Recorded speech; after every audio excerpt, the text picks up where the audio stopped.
They put up a tall fence covered with black tarp and topped by barbed wire, surrounding Lake Colette at the center of Juniper Valley, so that no one could see what they were doing. 2 of the 3 local cop cars were stationed 24/7 at either end, one to the east and one to the west. This all went on for 3 days while some unknown official body did what needed to be done. Then overnight, the black barbed wire fence was gone, replaced with the normal chain-link variety. A few middle school kids dared Kevin Witter to apply a pair of wire cutters and sneak in. My little half-brother knew Kevin. The kid claimed to have seen unmarked vans and a bevy of sunglasses-wearing government agents with automatic weapons surrounding a team of scientists in hazmat suits, dragging the carcass of a monster out of the water. The monster had 10 legs, the skin of an alligator, and the body of a squid. Or the body of a shark, or matted fur, or feathers, or teeth. It changed per telling, and it was all bullshit. I'm guessing Kevin Witter either chickened out before doing the deed, or else was picked up by the cops as soon as he approached the fence. At the end of 3 days, some early risers in Juniper Valley reported seeing 3 unmarked cars heading east on Skylark Road, towards the highway and the Air Force Base and the Palmdale Airport. Whatever government agency was operating behind the blockade, searching the lake, they were gone without a trace by the time the sun came up. And whatever they found, they weren't telling. The cops were clueless. All they told us townsfolk was that due to a bacterial infestation, we were not to swim in the lake until farther notice.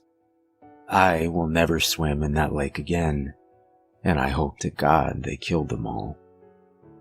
I stayed in Juniper Valley during the summer with my father. He and my stepmother loved it there, loved the isolation and the small-town lifestyle. Though I would hesitate to even call Juniper Valley a town, it's an unincorporated cluster of ranch-style homes planted like a pimple among the Sierra Pelona Mountains. In the 90s, the population of Juniper Valley and the surrounding hills was 800 and change. There was 1 general store in town, 1 gas station, 1 church, and 1 dirty little inn with a bar restaurant. Anything else one would need could be found in Palmdale, a 45-minute drive east, through miles of gridded power lines and golden flatland, dotted with silos and scrape metal. The town resembles a bowl with Lake Colette at the basin, and streets and houses arranged around the edges, along the slopes of the surrounding hills. Calling Lake Colette a lake is also stretching things a little bit. It's a sag pond right on the San Andreas Fault, which cuts straight through Juniper Valley.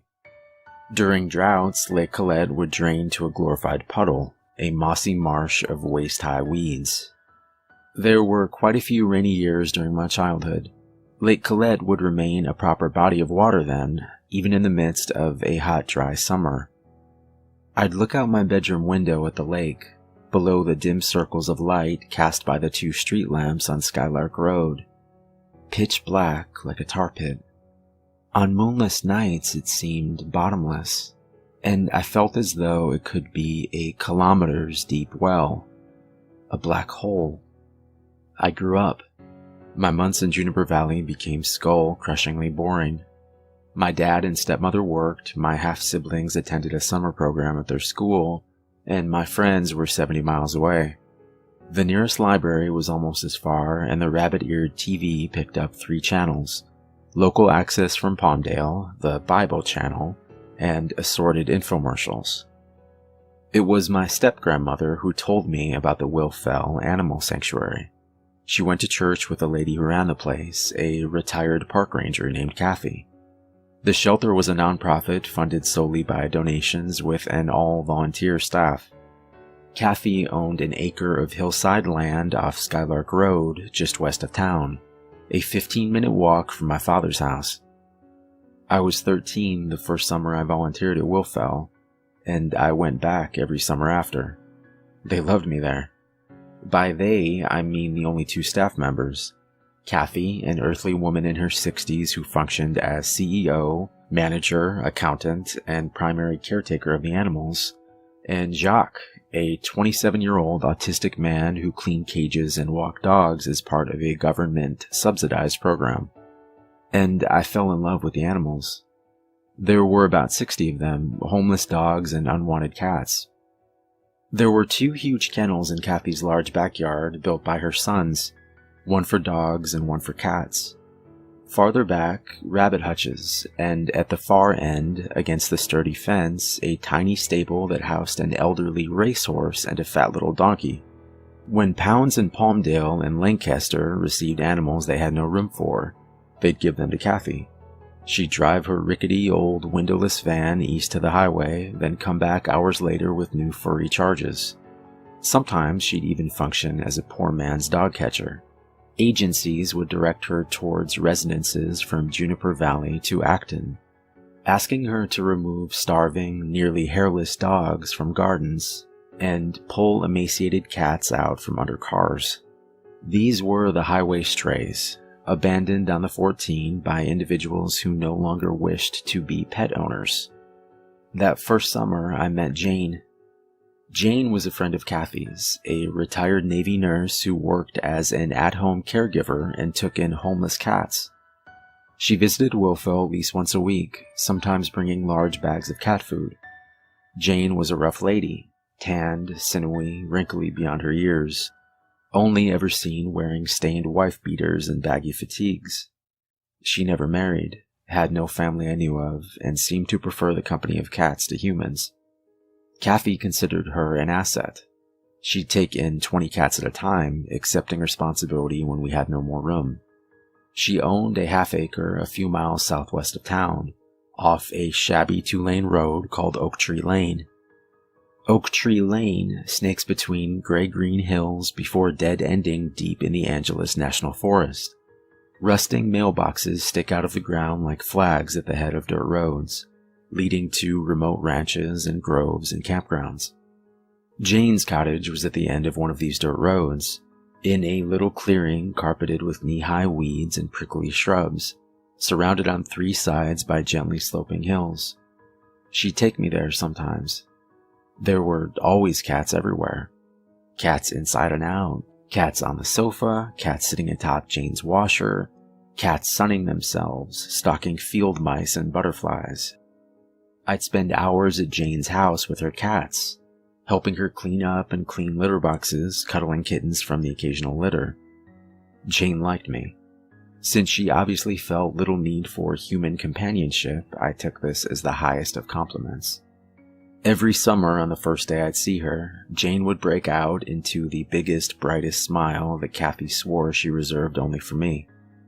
"You're like me, Matthew," Jane would say, as I stared out the window of her 1979 El Camino. "You can cut through anyone's bullshit and see their soul. That's why you love animals so much. Your standards for souls are higher than most." The earthquake hit the winter of my junior year. I remember waking in the middle of the night, roused by the thud of my precariously placed math book falling off my desk. The mild shaking lasted about 3.5 seconds, then I realized I'd experienced an earthquake. My dad, his family, and Juniper Valley were hit a bit harder. Positioned on the San Andreas Fault and close to the remote epicenter, structural damage was rather extensive. The mess had been cleared up by summer, but I noticed broken sandbag barricades and new violent cracks along Skylark Road. Lake Colette looked more robust than I'd ever seen it, but was surrounded by a chain-link fence. The water had taken on a greenish tinge and hosted islands of thick yellowish scum. For now, it was closed to the public. Kathy's windowless van still hadn't broken down, but she was tired of driving it all over the valley, so she handed me the keys. I enjoyed it at first, rambling through Golden Plains until I saw the boxy developments of Palmdale, rescuing filthy, unloved creatures from the clutches of abusive owners or uncaring bureaucracy. Jane had all but disappeared. Her last nursing charge had passed away, and she was rarely seen in town. Only at the general store, Kathy told me, and very rarely. I think Kathy and I were the only people in Juniper Valley who noticed her absence. I missed Jane. I missed the way her face lit up when she saw me, and the warm summer afternoon spent in her backyard. I called her landline once; it had been disconnected. Soon, the cats started appearing. My third day back, I was sitting in Kathy's office when I received a phone call from a talkative old lady in town. There was a cat in her backyard. It had been sitting in a lower branch of her oak tree for hours. "I think it's someone's pet," she said. "It's too chubby to be a stray." This, in and of itself, was not an extraordinary event. Everyone in town knew Kathy ran a shelter and would infrequently call her in lieu of animal control when an unknown animal became a bother. Sometimes said animal would be a neighbor's lost pet. Other times a runaway that had wandered from Palmdale. Kathy always made an effort to find the owner. Rarely a feral, abandoned highway stray would make it to Juniper Valley. These poor creatures were always half-dead things with matted fur and exposed, dotted skin. They usually had to be euthanized, or died before the local vet got the chance. At first, I assumed the calm, well-groomed gray and white shorthair I found in the old lady's oak tree was the former, a townie's escaped house cat. I tried to coax the thing down with a can of tuna. No dice. It wasn't remotely interested in the food. It just stared. Black, depthless eyes locked on something that wasn't me. I stood, tuna can in outstretched hand, looking like an idiot, for 5 frustrating minutes before giving up and going to the van to grab Kathy's net. When I got back, the cat was gone. I never saw it again. It bothered me all night. It was like the cat had been messing with me. And it happened again and again.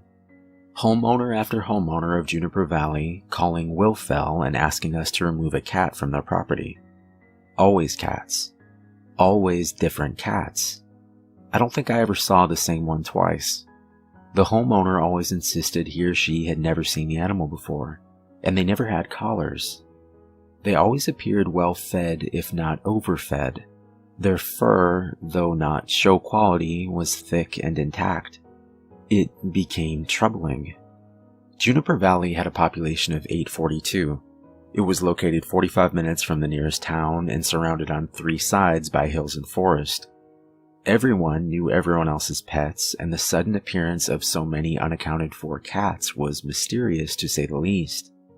And these cats were not like any cats I'd ever seen before. They liked fresh water. I'd find them sitting in fountains and kiddie pools. They didn't seem to like the sun. They'd come out at night or else be found in some shaded, dark, enclosed space. They were silent, never hissing or meowing. They were really, really good at getting in and out of places. I found one curled up in the back of a lady's car. Though she admitted she'd left the door unlocked, the physical act of opening and closing the door should have been impossible for a creature with only paws at its disposal. They were smart. Supernaturally smart. At times, I fell under the disturbing impression the cat was taunting me. I'd be setting up some trap or extending the net. The cat would sit there, calm and cool, watching intently. There'd be a minute in which I'd have some semblance of hope I'd finally catch the thing this time, and then the cat would dart out of my grasp, or vanish the moment I turned my back. The weirdest part was, once or twice, the cat stopped before running off and looked at me. I could swear it was laughing. And they all shared the same icy, emotionless black eyes. I wished they didn't remind me so much of the empty eyes staring from the euthanized corpses I saw at Wilfell. Finally, I caught one. It was early July. I was quite pleased with my cunning. I bought one of those huge plastic storage tubs from the general store, filled it with water, stuck it in the back of the van, and waited for my feline quarry. A large pug-faced tabby this time. After an hour of hiding in the cab, the cat climbed down from the roof where I'd found it and into the waiting reservoir. I raced to the back, slammed the van doors, donned leather gloves, and prepared for a hissing, clawing fight. But surprisingly, the cat didn't struggle at all. It was fully submerged in the water, curled up on the bottom of the container like a rock. I picked it up, shoved it in a cage, dumped out the water, and drove. It wasn't until I was halfway to Wilfell that I noticed the smell.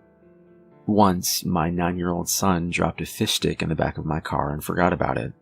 A humid summer week later, my car smelled just like that cat had. When we got there, the chubby cat put up about as much of a fight as it had in the van. I didn't hold it for long. Years of experience with scared animals taught me that the less time spent with claws inches from my face, the better. But the short span of time the cat was in my hands was enough to make me seriously uncomfortable. It was heavy and somehow doughy. My hands sunk into its flesh like silly putty. And it was cold. I left the cat in the quarantine cage in Kathy's office. We usually only use the cage for animals that were obviously ill, which the tabby was not. But there was just something wrong with this cat, like it shouldn't be mixed with others of its species. I gave it bowls of kibble and water, then sat down at the desk to fill out an application for a grant. Kathy was gone for the weekend visiting her sister in Bakersfield. Jacques was in the back cleaning out the pony stall. I couldn't concentrate, not with that cat there. I looked over my shoulder every other minute. Each time I'd see the same thing, the flat-faced tabby, sitting in its water bowl, staring at me.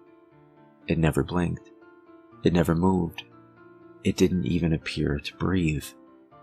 The rotting, fishy odor filled the room. Finally, I cracked. I double-checked the latch on the cat's cage, locked the office door, and pretended to be busy feeding the dogs. I called the vet and asked if he could come by and take a look at the feline, but he said he wouldn't be able to for another week. The next morning, I found the office window wide open, the quarantine cage open, and the cat gone. I wasn't disappointed. Not long after that, everyone started talking about little Charlie Henderson.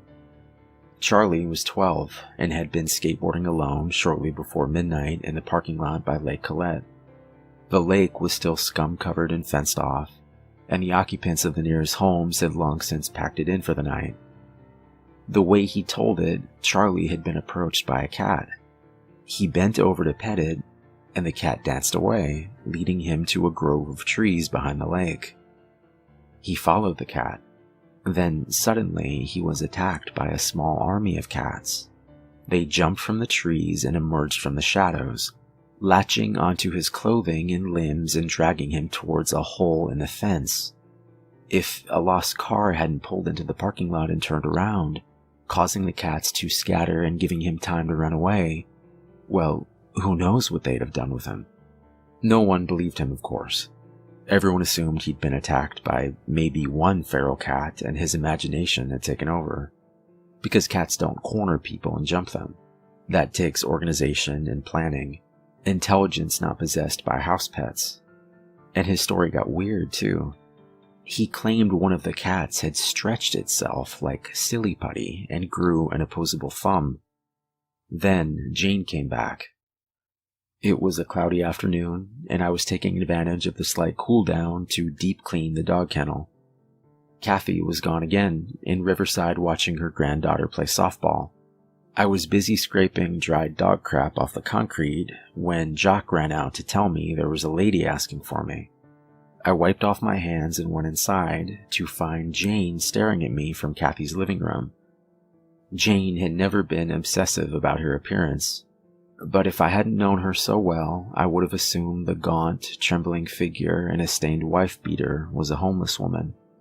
Her hair was a frizzy, matted mess of gray. Her arms and chest were striped with lacerations of varying degrees of depth, in various stages of healing. And her eyes, which had once seemed to serve as a window to a rational, calculating mind, now allowed a glimpse into bloodshot insanity. "Jane," I said, "are you okay?" She didn't smile. "Do you have any?" she asked. I frowned. "Any what?" "Cats, Matthew," was the curt reply. "It's the cats. I need the cats. They've been wandering." I gave her what I hoped was a kind smile. "Okay, Jane, I can show you the cats. But Kathy said I'm not allowed to have any of them adopted without her around."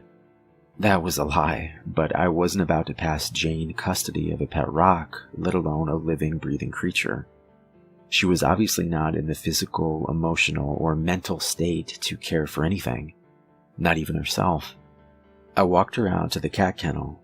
As expected, a small herd of dogs ran towards Jane to sniff her and beg for attention. Then, about 3 feet from her, the dogs stopped. They sniffed the air, whined, and ran off in all directions. Not a single one of them got near her.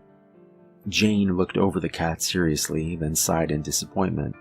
She shook her head, turned around, and paced back to Kathy's house.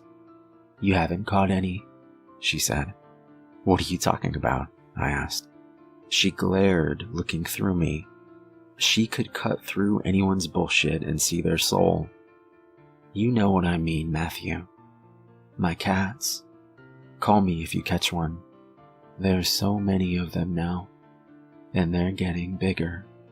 With that, she walked out the door. She stopped and turned around. "And Matthew, watch the lake." I spent the rest of the day in a daze. I'd been wondering where the weird cats came from. They didn't belong to anyone in Juniper Valley, and it was hard to believe that they'd all migrated from Palmdale.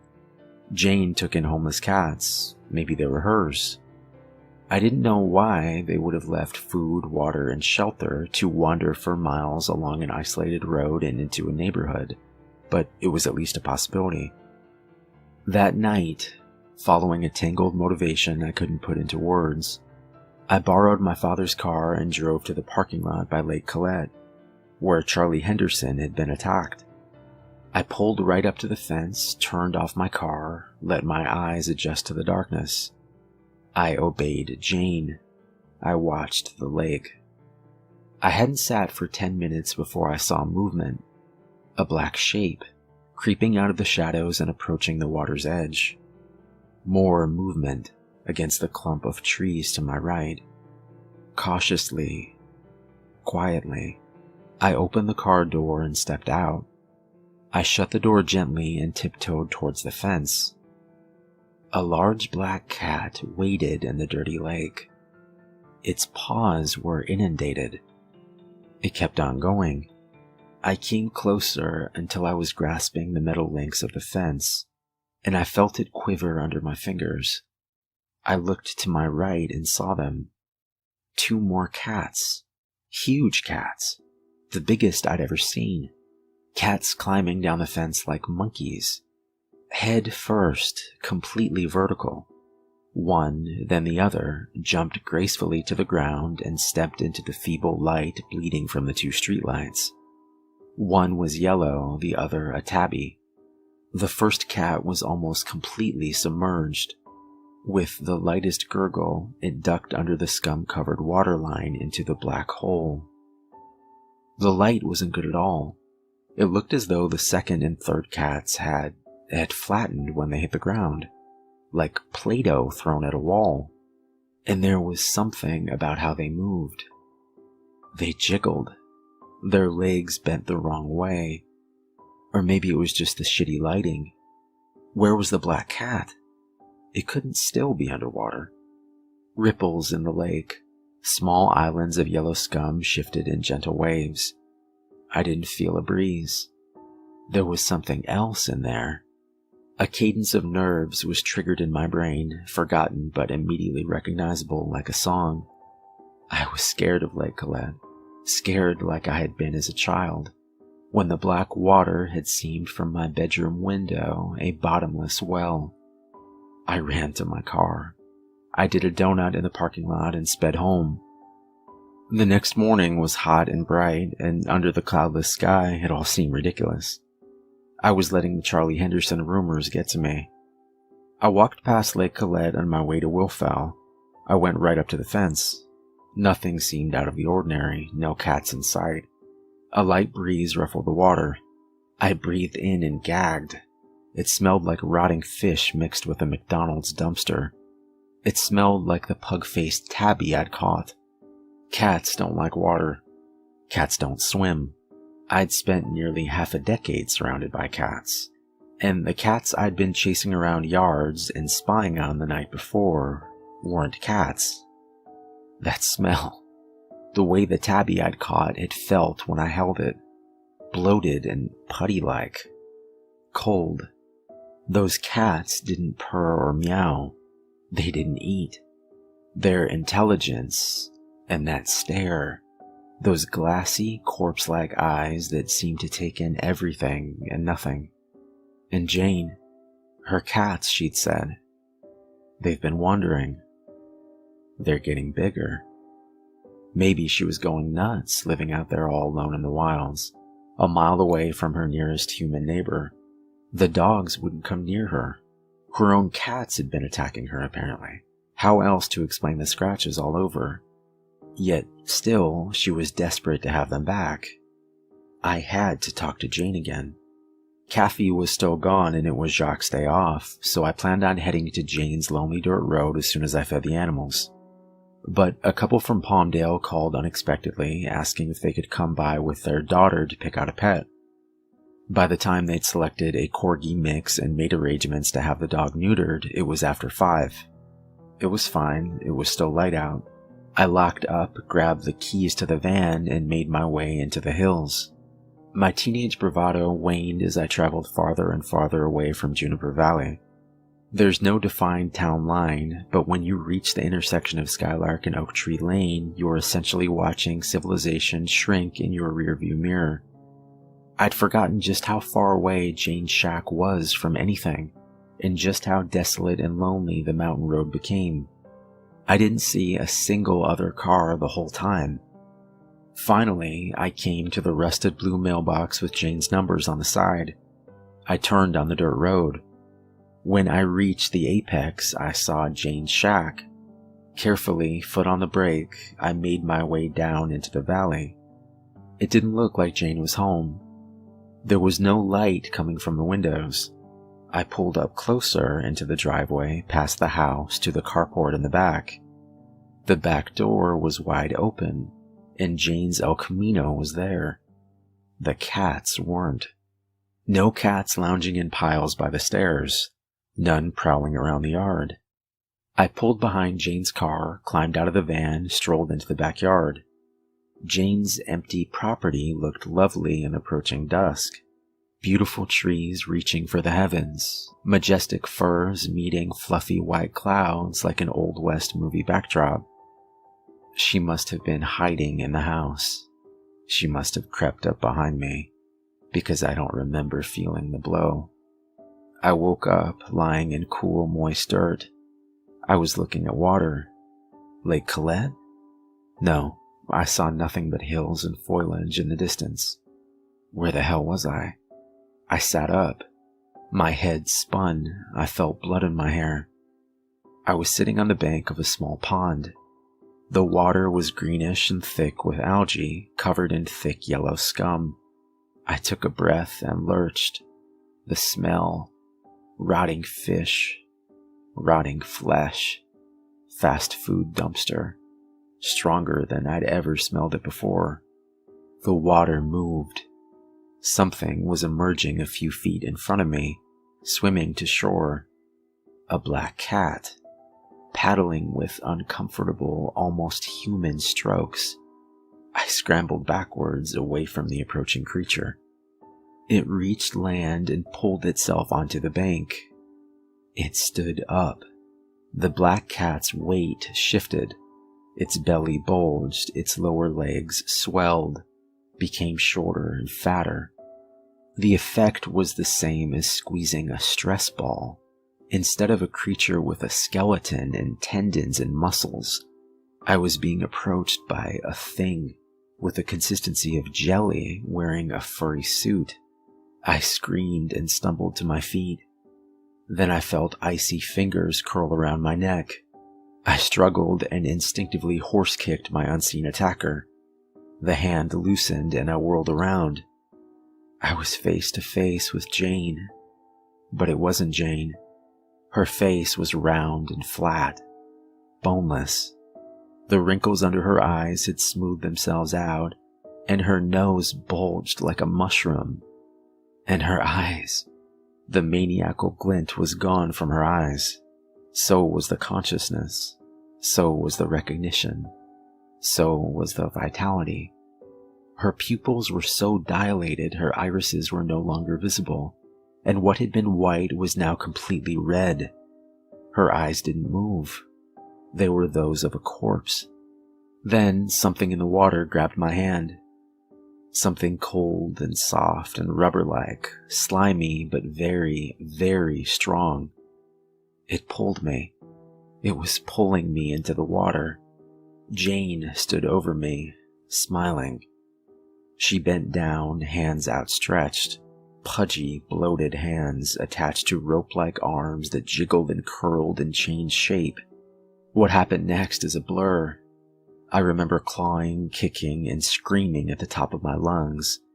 And then I was running, stumbling, lungs burning, stinging, aching, cursing the spongy, weeded ground that gave under my feet.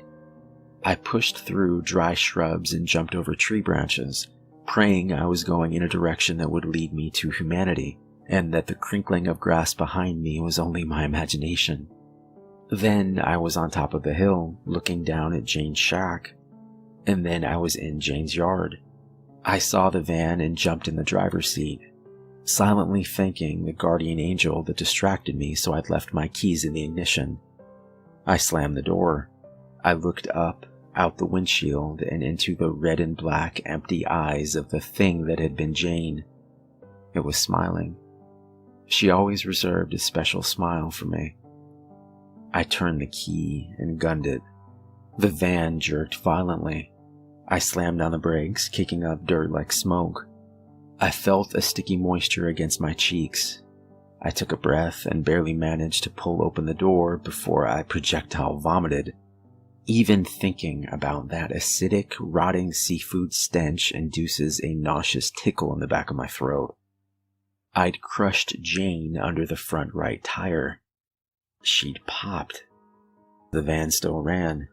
I drove it straight to the police station. In the parking lot, I surveyed the damage. The front bumper was dented and a headlight was out. There was no blood. The mangled metal was splattered with glossy, opaque white goo. I was almost completely honest with the sleepy-eyed desk cop.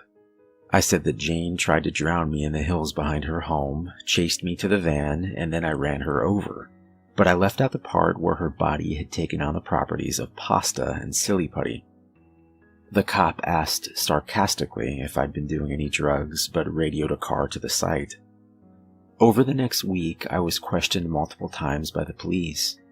Their questions became increasingly bizarre, to the point where they were asking about toxic chemicals and lights in the sky, seriously, and whether I was or had ever been involved with a heavy metal band or a cult. This was the late 90s. I was chastised for driving down a lonely back road alone to approach a crazy woman, but I was never charged with a crime. The cops were cagey, but they'd found something. By the next morning, Oak Tree Lane was blocked off by the county sheriffs, and the inhabitants of the hills had been roughly evacuated with no explanation. Then came more sheriffs, then the unmarked cars, then the tall, black, barbed wire fence around Lake Colette. Jane's death was reported as a freak accident. I tried to forget. I holed up in my room watching happy movies on VHS until my mom came to take me back home. I went back to school. I threw myself into studying and applying for college. When I needed to, I snuck my mom's sleeping pills. Eventually, however, curiosity overwhelmed my fear. I wanted answers, so I elected to spend the following summer, my last before college, in Juniper Valley with my father. Will Fell was no more. Kathy had left the animals with a larger no-kill shelter in Acton, retired and moved to Riverside. There was a large for sale sign in front of what had once been her home, and it had been a dry winter. The chain-link fence, broken and bent, still surrounded Lake Colette, but the lake was little more than a puddle. I got a job waiting tables at a bar restaurant. I spent my nights serving burgers to bored townies. trying to strike up conversations about the strange events of the previous summer, the shadowy agents, the fence, the crazy cat lady. I was offered nothing but rumors, speculation, and good old-fashioned lies. Finally, I met a man named Aaron. He was in his 20s, chubby, and socially awkward. He worked as a counselor at a camp for disabled children. He talked about Dungeons and Dragons a little bit too much, and his uncle was a local cop. It was a slow night. I shot the shit with Aaron for a while. When I asked him if he'd heard about the crazy cat lady who died last year, he played it off like a tabloid headline. But I'd noticed his eyes widen and his hands tremble. I guess I got lucky. Aaron's cop uncle apparently had a weakness for Jack Daniels and a tendency to ignore police confidentiality when drunk. And that weakness must have been genetic, because an hour later, Aaron was singing like a canary. The night Jane had tried to kill me, 2 cops had been dispatched to her home off Oak Tree Lane, expecting to find an empty bottle of Everclear and a discarded bag of shrooms. Instead, they found what had been Jane. Pieces of her were scattered across the ground like debris. They radioed for backup, and a small posse spent the remainder of the night on a scavenger hunt for vital organs. They found skin. Plenty of skin. The piece that once covered her back was folded in a torn white tank top. Her bones and organs seemed strangely melted, as though pulled from a vat of acid, or digested. It was like, one officer had said, Jane had been skinned from the inside, then filled with acidic goo like a water balloon. Everything was coated in a white, translucent jelly substance. The officers had taken a sample to be tested, but by the next morning it had evaporated into a powdery white stain. The big guns were called in. Sheriffs, agents from multiple government divisions, he couldn't say who exactly. The local cops had been pushed out of the investigation by that point. He had heard that upon searching Jane's property, they found an axe, multiple firearms, boxes of ammo, and 10 cat skins buried 1.5 feet deep in the backyard, mostly with their heads detached, and all coated in the familiar white powder. They scoured the hills behind Jane's property, and they found the pond. The small pond that, according to land surveying reports, had not existed before the earthquake and the rains of the previous winter. They drained it. At the bottom, they found 24 more cat skins. The insides were all gone, yet the skins were unmarred. At no point had they been cut apart or sewn together.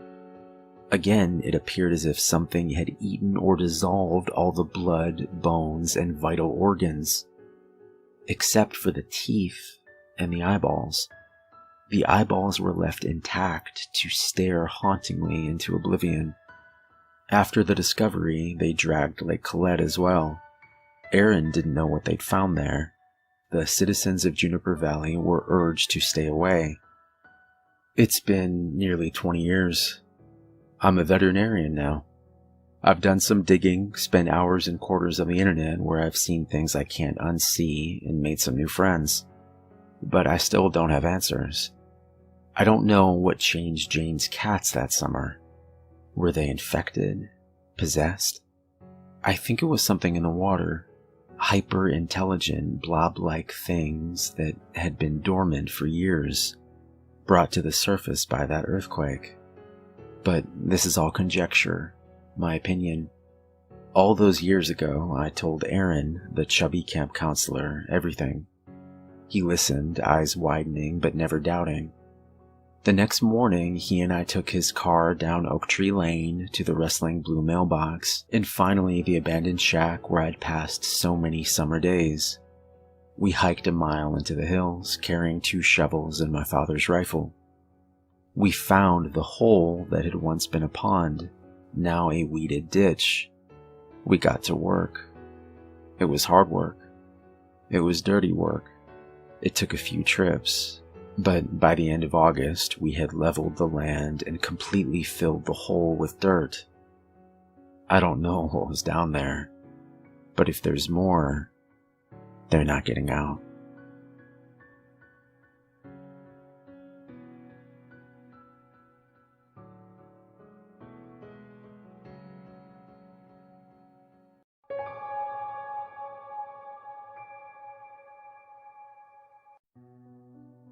My name is Eric Williams, and I work as a political reporter in Washington, D.C. I cover Congress, the president, and whatever happens to be the trending topic of the day. I have a couple of sources that I trust and a few that I don't. But as luck would have it, I have found that my most important source of reliable information turns out to be my dog, Applejacks. Let me back up a little.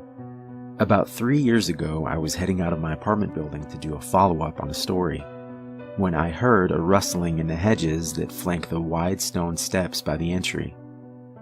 I figured that it must be the raccoon who had been getting into the dumpster, and I gave it no more thought. On my return trip at around 11 p.m., I was halfway up the stairs when I heard a low whine coming from the bushes.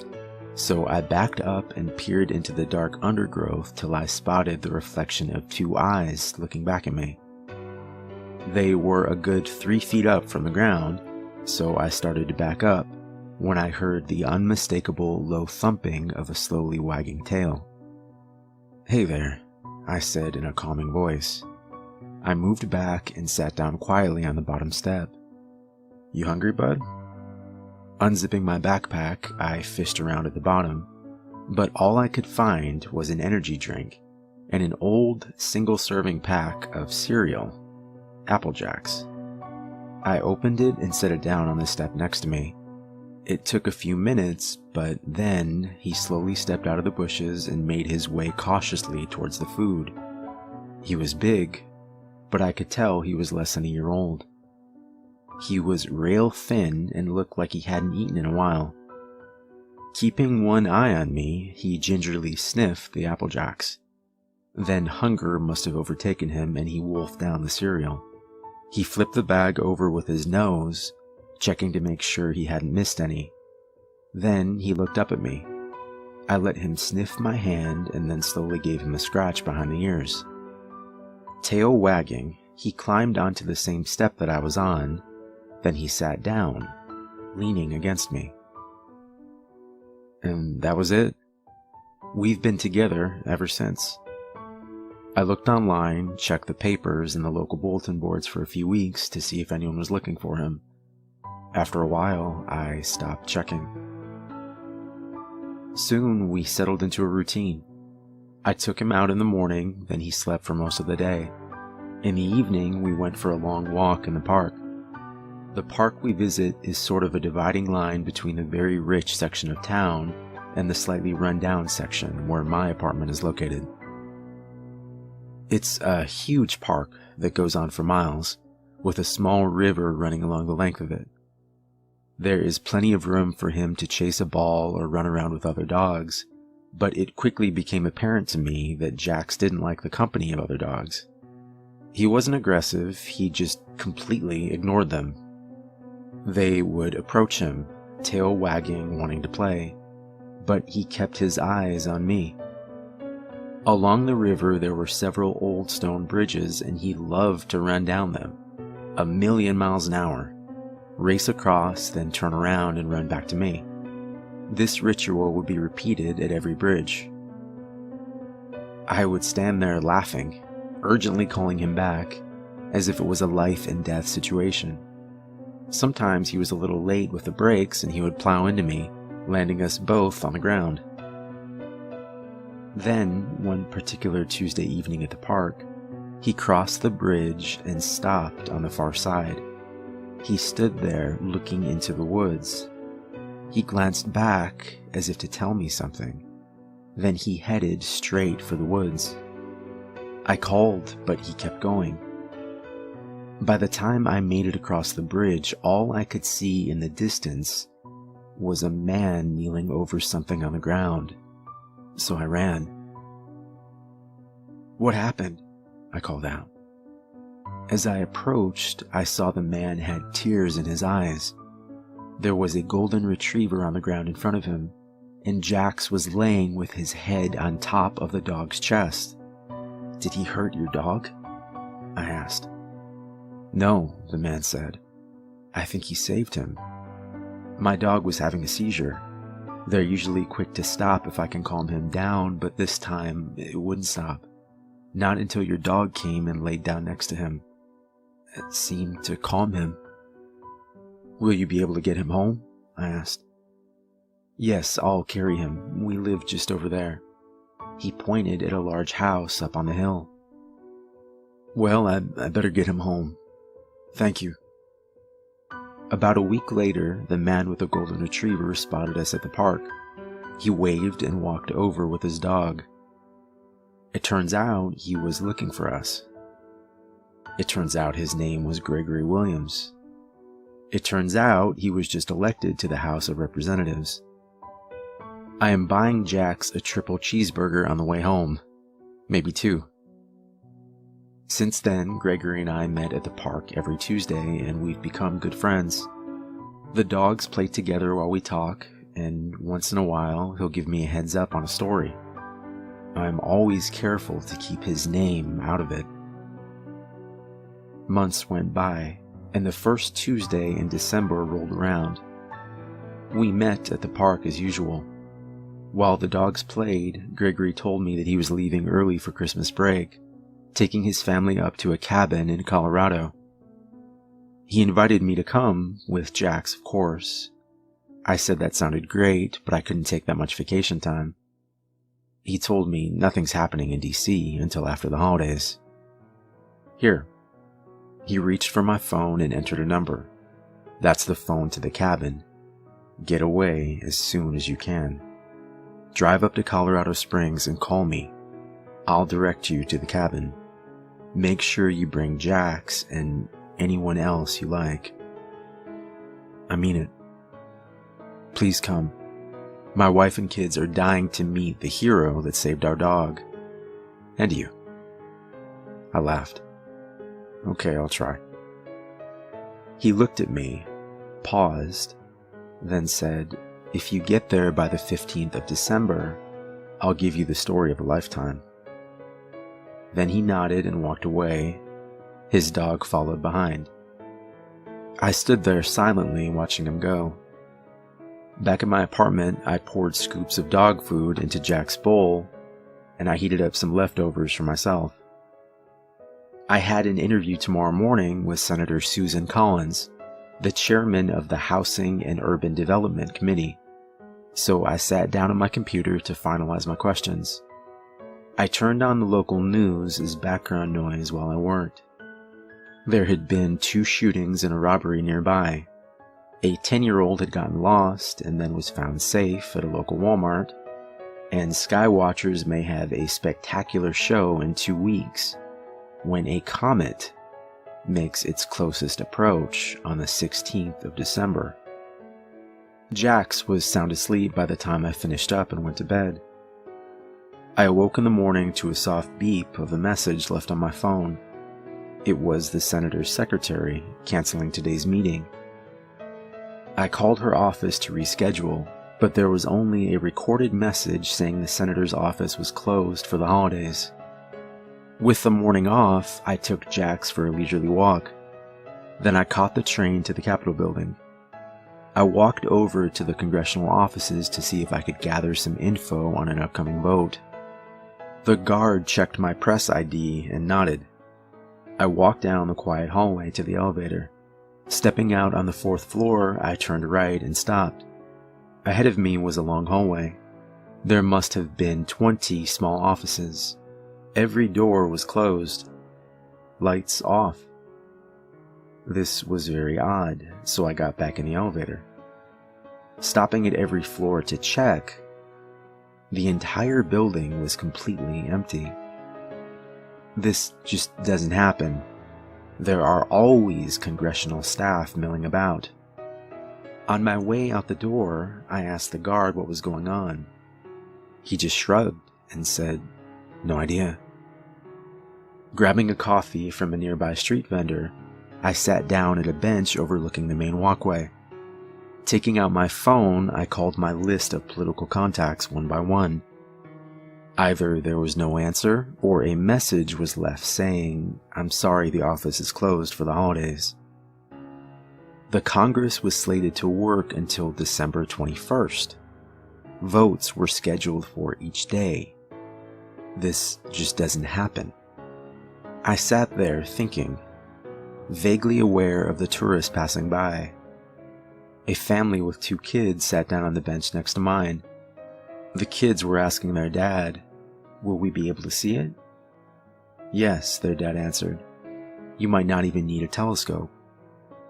Suddenly, I got this vision of thousands of people gathering with binoculars, having comet-themed parties. All the while, silent doom approached. Tossing my coffee into the garage, I headed for the train. I arrived home, took Jax out for a quick walk, and then sat down at my computer. What should I even look for? Impact?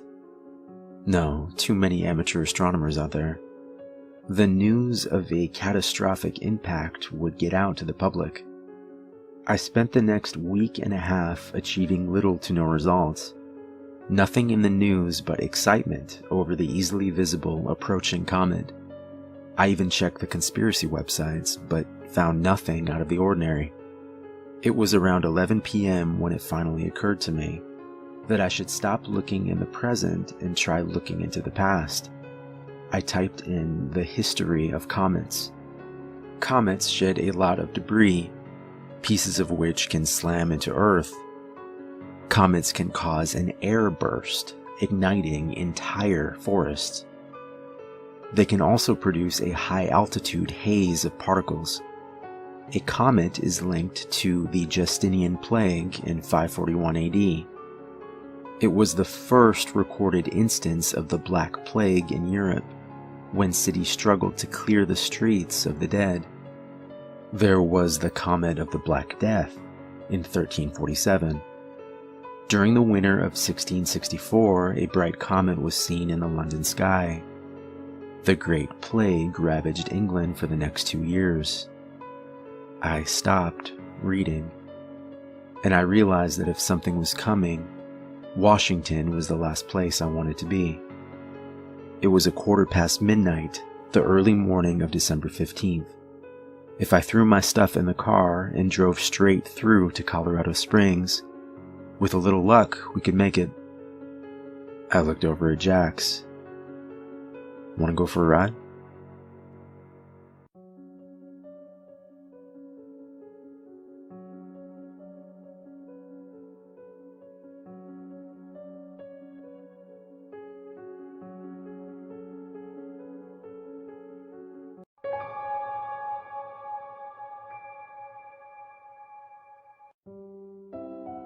After uploading a number of horror stories to various places around the internet, I was overwhelmed by the sheer volume of supportive emails and messages I received.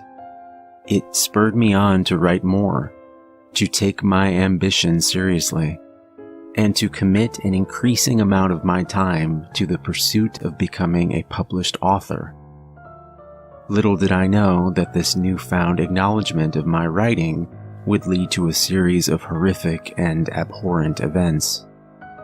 For over a year, I received numerous messages and emails, most very positive and enjoyable. Yet every few days, I would also find a strange, disconnected, and fragmented piece of correspondence sitting in my inbox. Each email would consist of one random word as a subject heading, with the message itself comprised of a single phrase, normally only 2 words long. The email address would change each time, but it was clear from the nature of the content that the author was the same. At first, I dismissed them as the idle product of a bored lurker on the internet, attempting to amuse themselves with the thought of myself reading garbled, puzzling, yet worryingly cryptic messages. As the days wore on, however, and the emails became gradually more twisted and prophetic, I began to suspect that they were of a far more sinister origin. I had posted and contributed to many websites and forums over the years, and it was not unusual to wake up each morning to 20 or 30 new emails in my inbox. I often spent my lunch break answering them, and I genuinely enjoyed the correspondence. However, the day after posting a story called The Passenger, I followed my usual routine of logging into my email account at noon, only to find one message which stood out most uncomfortably from the others. The subject heading was "Suffer," and the email itself contained just 2 words: "Baby cries." I sent the message to my trash folder and thought nothing more of it. It had been a long day, and as I had been writing from dawn to dusk, I was tiring rapidly, feeling suitably ready for a good, long overdue sleep. It was around 11:30 p.m., just as I started to drift into a dream, that I heard a noise. It was not out of place, nor did it cause any real concern to me, coming as it did from my neighbor's house through the wall. It was the type of common sound any resident is familiar with. I smirked to myself, thinking baby cries, and drifted back to sleep, sure that the child's mother or father would soon be there to comfort it, as they always were.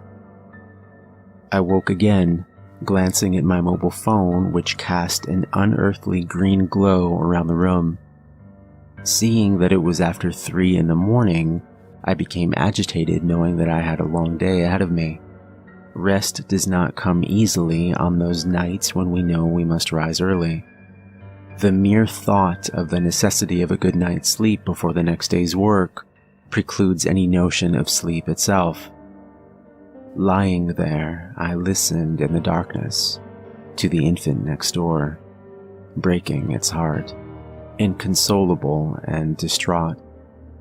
Surely the parents had not let it scream for all those hours, lying there alone in blackness of night, unattended.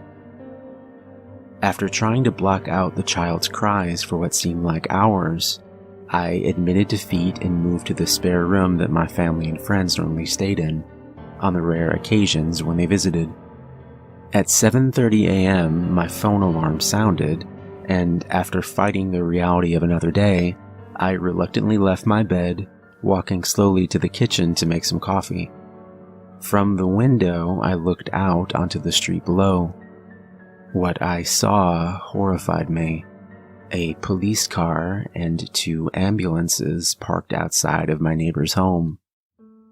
Even through my groggy, pre-caffeinated mind, the memory of that helpless child crawling in the night sprung to the fore.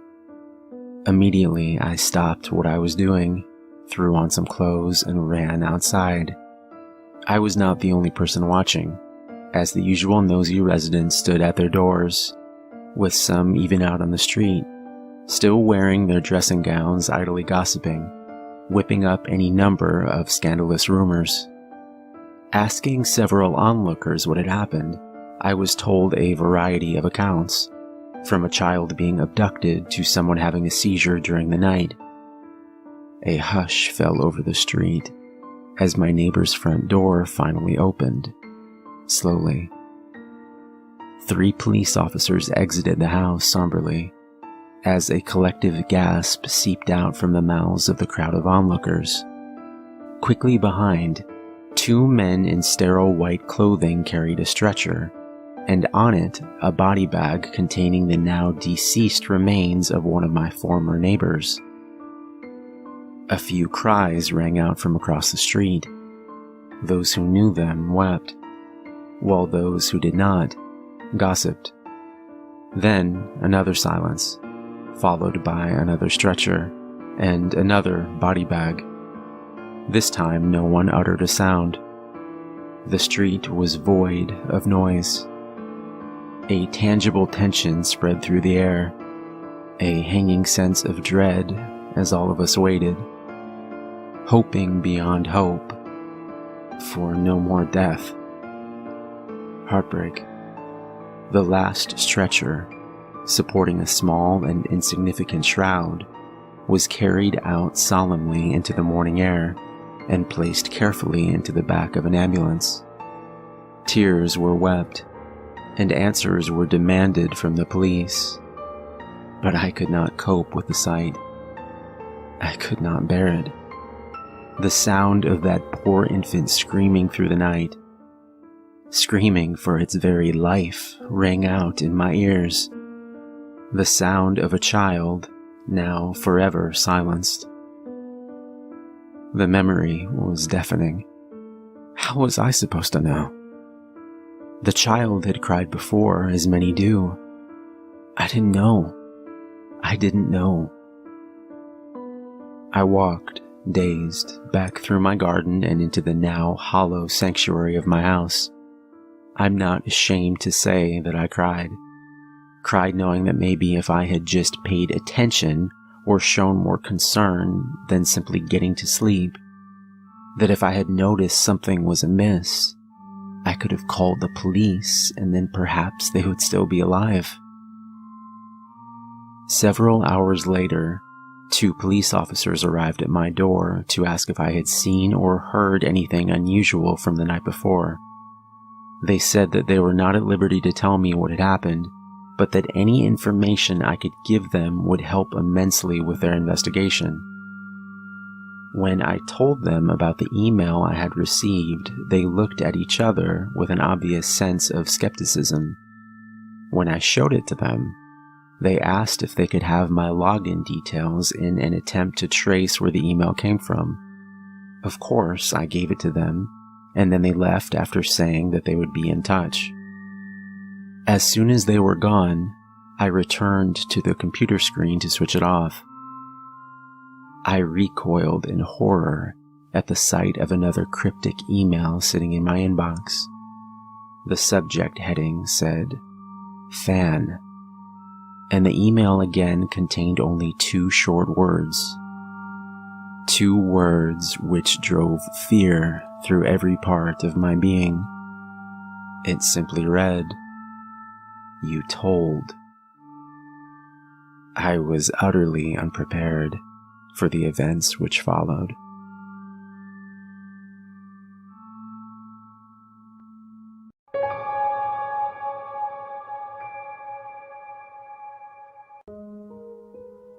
Grandpa was 97 years old when he passed away. He lived far from where his 3 children had settled. Grandma died when I was a small child, and he ended up remarrying another woman a few years later, who demanded that he move out west so that she could be nearer to her sons. She was a piece of work, was Grandma Hester. We all wondered how Grandpa could stand her. It turns out that perhaps he couldn't. We're not precisely sure when he developed dementia, but it was probably years before we noticed it. He'd tell us about people he was speaking to or visiting with, or a trip he'd taken. Years later, after we learned he was suffering from dementia, we'd learned that conversation, that trip or visit never actually happened. For all we really knew, any story he told us from the last decade could be a false memory. We would have no way of knowing. Hester rarely communicated with us herself. Probably our first clue that Grandpa wasn't himself anymore happened a few weeks after he came back east to live with my parents. Most of my family had settled in one area. My wife and I lived in the south end of our city, as did one set of cousins.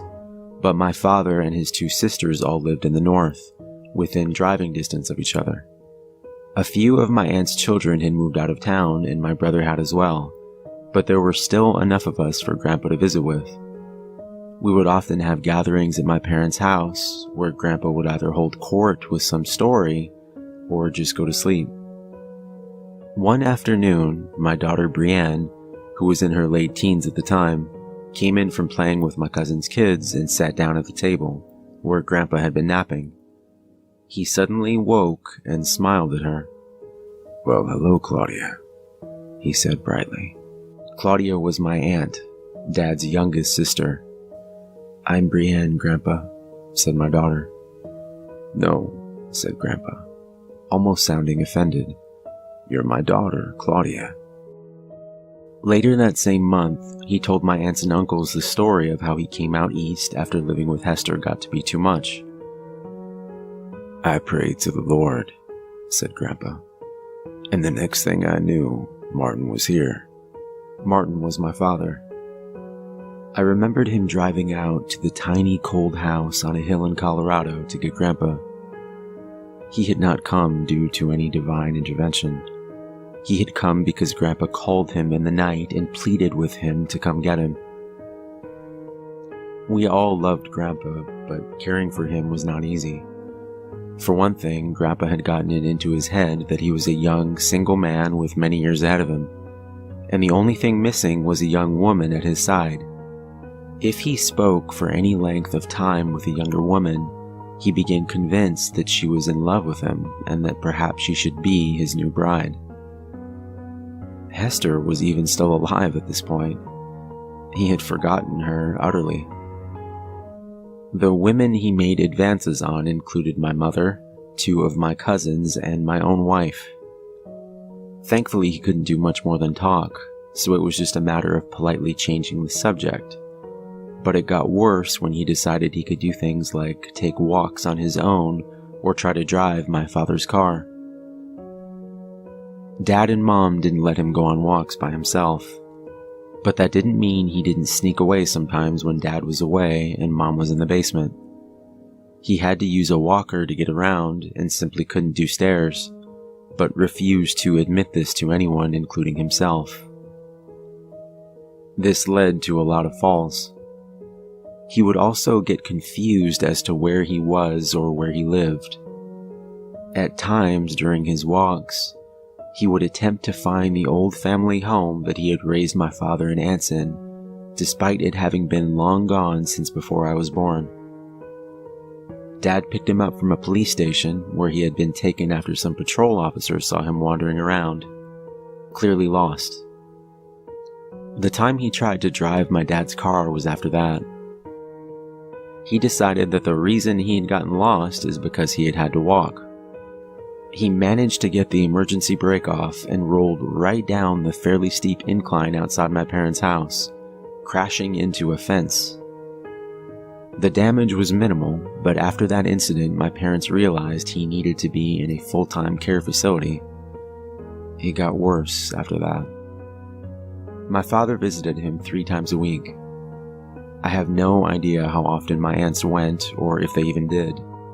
I tended to only go when there was a family gathering, and increasingly I began to realize that he had no clue who I was. He'd smile and greet me as though I was someone he had just met. He'd tell me about his children, describing them as little kids, and even go as far to invent a friend who was looking after them while he was in his home with all these old people. Grandpa was 93 at the time.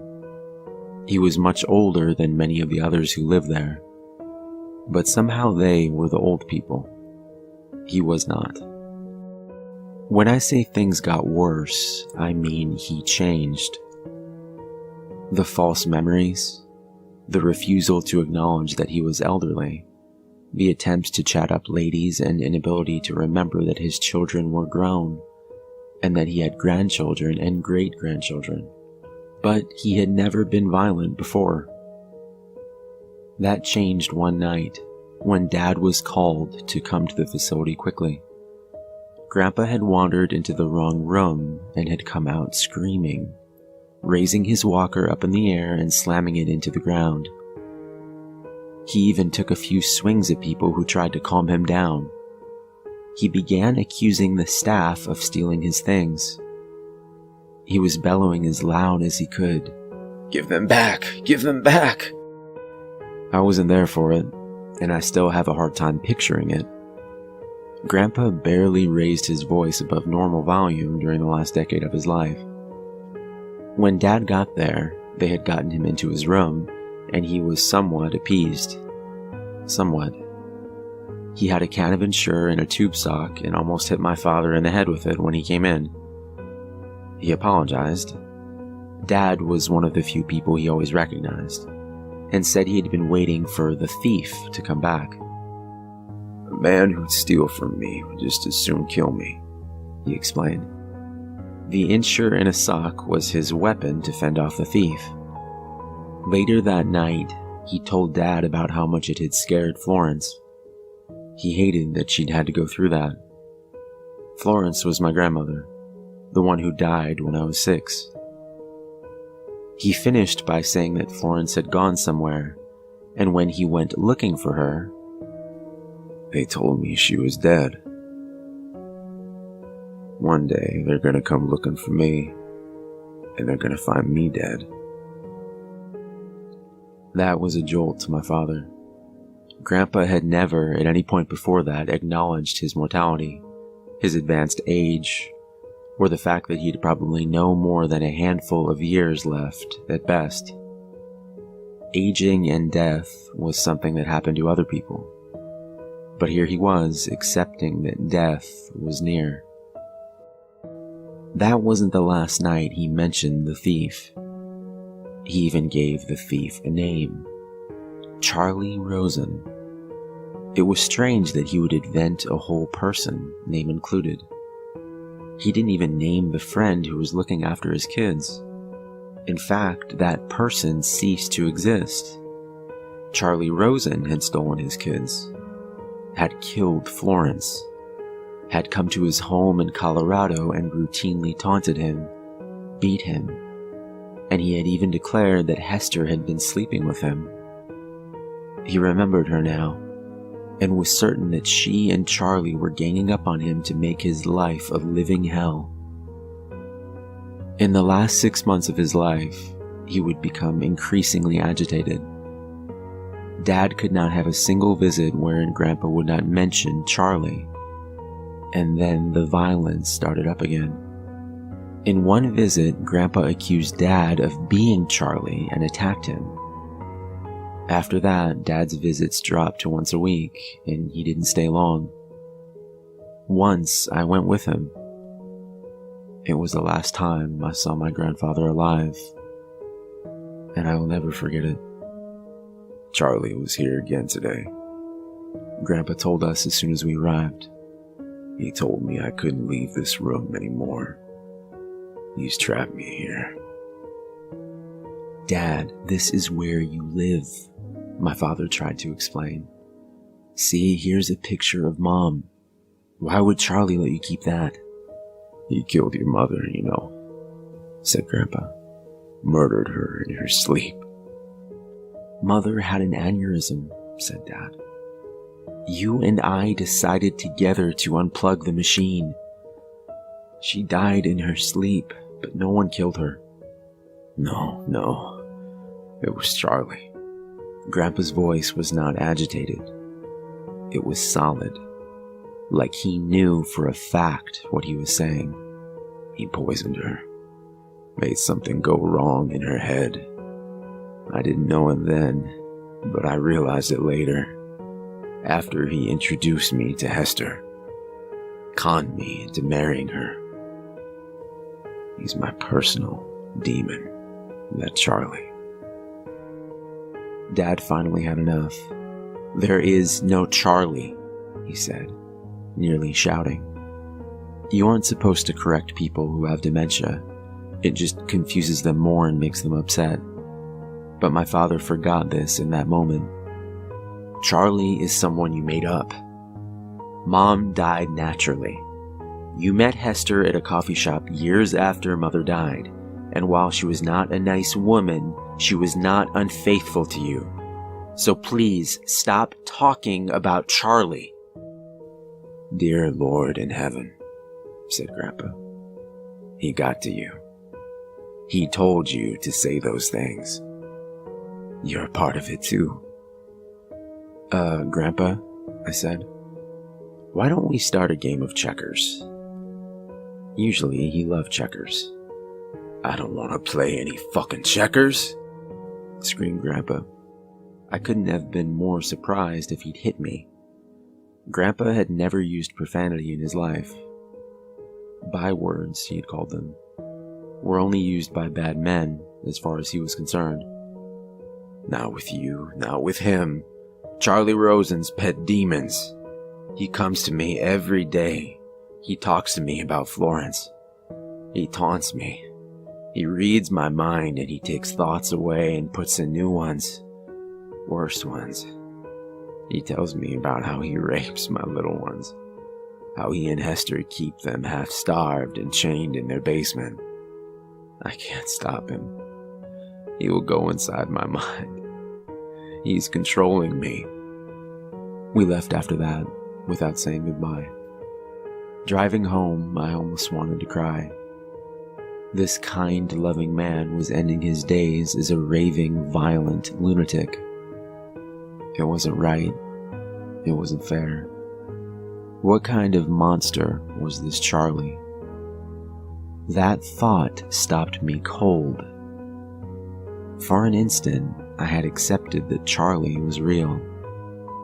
Giving my head a shake, I resolved to think about something else. But an image of Charlie had been forming in my mind.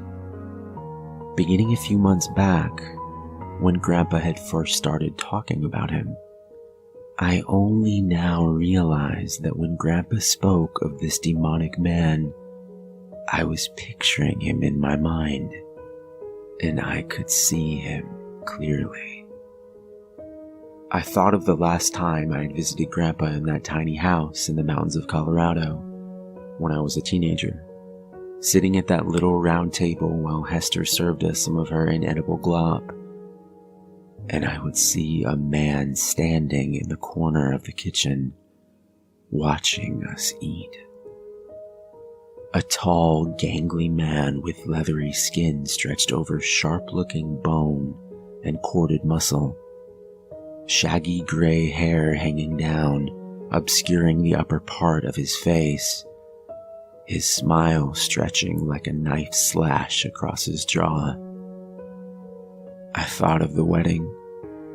I was 12 years old. I met Hester for the first time. And standing a ways behind her was that same man. I remember a family gathering at the facility Grandpa was currently staying in. Didn't we pass that man in the hall once? No, of course not. These were just images my mind had cooked up the more Grandpa had talked about this shady character that never existed. The brain can do that. Insert false people in your memory just because you decide subconsciously to remember them. It doesn't mean you're insane. It's just another way for your brain to play tricks on you. Grandpa had invented a person who he talked about with such conviction, as though Charlie was real. So my mind had conjured up a Charlie Rosen. But there was no Charlie Rosen.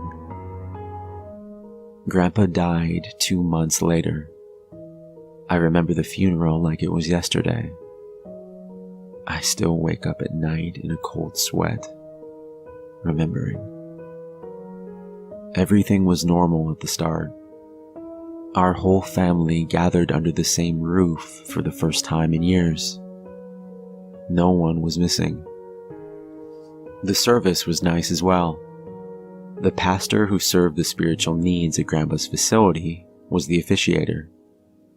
Grandpa looked calm and peaceful, whole, so unlike what he had been in the last few months of life.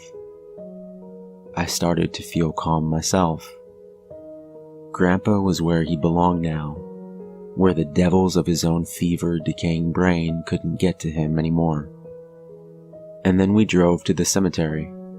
The coffin was lowered. We all sprinkled a handful of dirt on the coffin and began our walk back to the cars. And then the gravedigger came out of the shadows to start shoveling the rest of the dirt. I could barely read the embroidered name tag. It looked like C. Rose or C. Risen, or no, it couldn't be. He was a tall, gangly man with leathery skin, sharp-looking bones, corded muscle, and long gray hair. And that smile that haunts my nightmares to this day. I watched as this phantom dumped shovel after shovel of dirt on my grandfather's coffin. He was laughing softly under his breath, and I have never heard such cruel laughter. Today, I felt like I had to write all this down, to make sure I remember it all before things get worse. Because today, my father called me to complain that Charlie was driving past his house and staring in the windows.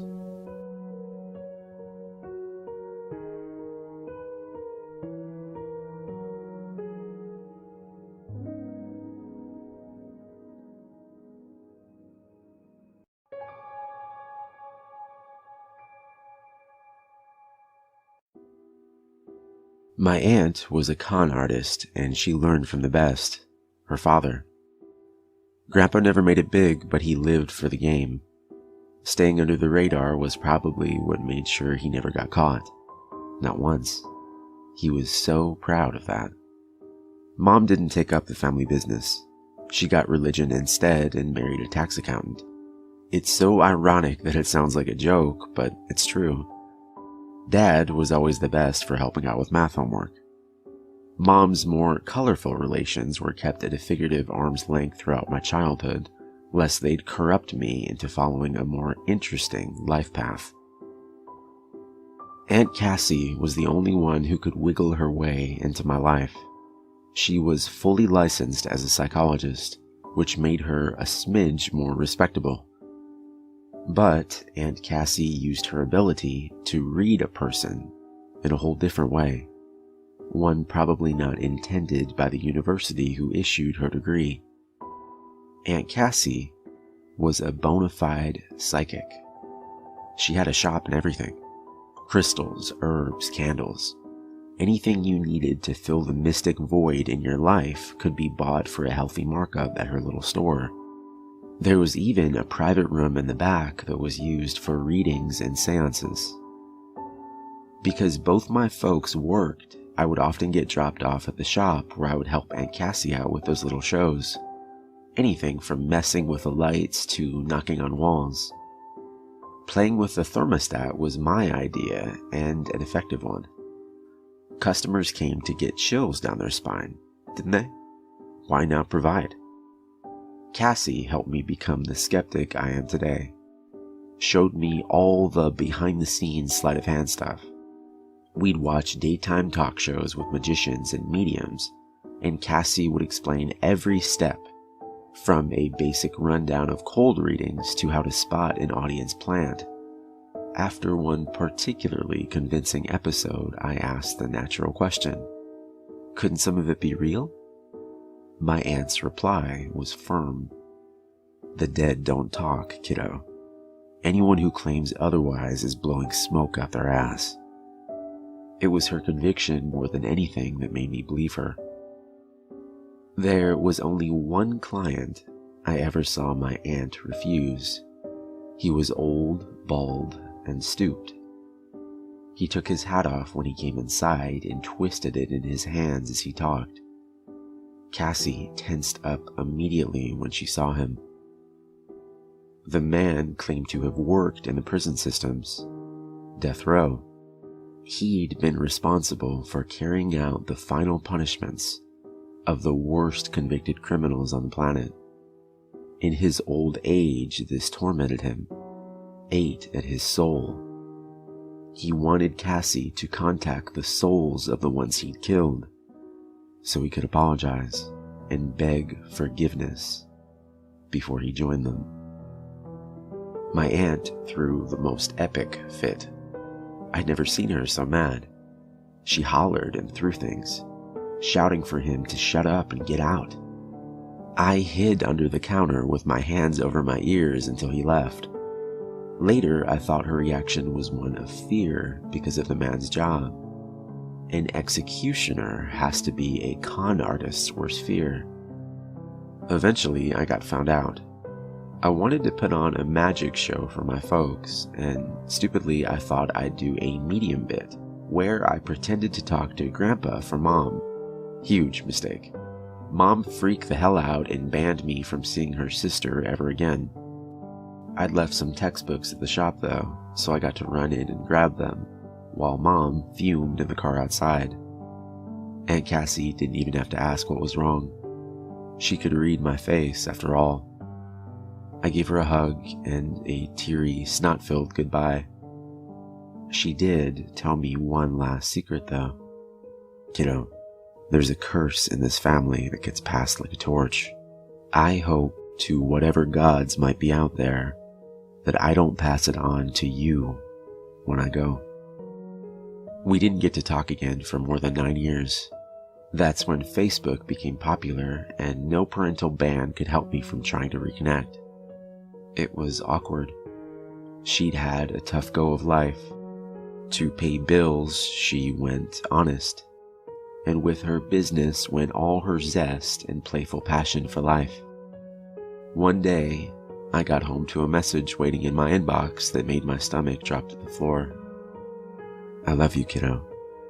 Remember what I told you.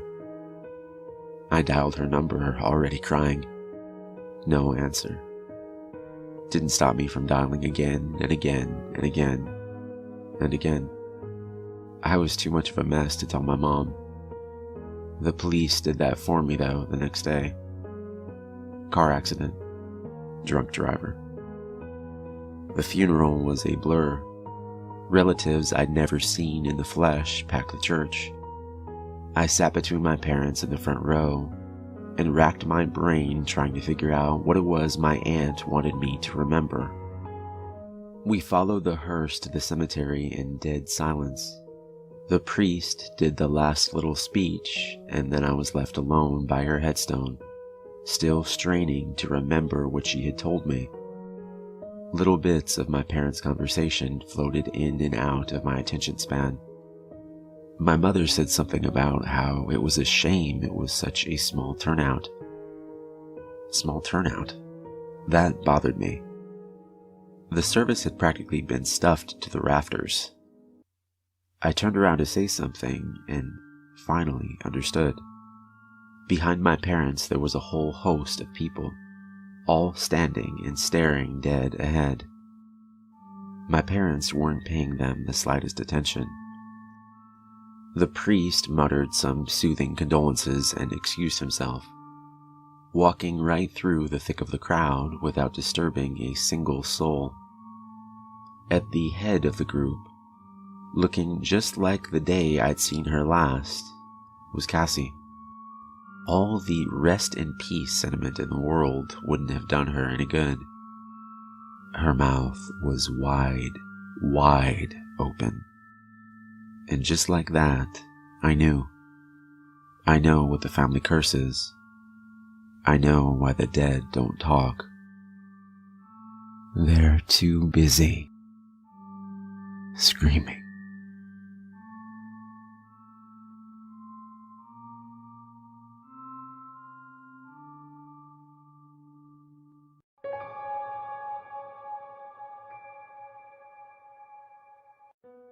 Ever wondered if things can just be born evil?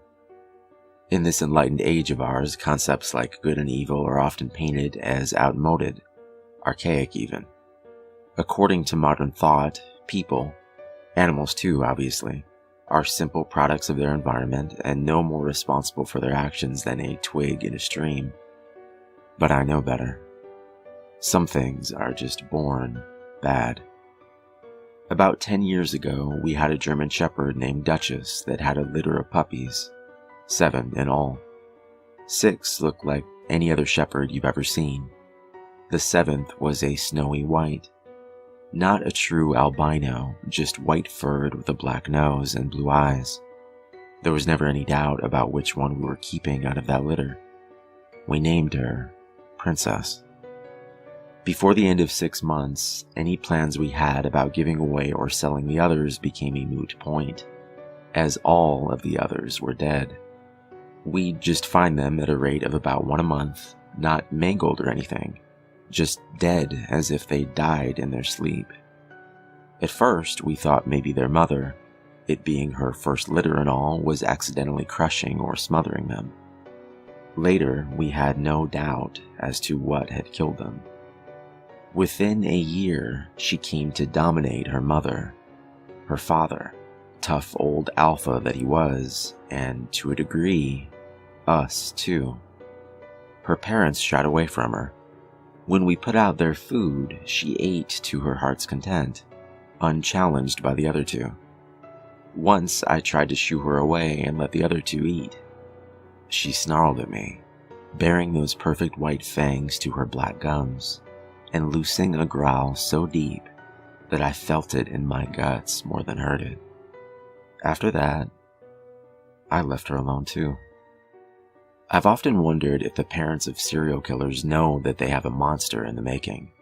I mean, sure, some of them are to blame for how their kids turn out, products of messed up households with systematic abuse of all possible flavors.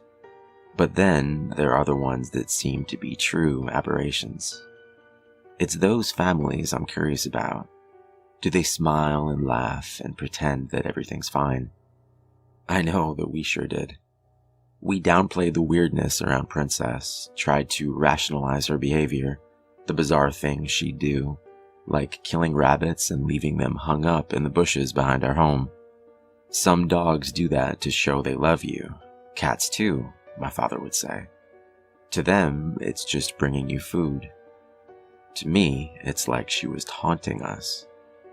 Just like the puppies years earlier, not one of those rabbits ever had a mark on them.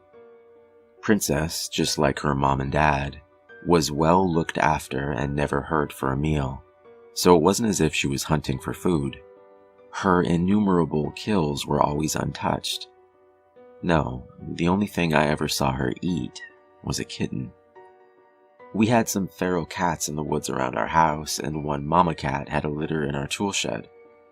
I returned home from school one day and headed around back to look in on them. The door to the shed was open, and inside I found Princess, her jaws pink from her feast. As she devoured that last kitten, her beautiful blue eyes never left mine.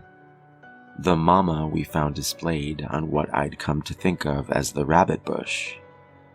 The tipping point came that same year when we found her sire dead. He was the best dog we'd ever had, that we ever will have. We woke one Saturday morning to find him in the backyard lying dead without a mark, like so many rabbits before him. I can count the number of times I ever saw my father cry on one hand. That was one of them. That was also when we found out how she killed so cleanly. She strangled her prey, like a jaguar. The fur at her father's neck was still wet with her saliva. We spent that morning burying that good old faithful dog, and then he sent me and my mom away on some pretense. No words were spoken, but there was no doubt about what he intended to do. I'm sure that there are some of you reading this that will find the notion of putting an animal down to be abominable. But what other options did he have, really? Take her to an animal shelter? Give her to some other family? Who could do that and go to sleep with a clear conscience? As it turned out, we weren't getting any sleep that night regardless of our decision. We spent that afternoon at my uncle's house. Once, when I came in from playing to get a glass of water, I overheard my mom telling my uncle that she sometimes wondered if the dog was possessed or something. I'd sometimes wondered the same thing. Later that evening, not long before sunset, we got a call from Dad. Apparently, the deed was done. By the time we arrived home, he'd already washed up and changed clothes, but there was little he could have done to hide his wounds. Even less to hide the haunted look in his eyes. Both his arms and one leg were bandaged, and that was bad enough. But what stuck with me all these years later was just how terrified he looked. It wasn't until I'd actually been through combat that I recognized that expression. It's how men look after they've stared death straight in the face. My father never talked about it, but he drafted a friend from up the street to come help. And it's from him that I get this part of the story. Princess was many things. bloodthirsty and evil chief among them, but stupid wasn't among them. In that, if nothing else, she took after her father. Her dad, Rocky, was famous for letting himself into the house if it was storming out. He'd figured out how to paw open the sliding glass door out to the patio. What was really astounding is that he also had the presence of mind to close it behind him. Not being stupid, she knew something was up and made herself scarce, disappearing into the woods. Dad, not wanting to put this off and being in full-on revenge mode, called his friend from down the road and filled him in. So off on the hunt, the two of them went. In his own words, she was laying for us. If it sounds absurd to say that Princess lay in ambush, then I've failed at conveying just how wrong everything about her truly was. She led them on a chase through those woods, barking whenever it seemed the stupid humans had lost her again. Then she laid up beneath an overhang on the creek bank, just where the path crossed it, and she waited.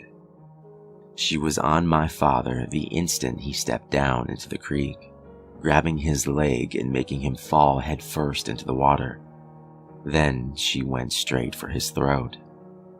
My dad had already lost his rifle at this point, and he grabbed her with both hands to try to fend her off, wrestling with 115 pounds of teeth, claws, and muscle, in a 1.5 feet of water, Princess savaging his arms all the while. At some point, he managed to work his legs up between him and the dog and kick her away from him, providing his friend with a clean shot, which he took, catching Princess through the chest. He put a second round through her head. He then helped my dad back home and to the emergency room, telling him he'd go back to see after Princess once they got home.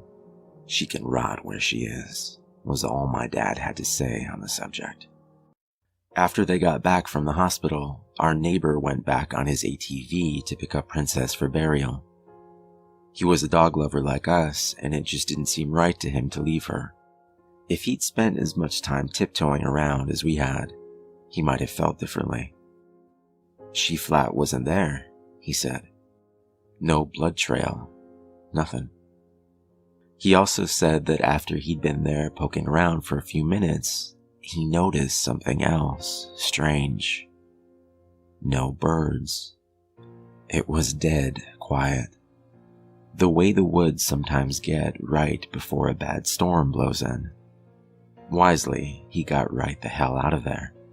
There was a storm coming, all right. That night, Duchess came pawing at the back door wanting in, something she'd never once done in all the time she'd been with us. And I had a dream. In my dream, I was playing football in the backyard with some buddies, and ran over to where a bad throw had landed near Rocky's grave. As I reached for it, Princess's head shoved up out of the ground to grab my hand. I woke up with a jolt and was promptly scared out of roughly 10 more years of my life by the silhouette of a German Shepherd in the hallway. It was Duchess, of course. She was sitting in the hallway, whining and wagging her tail nervously. She was looking back towards the front of the house. I walked over to her and placed my hand on her big doggy head and said, "What is it, girl?" That's when I heard the distinctive sound of claws on glass. Something was pawing at the patio door. Thoroughly terrified, I grabbed Duchess by the collar and dragged her along with me to my parents' room, shutting the door behind me. I was 14, I was terrified. But even in that terror, retreating to my parents' room wasn't just for the security of Mommy and Daddy. That's where the guns were. I woke them up and told them what I'd heard. Dad got up and locked the bedroom door and said, "Y'all lock yourselves in the bathroom." I heard the patio door slide open. If any of the rest of us had any doubts about what had just come into the house, Duchess sure didn't. The only thing she'd ever feared in this world was her own pup. A deep rumble of a growl vibrated in the floor beneath our bare feet, and Duchess's bladder let go as if on cue. Mine wasn't far from doing the same. What followed was a 6-hour exercise in pure terror, punctuated by snarling attacks on the bedroom door, crashes through the rest of the house as Princess found more things to break, whispered prayers from my mother, and litanies of curses from my father as another of his attempted forays out of the bedroom was thwarted. We were without a phone. The one on my parents' nightstand was dead. We'd later find the phone line to have been ripped out at the main box. My mom suggested that we try to make it to the car, and above and beyond everything else, it was my father's response to the idea that really scared me. Of the three of us, he was supposed to be the rational thinker, but what we got instead was, "Honey, I think that's what it wants us to do." As the world through the windows turned from black to gray, a quiet fell over the house. Mom and I watched through the windows, craning our heads in an attempt to get an eye on the patio door. But try as we might, the best we could manage was a view of most of the patio. More than enough concealment for a dog to slink in or out, even a big one like Princess. After an hour of silence, my dad quietly opened the bedroom door. I remember thinking what a useless gesture any attempt at stealth was. Dog senses are so much more acute than ours that we might as well have fired a 21-gun salute. Dad stopped in the hallway and shooed me back to the bedroom. "Don't come out until I say." Carefully, he made his way through the house to the patio door. We heard him shut it before he shouted back to us to stay in the bedroom till he told us to come out. Through the door, I could hear him moving around, and what seemed to be him dropping things into a garbage bag. After about 30 minutes, he gave us the all clear. What greeted us was a disaster. Ripped up cushions and pillows, destroyed furniture, shredded papers and books all over the floor. But most terrible were the smears of gore all over everything. My mother wondered aloud at what she drug into the house. Grim-faced, my father didn't answer. He simply turned and headed out the back to bury Rocky for a second time. We cleaned up as best we could while Dad drove down to our neighbor's house to make all the appropriate calls. After all these years, I still wonder what portion of homeowners insurance covers attack by undead demon ghost dog. Unspoken, we all wondered what the night would bring. As it turned out, we never got a repeat, but Duchess never left the house again. Time rolled on. Occasionally, we'd find a new present on the rabbit bush. Just a friendly reminder, another token of Princess's abiding love. About 2 years into college, my dad called to tell me that our neighbor had passed away. "Heart attack in his sleep, the coroner says," said my dad. But what we were both thinking was, not a mark. There are plenty of nights where I wonder what the last thing was to pass before that old bachelor's eyes.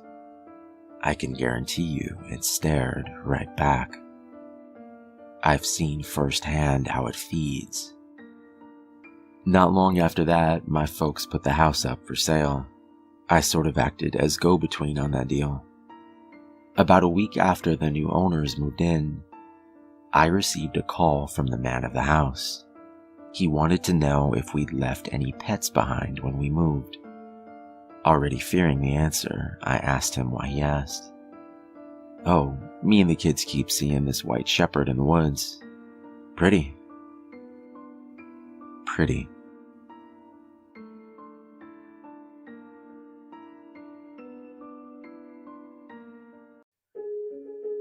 We have been sending deliberate signals out into space since 1974. Many people, including some scientists like Stephen Hawking, have wondered if this might be a grave mistake.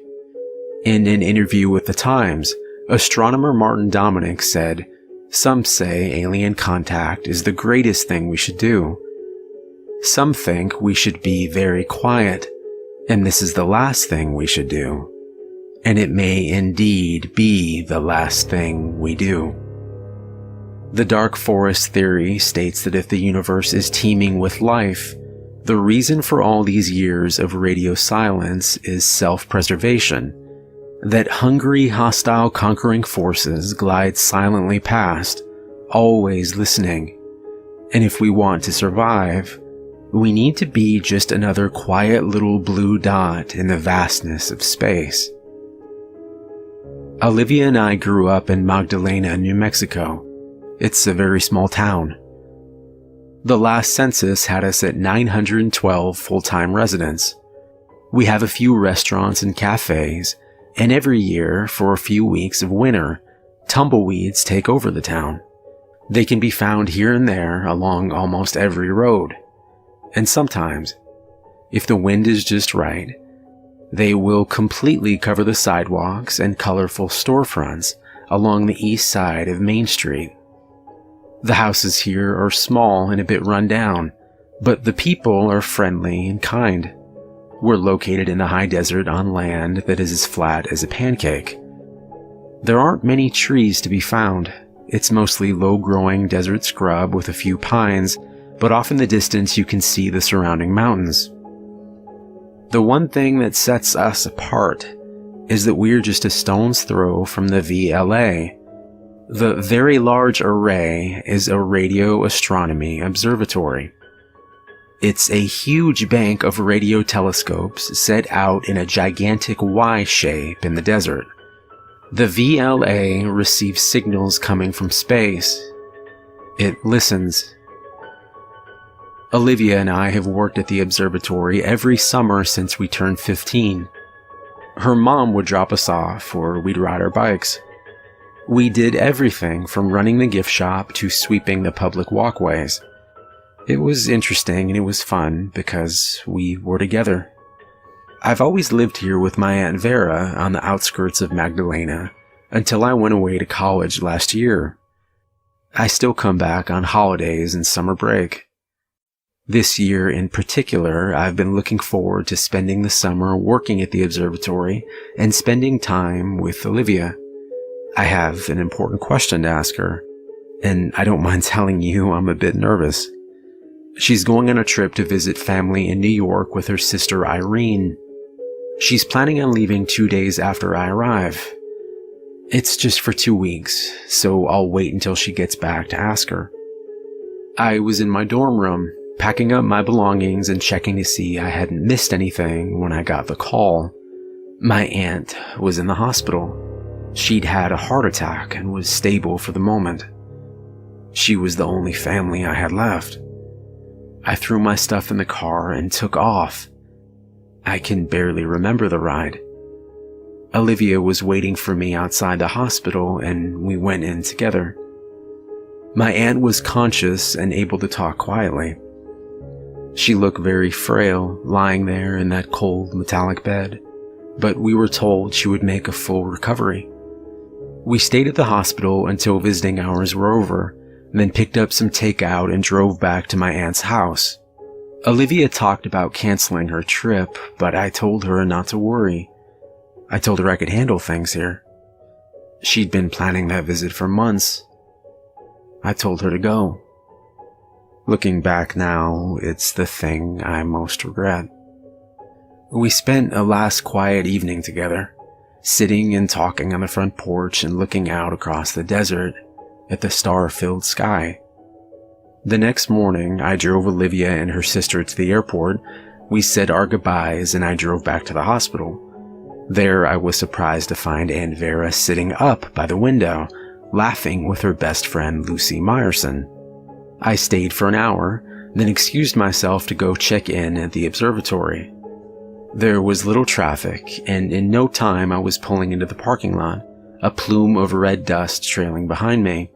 I could see Leon, the head maintenance man, wrestling with a large terracotta planter, so I rushed over to lend a hand. "David, it's good to see you. How's Vera doing?" he asked. "Getting better every day. They're sending her home in a week," I replied with a sigh of relief.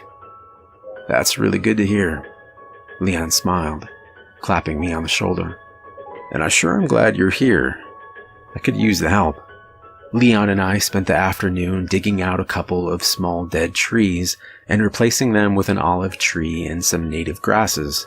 It was too hot to talk much while we were digging and hauling, but on our lunch break he filled me in with the local goings-on. Leon told me that over the course of the last 6 weeks, the staff had been reduced to a skeleton crew. At first he thought that some of our funding had been cut, so he asked Karen, the office manager. She said no, that there hadn't been any recent cutbacks, but there had been a lot of closed-door meetings and phone calls, back and forth between other observatories and also to Washington. All of the temporary help had been sent home, and after tomorrow, Karen would also be working from home. "Something's up," Leon said, "but I don't know what." "Maybe we found something out there," I said, looking upwards. "Or maybe something's found us." Leon shook his head, continuing, "It's the damnedest idea I ever heard of, sending out signals into space. We don't know what's out there. It's like dropping yourself into the middle of the ocean and sending out a trail of chum. Sharks can smell blood from a mile away. And just like whatever's up there, we won't hear 'em coming." That evening, I drove back to my aunt's house with Leon's words going round in my head. There's something about the desert that makes you realize how small and insignificant we are. After a while, I got up to bring my dishes inside, and down the street I could hear a soft metallic tapping. It was Miss Perez ringing the dinner bell for her stray cats. The next day was busy. I stopped at the hospital first thing in the morning, then headed into work. Leon, in fear of losing his last extra hand, kept us working hard at one project after another. At home that night, while warming up some leftovers, I heard the creaking of the front porch steps. It was Miss Perez. After asking about Aunt Vera, she smiled at the good news and handed me a plate of still warm chocolate chip cookies. We talked for a few minutes, then turning to go, she asked if I had seen her cats. She'd put out food for them last night, but the dishes were left untouched. I told her I'd keep an eye out. I ate my supper on the porch. As the final rays of light followed the sun below the horizon, a cool breeze picked up, and I must have dozed off in my chair because I woke to the patter of quiet rain. A thick layer of clouds blocked half the sky, but in the distance I could still see the full moon over the mountains. A quick flash of movement to my right caused me to rise from my chair and walk to the top of the steps. I counted 8 deer moving quickly in single file. They ran across the road and headed for the mountains. Trailing along behind them were 2 dogs and a cat. The following day at work, I told Leon about the strange caravan. I asked if he'd ever seen anything like it. He paused, thinking, "Well, I did hear about a study that said a lot of missing house pets can signal that something's coming, that the animals can sense things, like earthquakes and such, ahead of time, so they can get out of Dodge." Later that evening, sitting on the porch, I listened for the usual sounds of neighborhood dogs barking, but there was only silence. I had a hard time falling asleep that night. Eventually, though, I dozed off. I bolted full awake at 3 a.m. with a feeling of abject dread. My heart was pounding, and it felt like the ceiling above me was pushing down with incredible weight. Knowing full well that I'd never get back to sleep, I got up to check the house. Flicking the switch to the main room resulted in nothing. Checking the kitchen, I found the light was out there too. The curtains to the window over the sink were open, and I could see a dim flickering light reflecting off of the chain-link fence. It was coming from the street, and my first thought was fire. I grabbed my phone and headed out onto the porch. Immediately, I saw sparks trailing down from the utility pole directly in front of the house.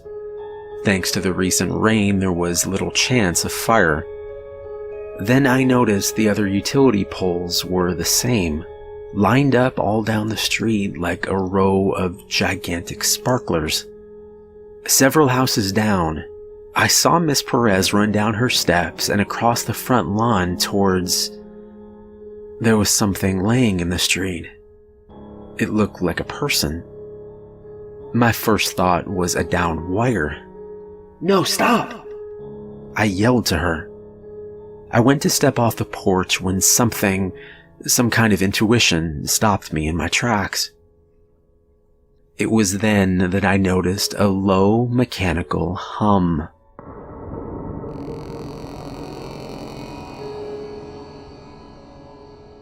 The air was filled with static electricity, but it wasn't coming from the power lines. I looked up. In the distance, the night sky was clear, but there was a massive bank of low clouds directly overhead. The clouds were dense, but I thought I could see a dim pulsing of lights above them. I heard Miss Perez begin to scream. Then the humming rose in tone, and a wide swath of light swept down to the ground. As soon as I touched her, she dropped to the ground like a rag doll. That's when I saw them, skittering along in the shadows, 6 or 7 of them at least. They were fast, and they were coming this way. Backing into the house, I closed the door quietly, then went to the front window. With no lights on, I would remain unseen, but I kept to the side and moved slowly just in case. Through the half-closed blinds, I could see across the street to about 6 or 7 houses down. This was when I got my first clear look at them. I think I stopped breathing. Their legs were elongated, thin but muscular. They moved with impressive speed on all fours, but they would often pause to stand and look around, their angular heads tilting, like a dog looking up at its master. 3 of them approached a house. In running full force, they hit the front door and it exploded inward with a crash. One moved around to a side window, and another moved easily up onto the rooftop, perching there, its head darting quickly in all directions. I caught a glimpse between the houses of 2 people running through the darkness. They must have run out their back door in a panic. The thing on the roof screeched and leapt down after them. I heard 2 gunshots, and then a scream, and then nothing. The creatures returned to their methodical siege of the next house in line. And I realized then that they were most likely coming down both sides of the street. That would mean that they were almost here. I started moving then, quietly locking the deadbolt on the front door and moving through the rooms, both checking that the windows were locked and looking for a place to hide. The house had no basement and only 3 closets. Both my and Aunt Vera's closets were packed to the brim, so I decided to try the small closet in the living room. Aunt Vera used that for guests, so it was half empty. I grabbed a large knife from the kitchen and moved to the closet. There were a few long coats that I pulled in front of me as I moved to the back. My knee struck something hard. Feeling around in the darkness, I recognized a little wooden stepladder. That's when I remembered the crawl space above the closet. I felt a tiny ray of hope until I heard a hard crash at the front door. They were inside. Slowly and carefully, I slid the coats back and opened up the ladder. It only had 3 steps, so after quietly lifting the wood panel in the ceiling, I pulled myself up into the dusty space above and silently put the panel back in place. I didn't move then. I tried to listen, but I couldn't hear much above the pounding of my heart, so I tried to slow my breathing. I heard glass breaking and loud crashes as they tore through the house. A minute later, I thought I heard the scrabbling of claws on the floor of the porch. Then it was quiet. I didn't move for 10 minutes. Then, as silently as possible, I crawled over to a small vent and looked out.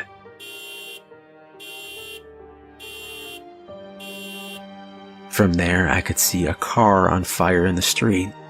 The door was open and a charred human figure lay on the ground. I watched the houses across the street for any faces in the windows or the slightest movement of the curtains, but there was nothing. And I wondered then if everyone was dead. I took out my phone and tried to call Olivia. There was no signal. I noticed that the loud buzzing hum was moving away now. It grew softer and the air was less filled with static electricity. About 10 minutes later, though, it started moving back this way. I listened to the pattern repeat 3 more times until, exhausted, I rested my head on the attic floor and slipped into unconsciousness. I heard the slow, familiar creaking of the rocking chair. Aunt Vera sat smiling on the porch. She looked so young. "I'm fine now," she said. "I'm with your Uncle Jack. I haven't seen him in such a long time." With tears in her eyes now, she said, "I'll miss you, my boy. But you need to go, David. Go now." My eyes snapped open, and it took me a moment to get my bearings. When I came fully awake, I was absolutely certain of 2 things. My Aunt Vera was gone, and I had to get out of here. Now. Lowering myself quietly down to the closet floor, I did a quick check of the house. Empty. Heading for my room, I grabbed 2 backpacks and a duffel bag. I threw in clothes, my camping gear, flashlight, a small radio, and all the batteries I could find. In the kitchen, I got canned goods, some lighters, and 2 large knives. Then I set an unopened 5-gallon water jug next to the front door. Raiding the medicine cabinet, I found aspirin, bandages, and some leftover antibiotics. Closing up my packs, I looked around. Sprinting back to my room, I grabbed the picture of Olivia and me that I kept in a frame on my dresser. An old arrowhead sat next to it. I took that as well. I did one last thing, too. Then I cinched up the packs, grabbed the water jug, and headed outside. Watchfully, I moved across the street and through my neighbor's backyard, then out into the low scrub towards the mountains. Staying low, I moved as quickly as I could until I felt the air begin to charge with electricity. Then I hid in the bushes until I heard it once again moving away.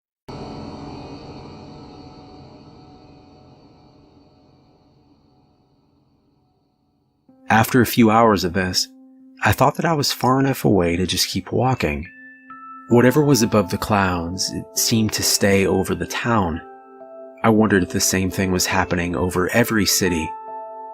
My mind kept returning to thoughts of Olivia.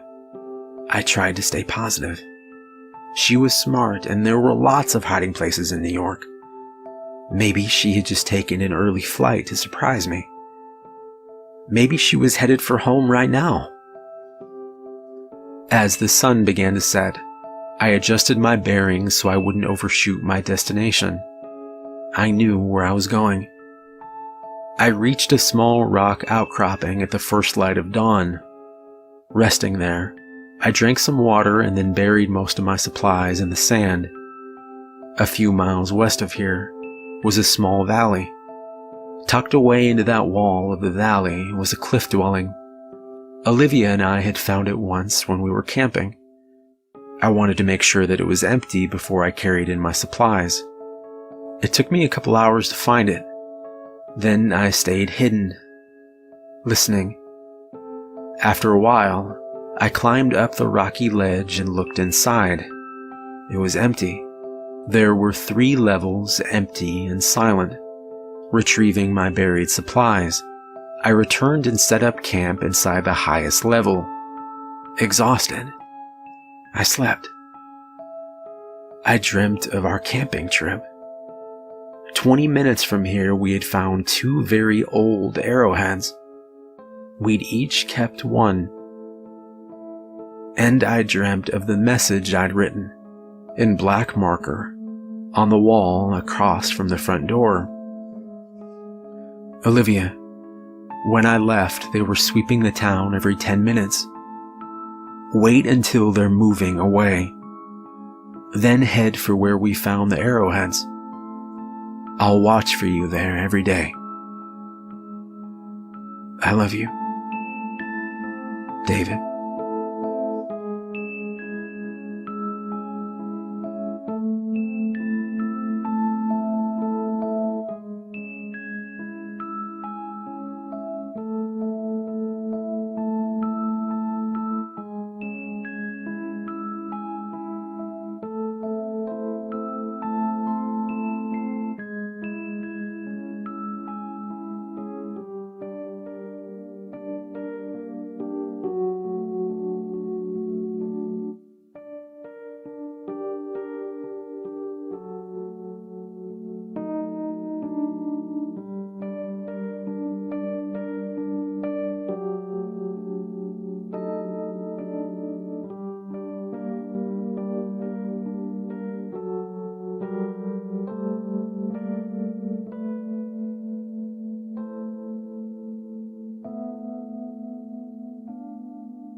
Is that?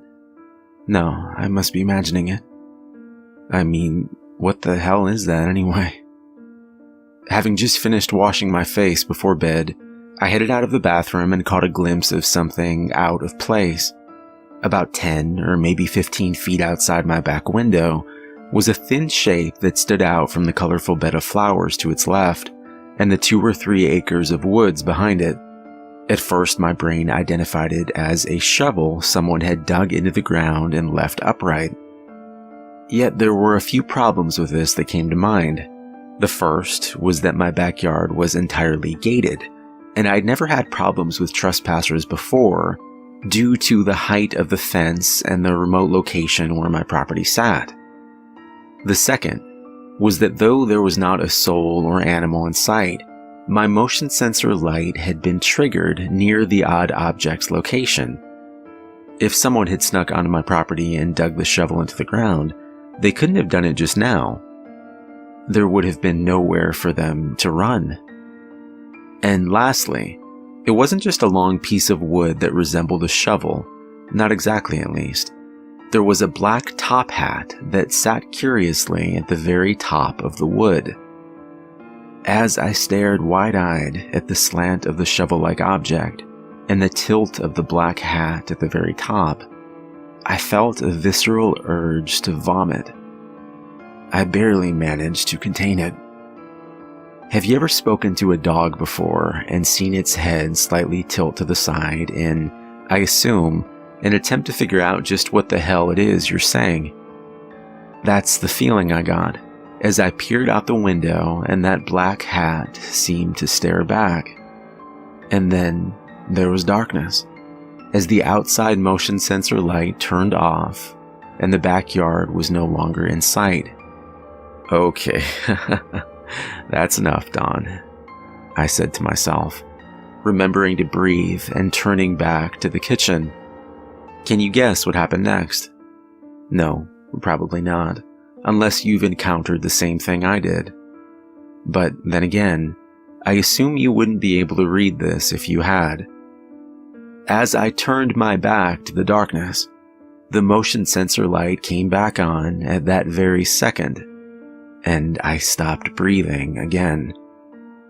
As I turned, the object came into view again, but this time it was a few feet closer, and it was different. Instead of just the hat, it wore something patchy and gray on its chest as well. Though it was almost certainly a dream, I decided to call the police anyway. But as I did, I made another mistake. I turned my back on the thing yet again. Reaching for the cell phone, I heard the glass window shatter onto the floor. I fell back against the wall immediately and turned to see the creature now inside my home, standing in the circle of sharp debris. This can't be happening, I whispered to myself as I scanned the thing, which was now only 20 or so feet away. It wore a black top hat, the tattered gray clothing, and now 2 bone-thin arms had seemed to sprout inside. I dialed 911, and the last thing I remember was passing out. Later on, I was able to hear a recording and my voice saying, "It's in the house." I can't tell you much about what happened after, because I don't really remember. But I can tell you where I am now. I call it the Overlook, but I'm sure its real name is something else. Probably some nice title that does its share to conceal just what type of lunatics it contains inside. Crazies like me. You see, I'm allowed to write 1 letter a week, supervised of course, and this time I've decided to share my life story with a lot of you. Well, I suppose it's less my story than its. It is still here with me. It watches me from the corner of my room. It scurries up the walls and hangs from the ceiling. It sometimes just stands there, tilting its head towards me. Maybe it's deciding just when exactly to finish me off. There's not much left for it to devour, however, seeing how I haven't slept in weeks and continue to lose my touch on what's left of my reality.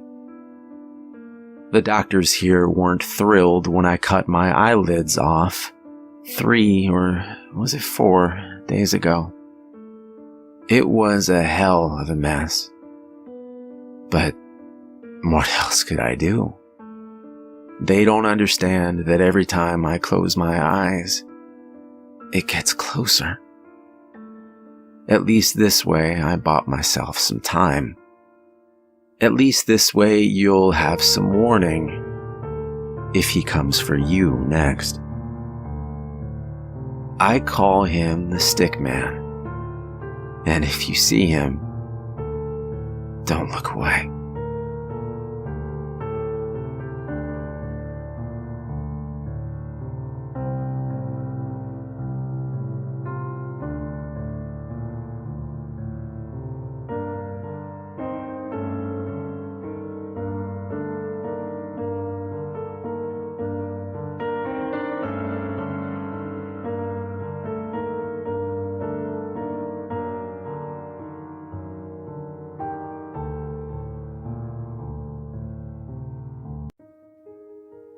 A year before he died, my grandfather told me a story. He was, in the way that old soldiers often are, a no-nonsense, upright man of few words. It was the morning following my 20th birthday, and he telephoned me at 9:30 on the dot, requesting my presence at his home on the outskirts of Salcombe, approximately half an hour's drive.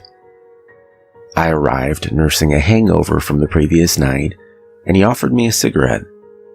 When I hesitated, he just laughed and told me that he knew I smoked and that he wouldn't tell my father. We sat together on his porch and smoked in silence, watching the waves crash against the Devonshire coast. Eventually, he stubbed out the butt of the silk cut and produced a shoebox, which he handed to me.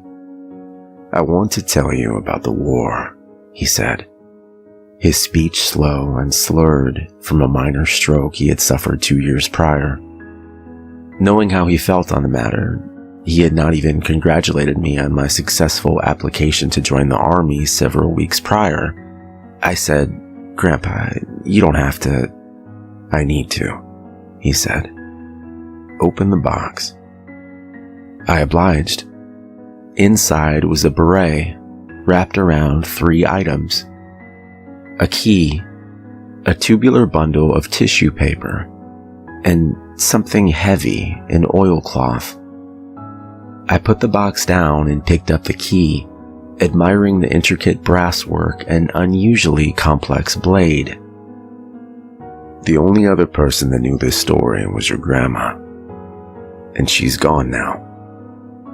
I won't be around forever either, you know. It's important people know. We were silent for a couple minutes. It sounds selfish, but I hate when old people talk so fatalistically. That said, my curiosity was piqued by the grim show-and-tell atmosphere. He lit another cigarette, letting the flame of his match linger just long enough that the wood about its head had begun to curl and blacken. Then he shook it out. I joined the war too late, he said. All through school, my friend Nick and I just wanted to be heroes. When the time finally came, and we were gearing up to fight the Nazis in France, our damn unit was diverted. Where were you sent? I asked. He took a deep drag on the smoke. Channel Islands, the only part of the British Isles to be occupied by the Germans. Coinciding with the liberation of France, we were preparing to attack the Isle of Jersey when the Jerrys surrendered. Just a few hundred of them, holed up in their rat warrens in the cliffs.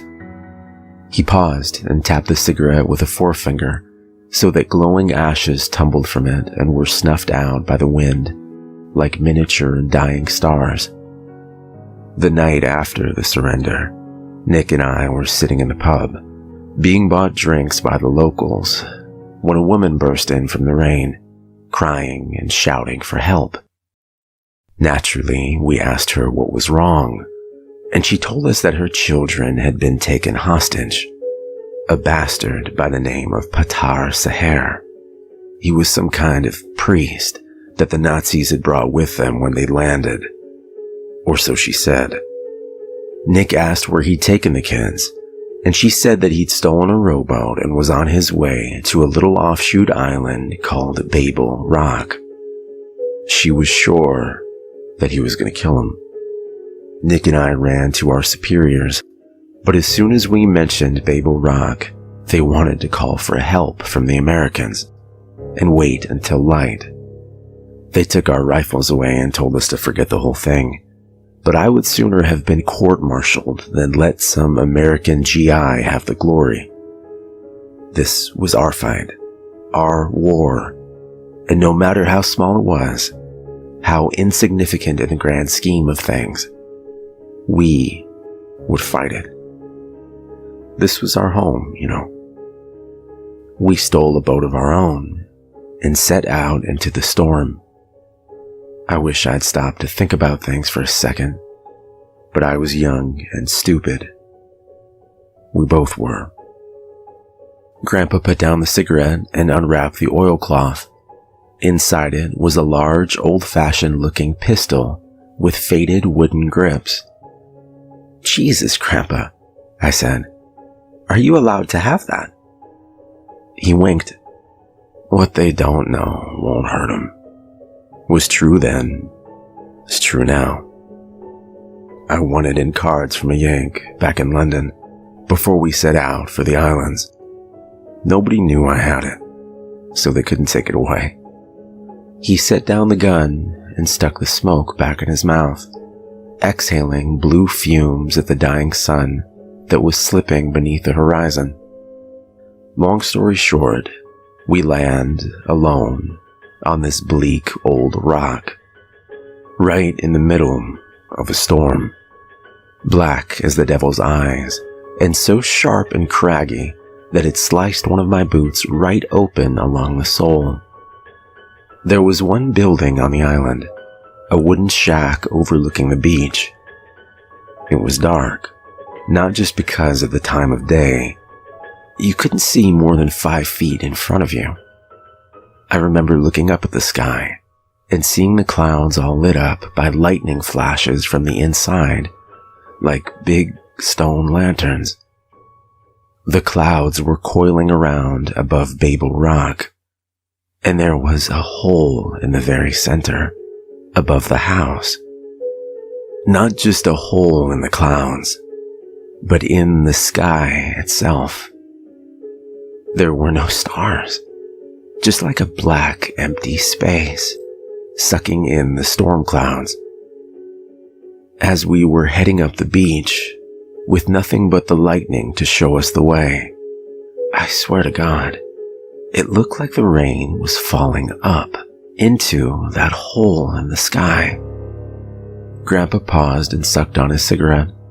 The tip glowed brightly and illuminated his face with a faint orange hue. Then he continued.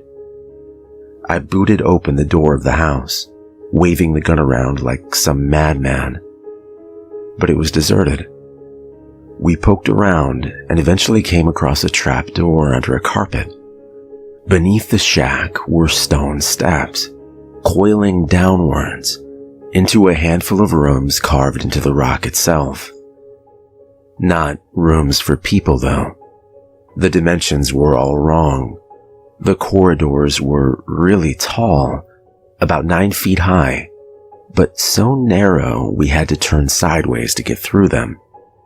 Everything was covered in weird scratchings, too, in the walls and on the ceiling. Roman numerals, I think. Everything was quiet, except for the storm outside, and we were just starting to regret ever going there, heroism or no, when we rounded a corner and found the children. He kneaded his brow. That's a bloody sight I won't ever forget. They were stood in a ring in this big, oval-shaped room. Their eyes were all rolled back, so you couldn't see the pupils, and they were each reading from a little book, like a Bible. But I couldn't understand a word of what they were saying. It wasn't German or Latin or any language I know. Before I could say anything or do anything, I heard a voice behind me. Horrible, deep, resounding. It said, "Halt." And I turned around, and there's Petar, this fat Jerry bastard in priest robes, and he's got a little pistol to Nick's head. Told me to drop my gun and kick it over to him. And I mean, of course I did. This was Nick. He lived 2 doors down from me my entire life. He was my best friend. Being a hero is nothing when it costs you everything. Grandpa paused, and I saw his leathery cheeks glistening, wet from tears. Then he blew Nick's brains out. Just like that. Shot him in the side of the head. I lunged for him, trying to grab the gun, and he shot me too. Shattered my kneecap. That's why I need this. He tapped the heavy stick that he'd hobbled around on as long as I knew him. Then he flicked away the end of his cigarette and reopened the pack with trembling fingers. It was empty. I handed him my half-smoked one, and he nodded his thanks. I passed out, he said, his face now lost to the rush of night. When I came to, his face was inches away from mine, and I could feel his breath on my cheek. He stank of rotting meat. There was something wrong with his eyes, too. Black. Black as that hole in the sky. He spoke to me then. He asked me in broken English if I believed in God. I could barely speak.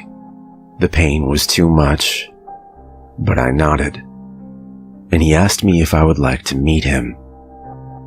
I thought then that he was just threatening to kill me, to send me to meet my maker.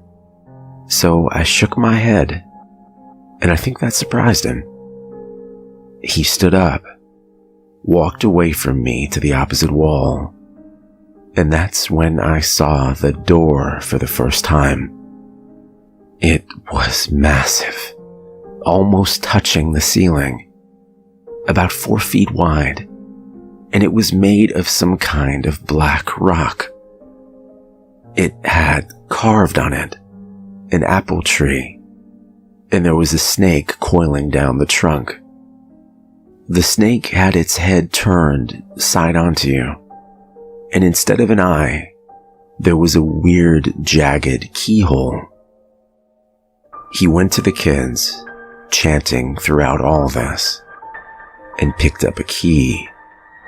This key, off the pedestal they were gathered around. Grandpa gestured at the key, its brass swastika head glinting beneath the glow of his cigarette. Petar said that he'd spent 11 years of his life secretly visiting Babel Rock, measuring the keyhole and designing a key to fit. I asked him whether he put the door there, and he gave me an odd look and told me it had been there before men even walked the earth. Then he unlocked the door and stepped backwards, speaking words in German I couldn't understand. And then something started to push the door open from the other side. As it opened, just a crack, all the candles in the room went out, and we were in darkness. The only light was coming from a lantern in the next room, and it was just me, Petar, and whatever was opening that door. And all the while, the kids were chanting and singing. It opened a few inches more, and a hand came through, all charred and calloused. But it wasn't a human hand. It was small, with long, hooked fingertips, and it coiled around the edge of the door, as though it were cautious of entering the room. As it did, the air began to taste of seawater and sulfur, and I was more scared then than I've been in my entire life.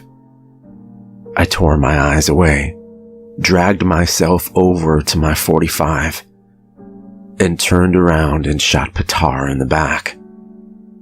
Pow! He mimed a pistol with his hand. His blood splashed across the door and wall, but it also landed on that hand. As soon as it came into contact with that blood, it went crazy. The hand tightened its grip on the door and started pushing. This was solid stone, about a foot thick, and this thing was just shoving it open. I forgot my pain then. Fear was giving me strength, and I limped across the room and slammed my shoulder against the door. I must have surprised it, because I felt it give way, and I heaved with every ounce of strength in my body. God, I was tough as a lad. He sucked on the smoke, the tip flaring up against the night. I almost had it. The door was almost closed. But that hand, that blasted monster of a hand, still there, reaching round at me. I pulled out my boot knife, and I hacked one of its fingers off. It howled, or maybe that was just the storm above us, but the hand retreated, and I slammed the door closed. Then, to my horror, the door shuddered and opened a crack. It was throwing its weight against it, desperate to get into our world. I pushed back, and then I noticed the key sticking out beside my hand. I forced the door closed one last time. Then I turned that key and threw it away from me across the room. The second the key left the door, the banging stopped. Everything was silent. The kids all kinda jolted awake, like sleepwalkers, and started crying. All of us were covered in Nick's blood and Petar's. That finger I hacked off flared up, caught fire, and in seconds, it was nothing but bone. I went to Nick, but he was long gone. So I picked up the gun and went to Petar instead. He looked up at me and he said something in German, words that echo round in my head every night. I shot him again and again until there were no bullets left in my gun, and he was unrecognizable. And then the pain hit me again. I blacked out. Grandpa took a final drag on his cigarette, then he ground it into the ashtray. We sat, unmoving and unspeaking in his garden, our silhouettes picked out white-edged by the stars, like marble statues seated in eternal vigil for the men that had sailed across the sea and never returned. I gazed at him, and in that half-light, he could almost be the fit, powerfully built young man in the photographs that had adorned the walls of his house before Grandma had passed away. I had no idea what to think or to feel, or how much of his story was true, but I was enthralled by his words. What happened then, Grandpa? As he replied, the clouds began to shift over the stars like curtains being drawn over a stage, so that his words seemed to come from some unspecified point in the darkness, and I were speaking to a ghost. When I came to, I heard shouting from far above, commands being given, boots on the stairs. English voices, I was sure. I grabbed the gun and shoved it into my jacket. I knew that if my superiors knew about it, I'd be in even deeper shit than I already was. Then I saw Nick, lying there on the ground, and I knew that I had to get something, some proof, so that other people would know that his death hadn't been in vain.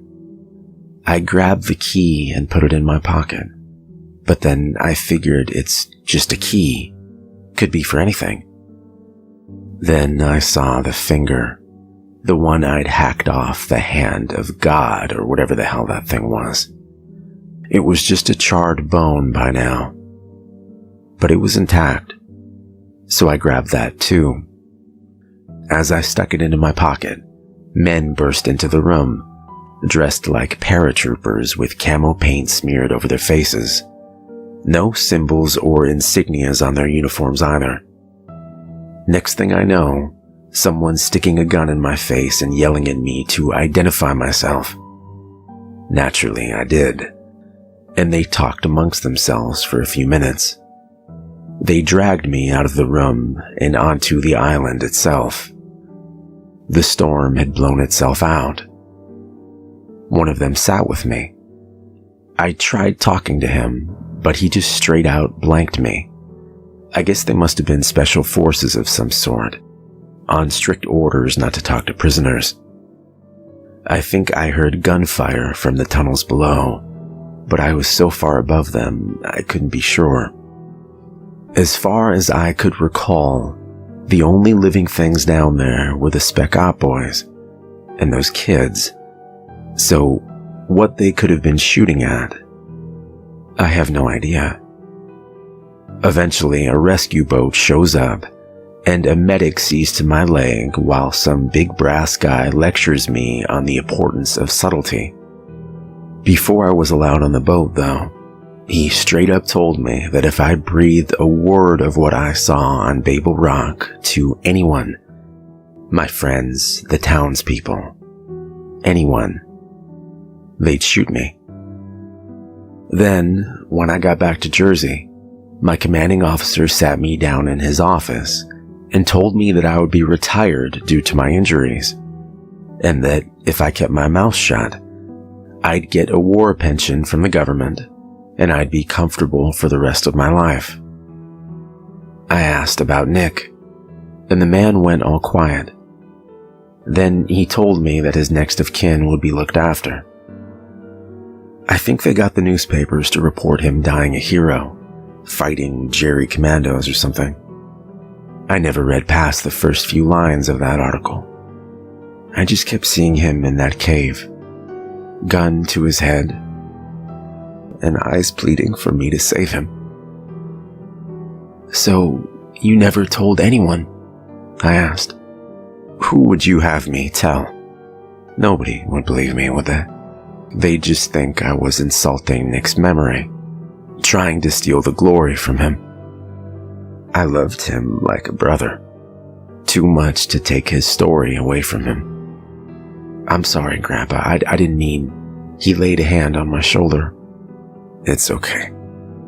He struck a match and unwrapped the tissue paper. Inside, long and angular, there lay a skeletal, humanoid finger, far too long to be from a man, and with bone hardened and pointed at the tip, like a claw. I gazed at it, in awe, in horror, before whispering, "I'm so sorry, Grandpa." He smiled and patted me on the shoulder. Then he blew out the match, and I heard him gathering the 3 items he had showed me back into their box.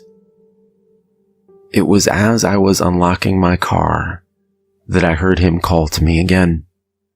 He was standing in the doorway, lit from behind in an otherwise featureless darkness. "Well done on getting the job. Be careful over there. In Afghanistan, I mean. Always rely on your judgment, no matter what they tell you." He closed the door.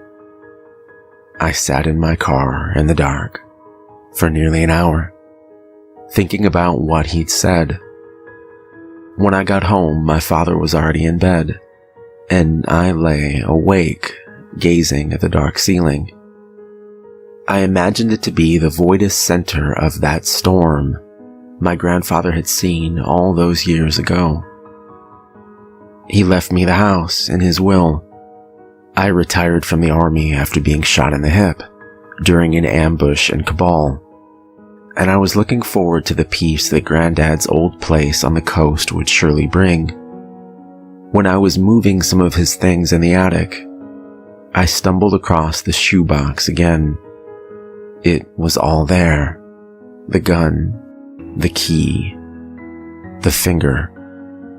Like the realization of some strange dream, the memories of that night flooded back, and I sat down and cried for the first time since his funeral. I took a ferry to Jersey recently, and then hired a local fisherman to take me to Babel Rock.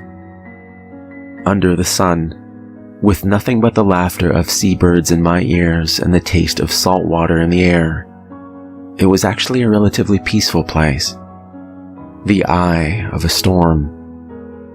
There was no shack, though. I suppose it was probably destroyed shortly after the events of my grandfather's story. I found a heavy iron hatch, under which was a stairwell, but that ended in a square brick room, scrawled with graffiti and full of empty crisp packets. When the sunset was at its apex, licking at the ocean with a long orange tongue, I wrapped the 3 items in his beret and hurled them off the cliff, where the hungry, frothing jaws of the sea snapped them up. Then I sat with a thermos of tea and imagined Grandpa and Nick sitting together on a boat destined for London, full of stories of heroism. Perhaps he believed the story best forgotten, that he wasn't a hero. But I believe differently.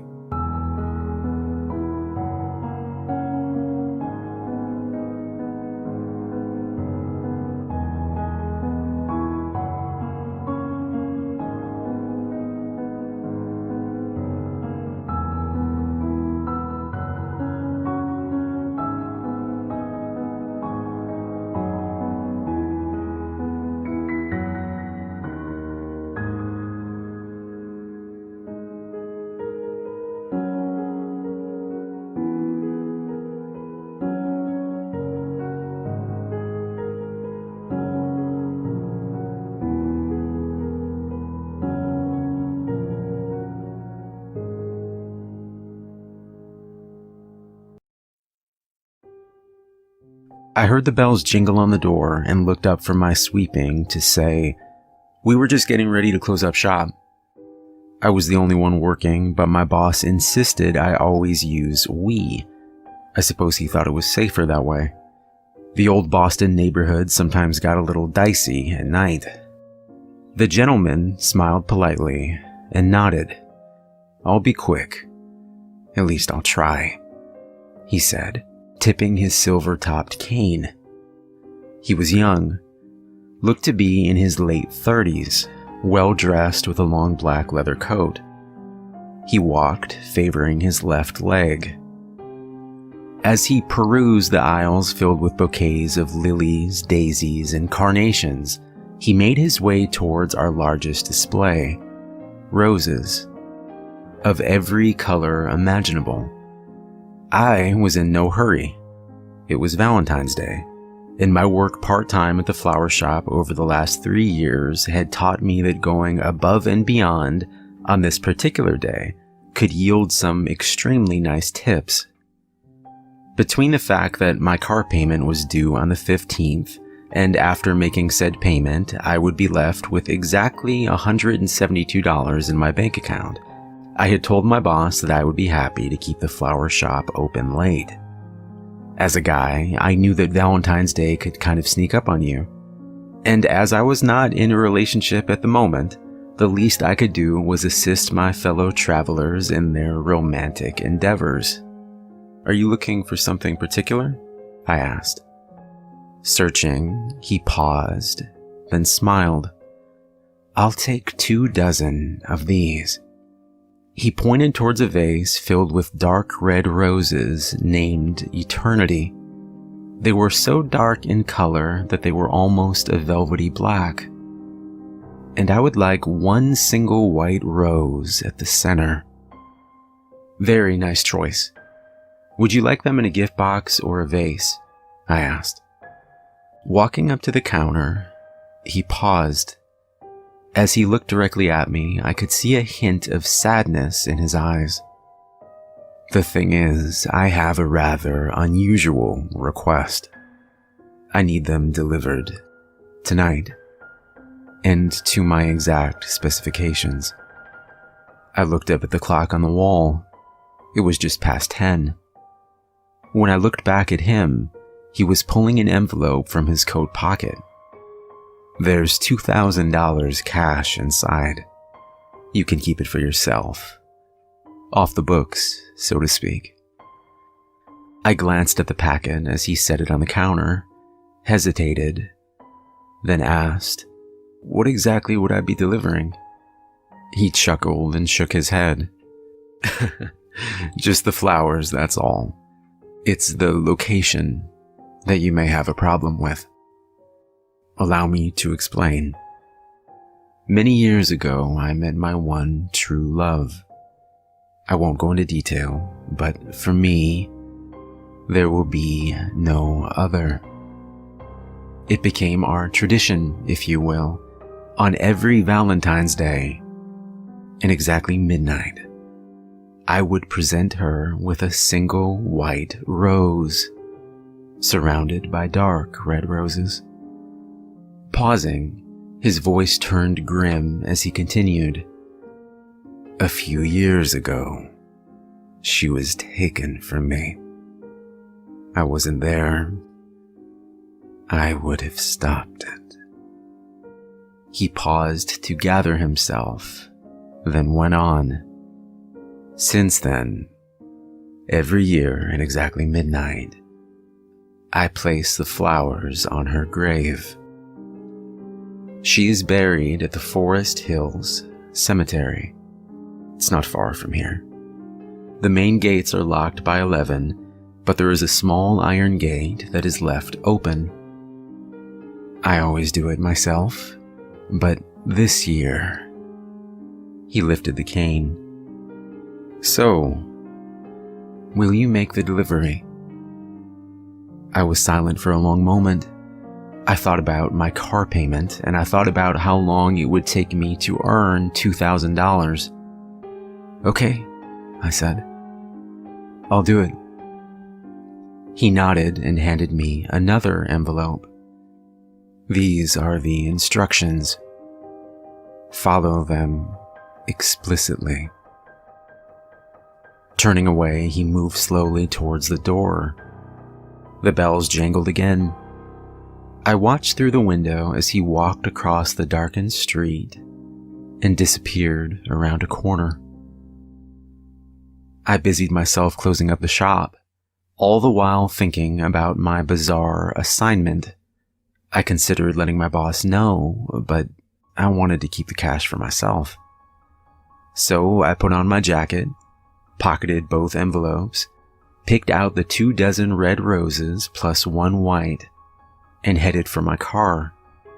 It was cold, so as I waited for my car to warm up, I opened the set of instructions. Nothing too strange, just directions to the cemetery and the location of her grave with a little hand-drawn map. I was to place the roses exactly at midnight and light a candle. Entering Forest Hills Cemetery into my phone, I pulled out of the parking lot. 20 minutes later, I was parked along the street adjacent to the cemetery. It was 11:30. I found the small gate unlocked and walked through. It opened onto a path that meandered and branched out to several other paths. I referred to the hand-drawn map included with the instructions to keep from getting lost. The place was vast and surrounded by woods.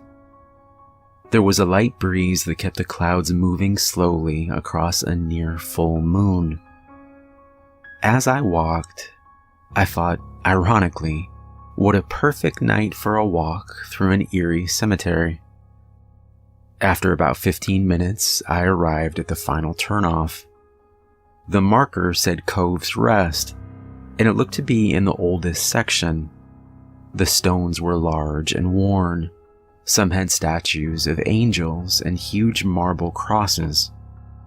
The path that dead-ended at her grave, which turned out not to be a grave, but a small mausoleum.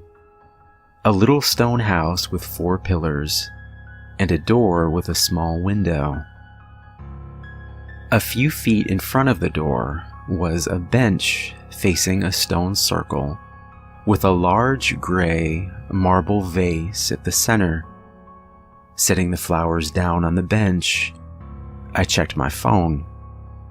11:55. The second I laid my eyes on the little stone house, which, by the way, looked absolutely ancient, I began to feel on edge.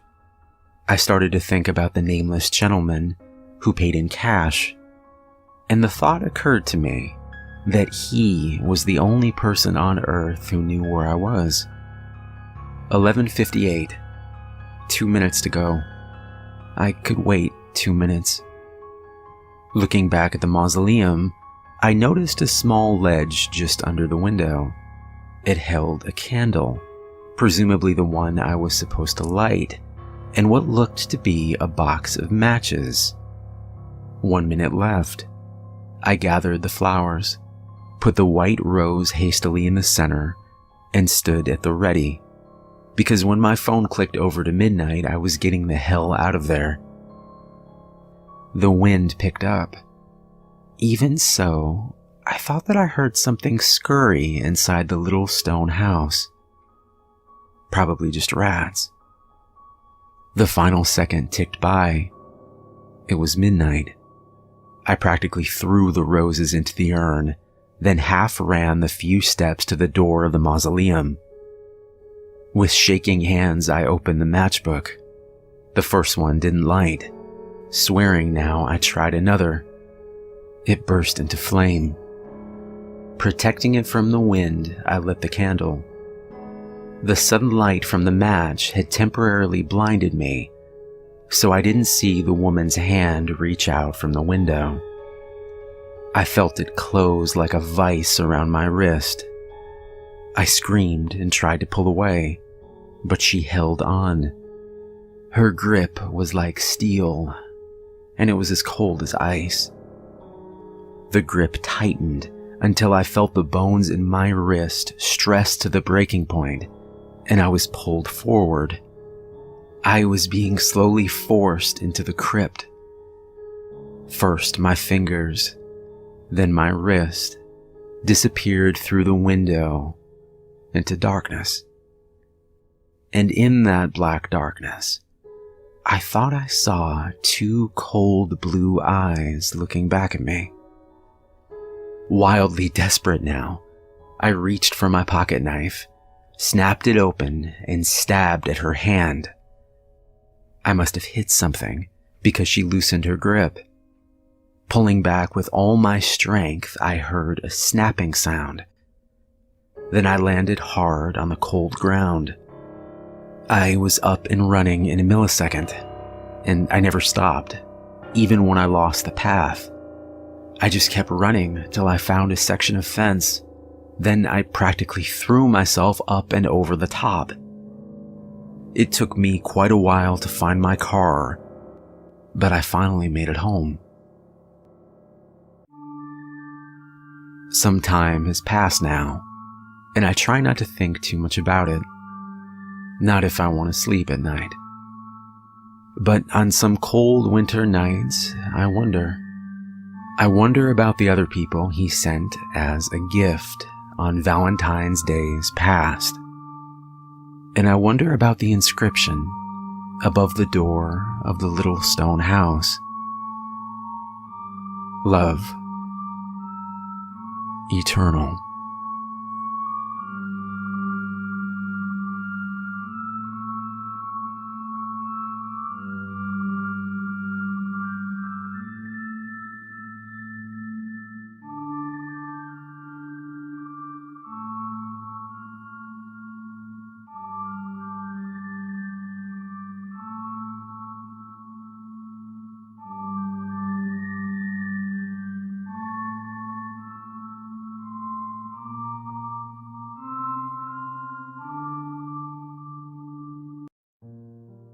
Having difficulty staying awake there?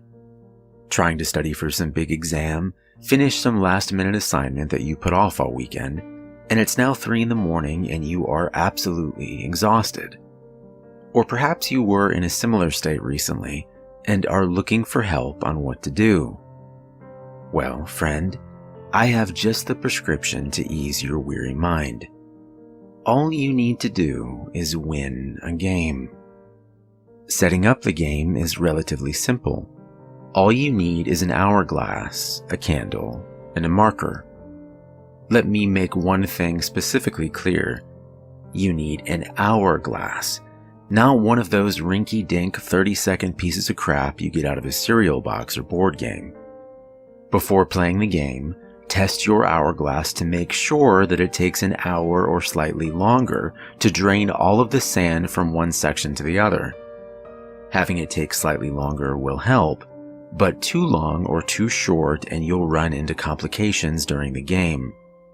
You must also be completely alone in the room while playing. When you are ready to play, choose any room that can be sealed, simply meaning that all doorways and windows can be closed.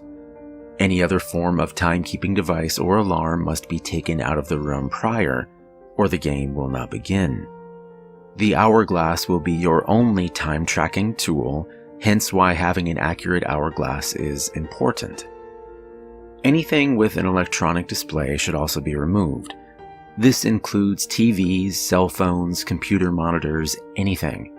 Leaving them in the room during the game will put you at a massive disadvantage. You may begin the game at 8 p.m. Make sure the room is sealed, drawing the curtains to block any outside light.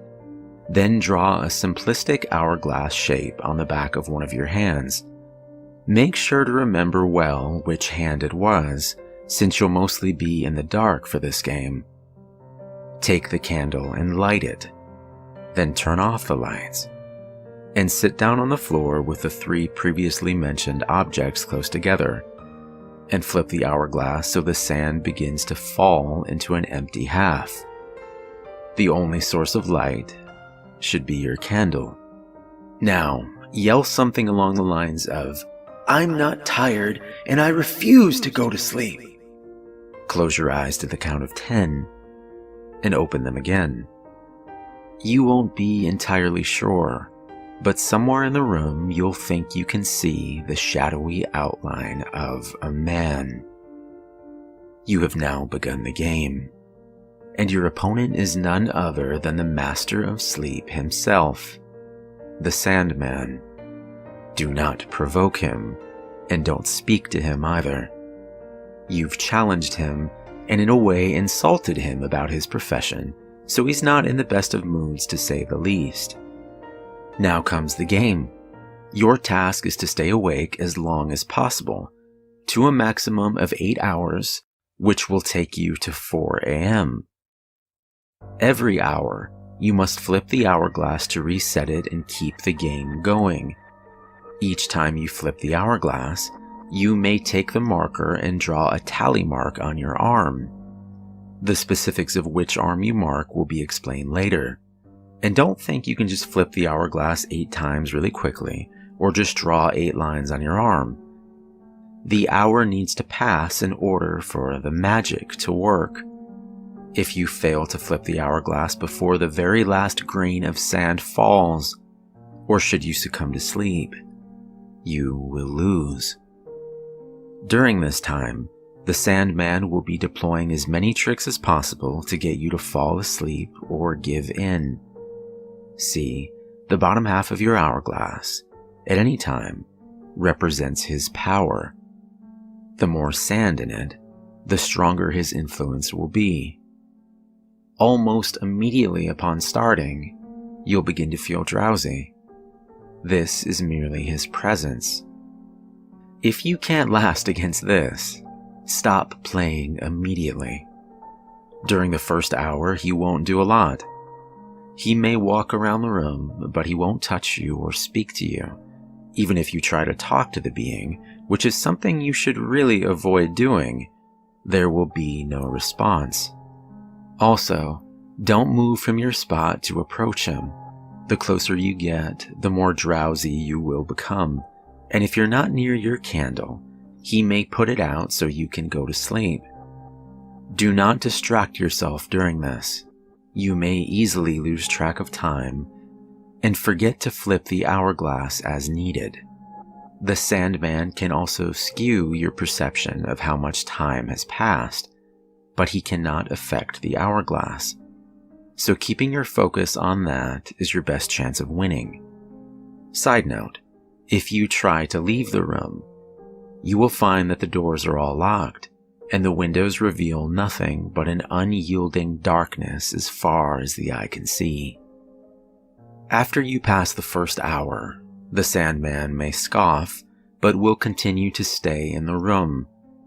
Now he will begin to pull more from his bag of tricks. He's seen that you're going to be a hard one to put down.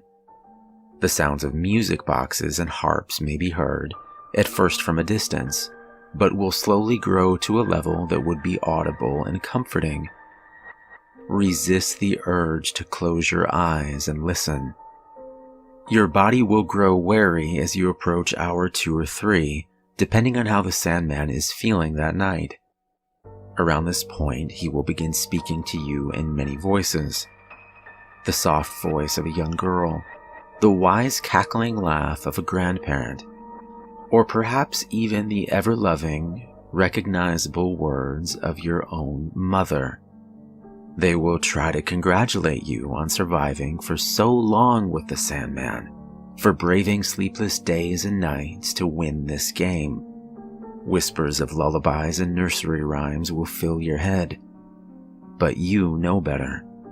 Say nothing, and ignore the voices. No matter how real they may seem, don't listen to them. Do not go to sleep. If you manage to make it to the halfway point and now have 4 marks on your arm, you'll be nothing less than exhausted, and the Sandman will be nothing less than enraged. He will begin to manipulate your environment even more and start using new tactics to get you to sleep. Instead of trying to lull you to sleep, he will attack you. Hallucinations will occur. You'll see horrifying images of the dead hanging from the ceiling, flashed by a spotlight of unknown origin. The room may start to close in, and then stretch out, and close in again, and stretch back out. A whisper in your ear will turn into shouting in your face from an invisible source. Already weakened and sleep-deprived, your remaining energy will be drained in bursts from his terrors. You may have sudden adrenaline rushes, sure, but the Sandman is clever. He'll time them so that you can't just survive the next hour by simply being anxious. He'll wait until your emotional state has fallen just another level lower. And then bam, 2 rotted feet dangling in front of your face. You can scream all you want. You can beg for him to stop. But this will only use up more of your ability to function. At the 6-hour mark, the hallucinations will shift between horror and comfort. While the Sandman will begin to pick your brain and find what nightmares caused you to come to a cold sweat many a night, others will coax you towards slumber, claiming that you've put up with enough and that you deserve your rest. A warm bed to tuck yourself into, a pillow made from the softest of furs and feathers. The harps and music boxes will start to overload your sense of hearing. In your state, you may welcome the chance to sleep, but snap out of it. Have you been watching the hourglass? Make sure his terrors aren't distracting you. This is why you don't talk to the Sandman. For every tiny detail about yourself you give him, he will use against you here. This is also the point where electronic displays can become a massive problem. They will turn on, regardless of whether they are powered or not, and should you gaze upon their mystifying image for too long, your eyelids will droop, and your body will collapse onto the floor. If you had just turned the screens away, the Sandman might use some muscle and turn it back towards you, so you can get a better view. The curtains may open to a brilliant dawn or a clear blue sky, but the only truths in this room are your arm and the hourglass.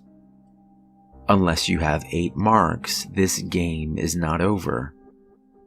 Use any ounce of strength you have to flip that hourglass, now an immense chore from the Sandman's influence.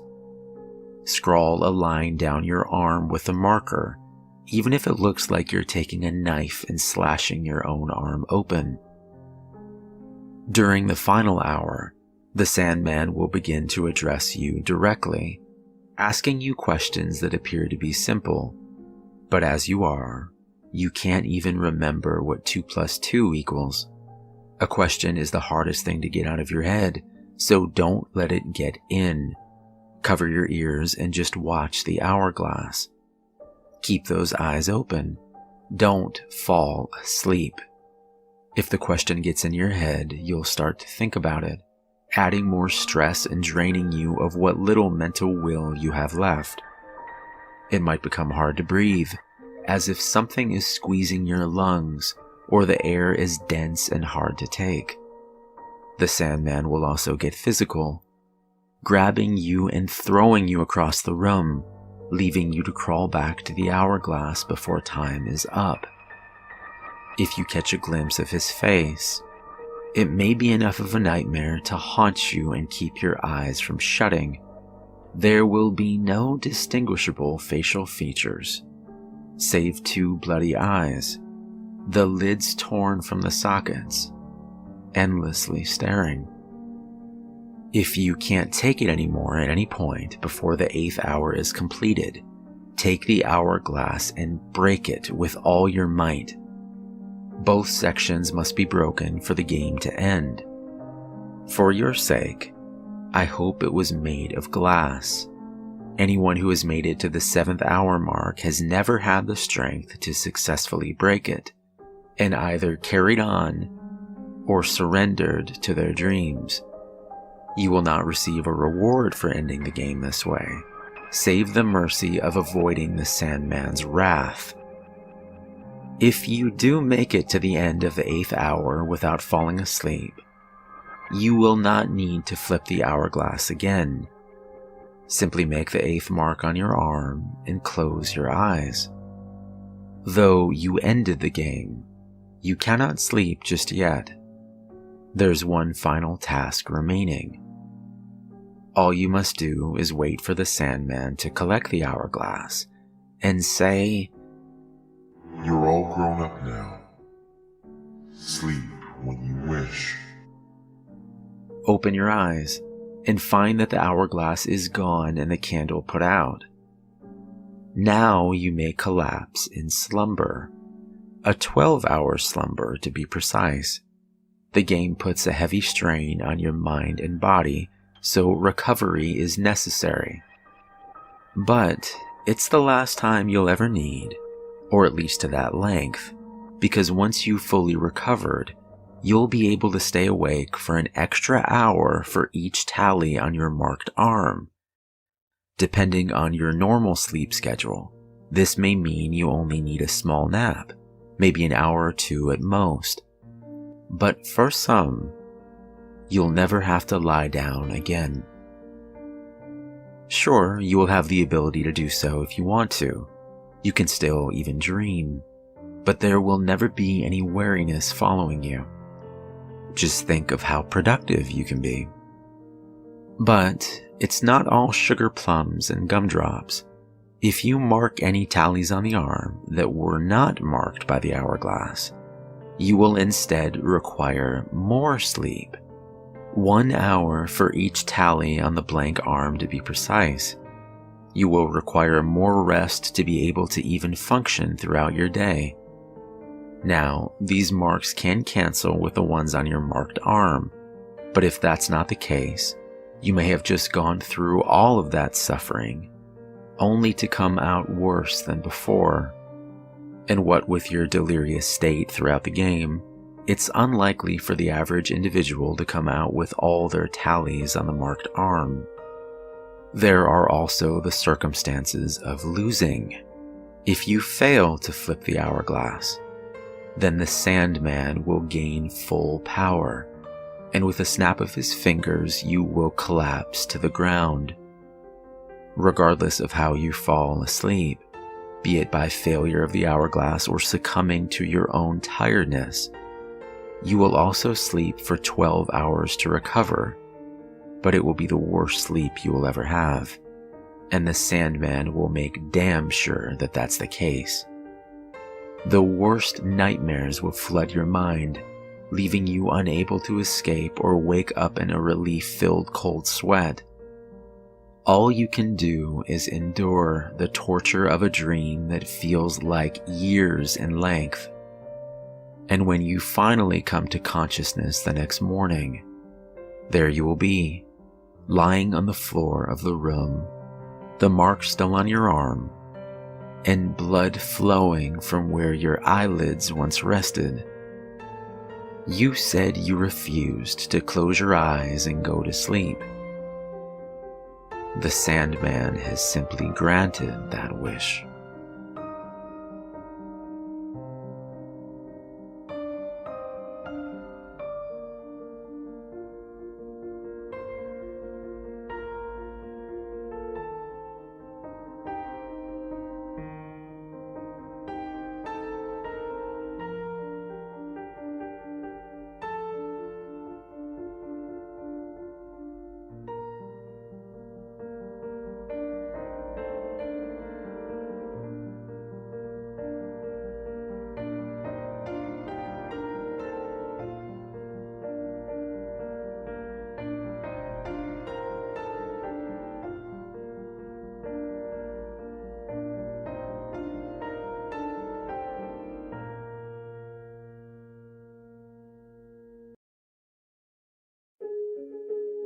During the summer of 2003, events in the northeastern United States involving a strange, human-like creature sparked brief local media interest before an apparent blackout was enacted, Little or no information was left intact, as most online and written accounts of the creature were mysteriously destroyed.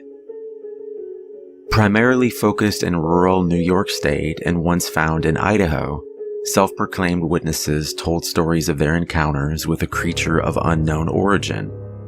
Emotions ranged from extremely traumatic levels of fright and discomfort to an almost childlike sense of playfulness and curiosity. While their published versions are no longer on record, the memories remained powerful. Several of the involved parties began looking for answers that year. In early 2006, the collaboration had accumulated nearly 24 documents dating between the 12th century and present day, spanning 4 continents. In almost all cases, the stories were identical. I've been in contact with a member of this group and was able to get some excerpts from their upcoming book. A Suicide Note, 1964. As I prepare to take my life, I feel it necessary to assuage any guilt or pain I have introduced through this act. It is not the fault of anyone other than him. For once I awoke and felt his presence, and once I awoke and saw his form, and looked into his eyes. I cannot sleep without fear of what I might next awake to experience. I cannot ever wake. Goodbye. Found in the same wooden box were 2 empty envelopes addressed to William and Rose, and 1 loose personal letter with no envelope. Dearest Linny, I have prayed for you. He spoke your name. A journal entry, translated from Spanish, 1880. I have experienced the greatest terror. I see his eyes when I close mine. They are hollow, black. They saw me and pierced me. His wet hand. I will not sleep. A Mariner's Log, 1691. He came to me in my sleep. From the foot of my bed I felt a sensation. He took everything. We must return to England. We shall not return here again at the request of the rake. From a Witness, 2006. 3 years ago, I had just returned from a trip to Niagara Falls with my family for the 4th of July. We were all very exhausted after a long day of driving, so my husband and I put the kids right to bed and called it a night. At about 4 a.m., I woke up thinking my husband had gotten up to use the restroom. I used the moment to steal back the sheets, only to wake him in the process. I apologized and told him I thought he got out of bed. When he turned to face me, he gasped and pulled his feet up from the end of the bed so quickly his knee almost knocked me out. He then grabbed me and said nothing. After adjusting to the dark for a half second, I was able to see what caused the strange reaction.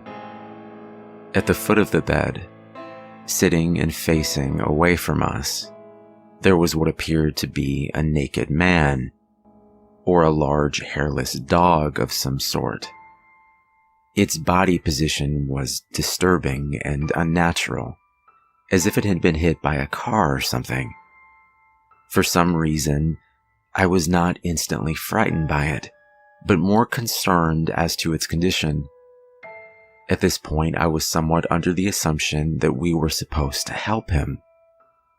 My husband was peering over his arm and knee, tucked in the fetal position, occasionally glancing at me before returning to the creature. In a flurry of motion, the creature scrambled around the side of the bed, and then crawled quickly in a flailing sort of way, right along the bed until it was less than a foot from my husband's face. The creature was completely silent for maybe 30 seconds, or maybe it was just 4 or 5. It seemed like a long time. Just looking at my husband. The creature then placed its hand on his knee and ran into the hallway leading to the kids' rooms. I screamed and ran for the light switch, planning to stop him before he hurt my children. When I got to the hallway, the light from the bedroom was enough to see it crouching and hunched about 20 feet away. He turned around and looked directly at me, covered in blood. I flipped the switch on the wall and saw my daughter, Clara. The creature ran down the stairs while my husband and I rushed to help our daughter. She was very badly injured and spoke only once more in her short life. She said, "He is the rake." My husband drove his car into a lake that night while rushing our daughter to the hospital. They didn't survive. Being a small town, news got around pretty quickly. The police were helpful at first, and the local newspaper took a lot of interest as well. However, the story was never published and the local television news never followed up either. For several months, my son Justin and I stayed in a hotel near my parents' house. After we decided to return home, I began looking for answers myself. I eventually located a man in the next town over who had a similar story. We got in contact and began talking about our experiences.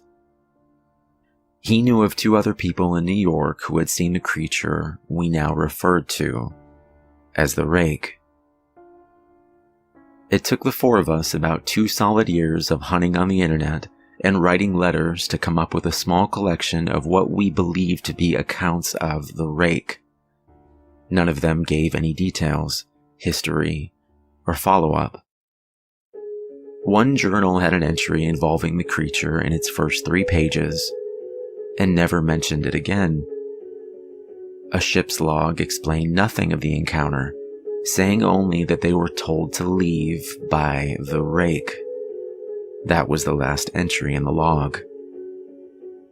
There were, however, many instances where the creature's visit was one of a series of visits with the same person. Multiple people also mentioned being spoken to, my daughter included. This led us to wonder if the rake had visited any of us before our last encounter. I set up a digital recorder near my bed and left it running all night every night for 2 weeks. I would tediously scan through the sounds of me rolling around in my bed each day when I woke up. By the end of the 2nd week, I was quite used to the occasional sound of sleep while blurring through the recording at 8 times the normal speed. On the first day of the 3rd week, I thought I heard something different. What I found was a shrill voice. It was the rake. I can't listen to it long enough to even begin to transcribe it. I haven't let anyone listen to it yet. All I know is that I've heard it before, and I now believe that it spoke when it was sitting in front of my husband. I don't remember hearing anything at the time, but for some reason, the voice on the recorder immediately brings me back to that moment. The thoughts that must have gone through my daughter's head still haunt me to this day.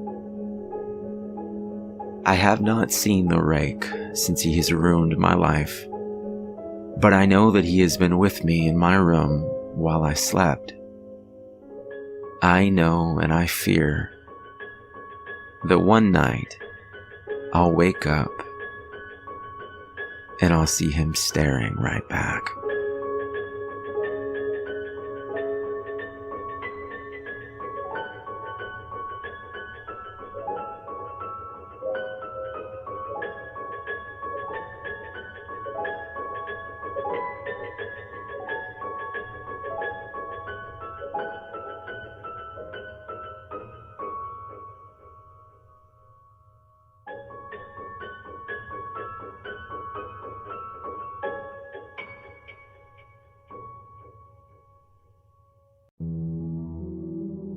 prey. For devils have no reason. Satan waits to curse your ways. Have you seen it in his eyes in the sunset? Have you wondered if he's laughing when he plays? Kansas. The Devil Game. This is a set of instructions for how to speak with the devil, which, as those of you with any sort of brains at all might note, is a patently moronic proposition on the face of it, one likely to culminate in any number of thoroughly unpleasant fates.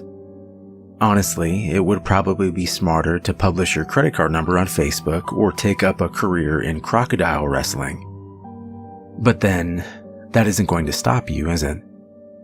Not if you're sincerely interested, at least. Technically, if you do everything just right, there's a fair chance you'll walk away scot-free.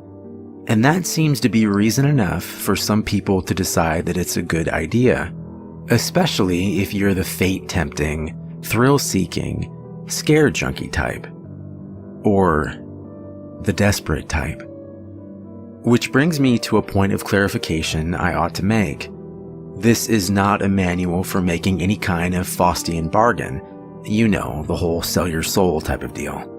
Although if you happen to bring it up in conversation, he certainly wouldn't be one to refuse. Following through with such a foolhardy bargain, however, would necessitate removing some of the protections which you will put in place for your conversation, and I don't think I need to spell out for you why that would be a bad idea. If you're really mathematically impaired enough to want to trade something that will last an infinite number of years for something that might last about 90 tops, there are plenty of other rituals out there for you to follow. This one, if performed correctly, should only allow the two of you to talk. This, perhaps, begs the question of why exactly you would want to speak with the devil in the first place. Maybe some of you just like the idea of making small talk with extremely dangerous occult entities, but for the sake of the human race, I hope most of you aren't quite that stupid. Short answer is, he knows things. Things that some of you might have a deep, vested interest in finding out. I mean, he's not omniscient or anything, much as he might like to pretend otherwise. He's not God. But he's definitely got a supernatural advantage over the kind of knowledge any human would be able to obtain.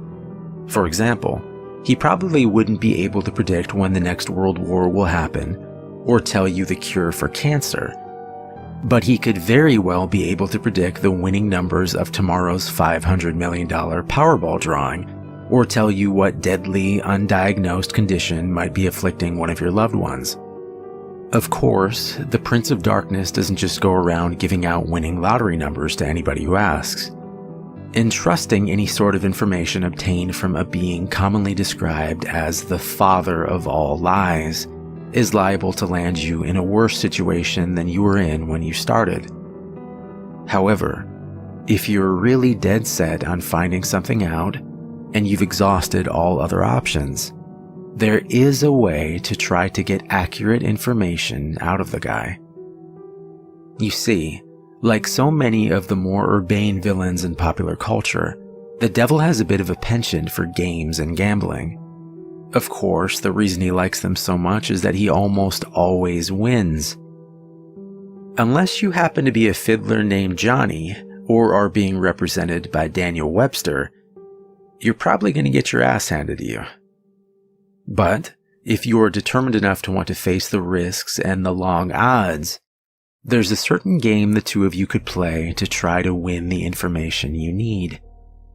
First things first, though. We'll start off with a description of the summoning process, then get into the rules of the game, some tips for how to play, and finally, of course, the inevitable litany of arcane shit that might go horribly wrong. In order to contact your conversational partner, you'll need to go to a church at midnight. It doesn't matter what kind of church, large or small, old or new, liberal or conservative, just as long as you're sure it will be empty. The last thing you want is for some preacher to walk in on you while you're in the middle of this, for the sake of the preacher's well-being, as much as your own. The process will probably work best if you try it on a new moon, or a full moon, or Friday the 13th, or Halloween. The actual day is less important than the psychological effect it has on you. As long as you don't try it on Christmas Eve or something stupid like that, you should be fine. The time is important though. You don't have to start or end your ritual at exactly 12 o'clock Greenwich Atomic Time or anything. But as a general rule of thumb, you ought to show up a bit before midnight and have everything set up by no later than 10 or 15 after. Show up a lot before midnight if you don't know how you're going to get in. Shockingly enough, most houses of God do tend to lock their doors at night, at least if no one's there to watch over them. And remember, we want empty. There are, of course, certain things you need to bring, and certain things you can't bring. For this ritual, you will need a full can of salt. You won't need to use all of it, but it's always better to have more than you need than to have less. 7 candles, red or white being preferable. Something to light the candles with. You would be shocked how often people forget this. Occult ritual or not, they aren't going to magically light themselves, are they? A length of red string, rope, yarn, or thread. A full-length floor or wall mirror. Ideally, you'll want to find one of these already present in the church. They're a bit unwieldy to be lugging around with you during a break-in. However, if there really aren't any there, you'll have to bring your own. You might also find it useful to bring some markers, pencils, paper, a flashlight, and any sort of tools that might be necessary to secure your entrance into the church. You will not be permitted to bring in any electronic or timekeeping devices. This includes all cell phones, smartphones, tablets, e-readers, MP3 players, PDAs, calculators, wristwatches, pocket watches, kitchen timers, hourglasses, etc., etc., etc. Seriously, it's worse than the SAT. If you're one of those people that has your smartphone practically wired into your brain, don't worry. You can bring those things with you to the church as long as you leave them outside the room in which you will be doing the ritual. If you brought a flashlight, helpful for finding your way around without attracting unwanted attention, leave that outside too. Also, don't bring in any sort of religious paraphernalia to protect you, especially if it pertains to the Abrahamic religions. And yes, if those gothy Black Cross earrings you're wearing are hanging right side up, they count. If you have any kind of holy symbols like that with you, the devil will simply refuse to show up. But don't worry, you're not going in totally unprotected. In fact, most of the supplies with you are not for any sort of devil summoning ritual, but for your own protection. Old superstitions and folk magic remedies to guard oneself from evil. From what I know of it, the effects are mostly based on the power of belief, so there are probably numerous other objects, artifacts, and procedures that would work just as well. If you'd like to risk being left helpless at the mercy of the devil in order to test that theory, feel free to experiment. However, for anyone without a psychotic death wish, I'd recommend sticking to the ritual as follows. Once you're sure you have all the right supplies with you, make your way into the church and find some place to set up. It can be anywhere from the main sanctuary where services are held, to a Sunday school classroom, to a walk-in supply closet, as long as you have a sufficient amount of open floor space and are certain not to be disturbed. Set up your mirror first. This is where the devil will appear when you summon him. As such, you mustn't complete the summoning until you've laid down certain wards around it. First, surround the mirror with an unbroken circle of salt. If the mirror is hanging on a wall or door, lay down a semicircle around it instead, making sure that the salt touches the wall at both ends. Then, wrap your red string around the mirror several times. The color red, especially red string, is symbolic of protection in the folklore of many cultures and religions. This is also why red candles are a good idea. Set them up around the outside of your circle or semicircle of salt, spaced at relatively even intervals. No, you don't have to get out measuring tape and make sure it's exactly perfect, but do at least try to make it look as though it was set up by someone old enough to be trusted with matches. Light the candles in a clockwise fashion, being careful not to disturb the salt. If you break the circle, you'll have to start all over again. Once all the candles are lit and burning strongly, your protective wards are complete. You are now ready to proceed to the actual summoning. To do so, you first must get the devil's attention and demonstrate your resolve by performing some sort of sacrilegious act in the holy space. Turning a crucifix or cross upside down is fairly conventional, but it's not the only option. For example, I know of a kid who once fulfilled this requirement by scribbling obnoxious graffiti all over a painting of Jesus hanging in his Sunday school classroom.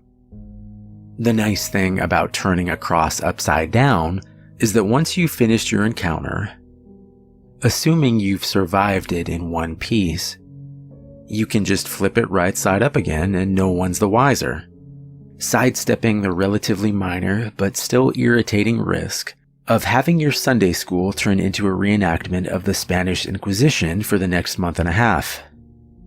After you finish doing whatever offensive thing you decide on, shut all doors to the room and turn off the lights, so that the space is lit only by the candles. Face the mirror and stare deeply into it, concentrating on your desired outcome. There are no incantations, no arcane strings of Latin you have to recite. Just look into the mirror and wish as hard as you can for the devil to appear there. After a few moments of this, when you feel ready, close your eyes and count to 10. Then open them. If all has gone correctly, you will no longer see your own reflection. You will be looking at the devil. Or at least looking at the way the devil has chosen to appear to you. Chances are he won't look like your conventional red-horned demon with goat legs and a pitchfork, nor any other sort of terrible apparition. No point in scaring you off. Better to lure you in and make you feel safe. To that end, he generally takes on the appearance of a fairly average, nondescript human being. If anything, he's prone to vanity and will lean towards the more attractive end of the spectrum. The only really frightening part of him will be his eyes. No matter how hard he tries, he can't hide the sinister gleam smoldering deep within them, the malevolent amusement and hunger, like the eyes of a spider contemplating a fly struggling in its web. They're supremely confident, those eyes. Confident and without pity. Don't look into them too deeply, or you'll begin to feel helpless and paralyzed with dread, losing your hope and your will to fight. Since you'll probably be just standing there staring at him in shock for a few moments, having on some level expected for the ritual to fail, he'll initiate the conversation by asking you what it is you desire from him. If you can gather your wits enough to string together a coherent sentence, you should respond with something like, "I wish to challenge you in a game of question and response." Even if you don't get the words exactly right, he'll know what you mean, and he'll accept your request with a wide, predatory grin of anticipation. He's been playing this game for a long time, you see, and he's very good at it. Most humans, on the other hand, are very bad at it. This gives him a chance to, at the very least, thoroughly mess with your mind. And at most, well, we'll save that for the litany of shit that could go wrong. You'll have to play it very smart to avoid justifying his expectations. The general rules to the game are very simple, with a few caveats that can make things more complicated. He'll begin by asking you a question. He always initiates the game. It can be anything from a piece of obscure trivia, to a riddle, to an extremely personal inquiry. But don't worry, you won't be immediately plunged into hell if you give the wrong answer or anything like that. As a matter of fact, he won't even tell you whether you got the answer right or wrong. After you've answered his question, you get to ask him one in return. Now, here's where the consequences of your response come in. If you answered his last question correctly, he will respond to your question as honestly and accurately as he is able. However, if you answered it incorrectly, he is free to lie to you as he sees fit. Perhaps if you've asked him something you're better off not knowing, he'll tell you the truth about it anyway. But more likely, he'll feed you the most insidious, damning lie he can come up with. Either way, after he's responded, he'll ask you another question, and the process will repeat over and over again until you decide to call it quits. Now, you may be sitting there thinking that it sounds fairly easy to get the information you need. All you have to do is wait for a question you can answer correctly, and then take that opportunity to ask him what you really want to know, ignoring everything else he said. Well, it's not that simple. The devil will never give you an easy question, one that you can be completely sure of the answer to. He may instead give you questions that you have some vague knowledge of, that you think maybe you know the answer to but aren't really confident, thus forcing you to endlessly second-guess yourself, obsessing over whether or not you can trust the information that he gave you next. Perhaps you'll think that what he said was a lie, wish it was a lie, but be eternally consumed by doubt, unable to fully convince yourself that you were wrong.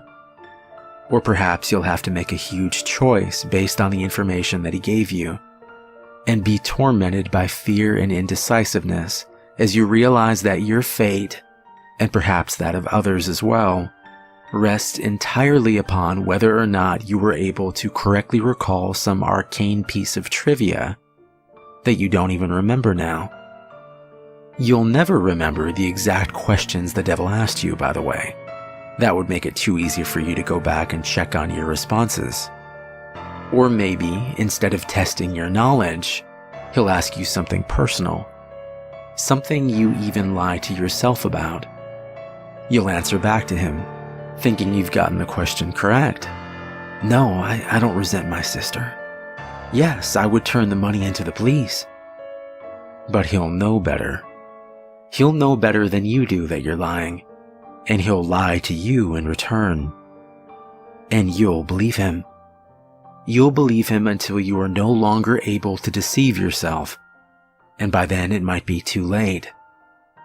Or maybe he won't even give you a chance to get an accurate response at all.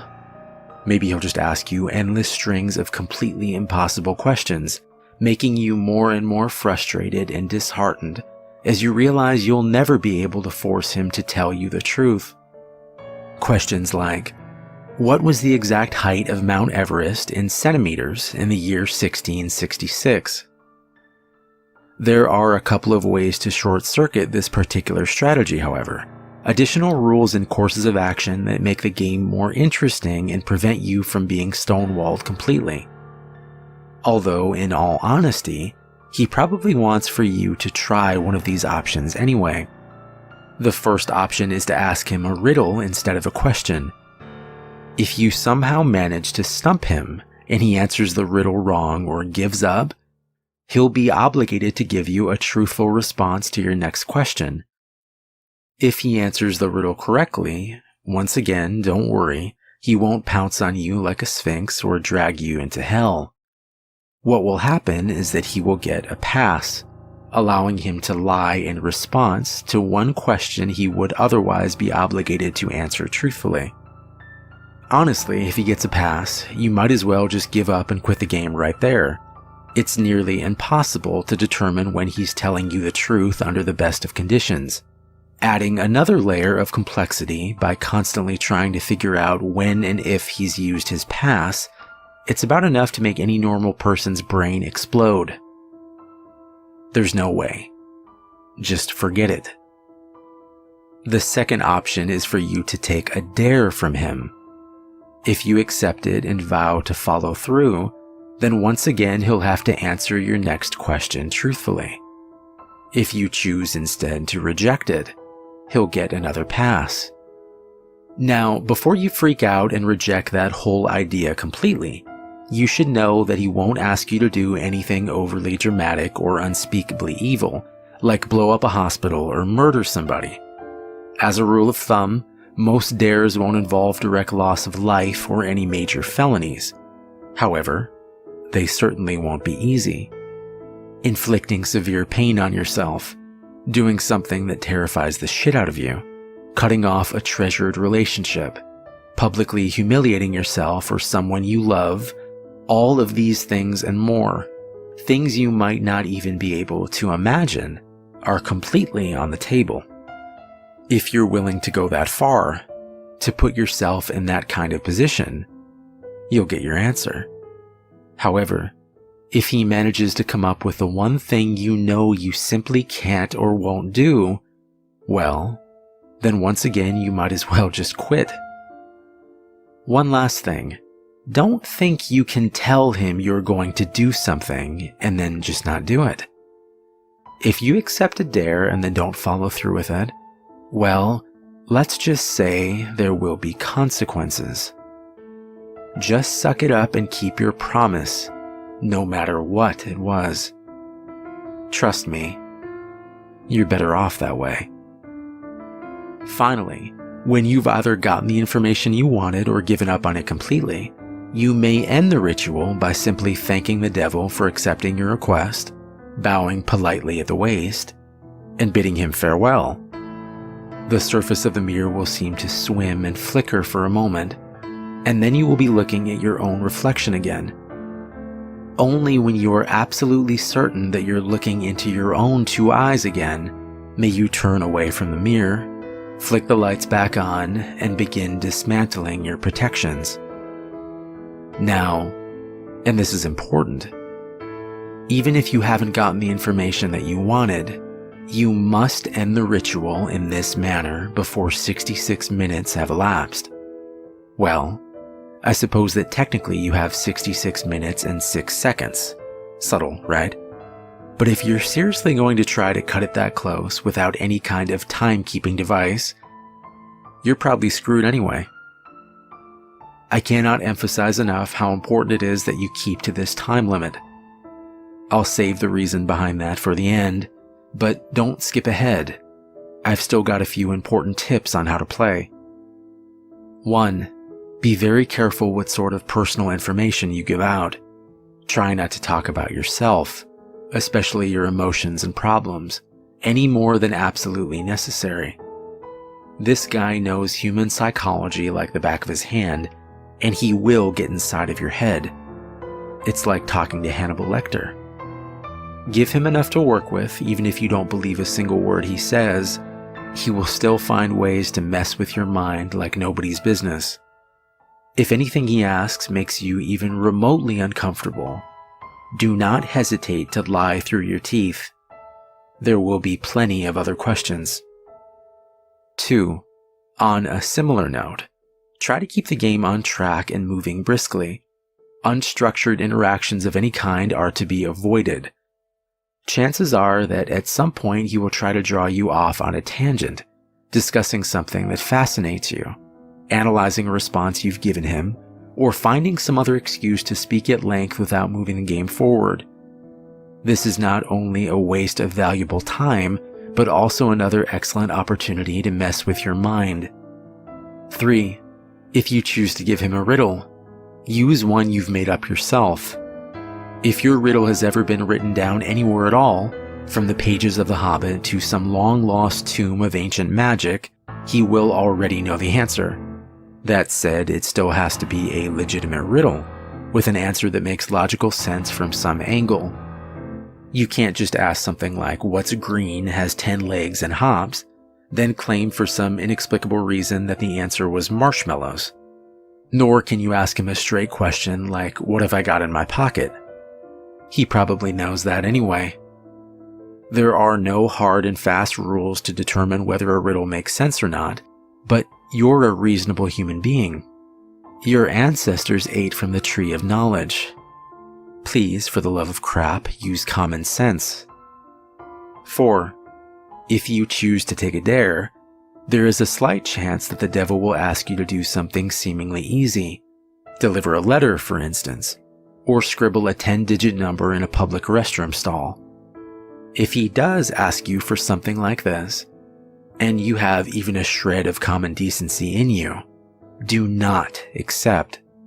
Chances are that he's using you to farther some sinister plot, one liable to ruin a lot of lives and harm a lot of people.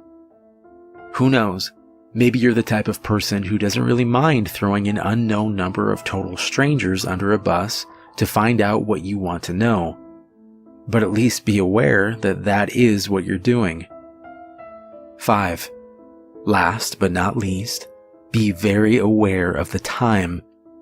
It might be helpful to do some practicing beforehand and get a feel for how long an hour is without a watch. The devil will probably put off discussing the things you're most keen to find out for as long as he can. And as you near the 66-minute deadline, he'll start trying harder and harder to distract you, captivate you, and otherwise keep you playing until it's too late. He'll string you along, feed you little glimmers of false hope, keep you thinking, "Just a few more minutes. I'm almost there." Don't fall for it.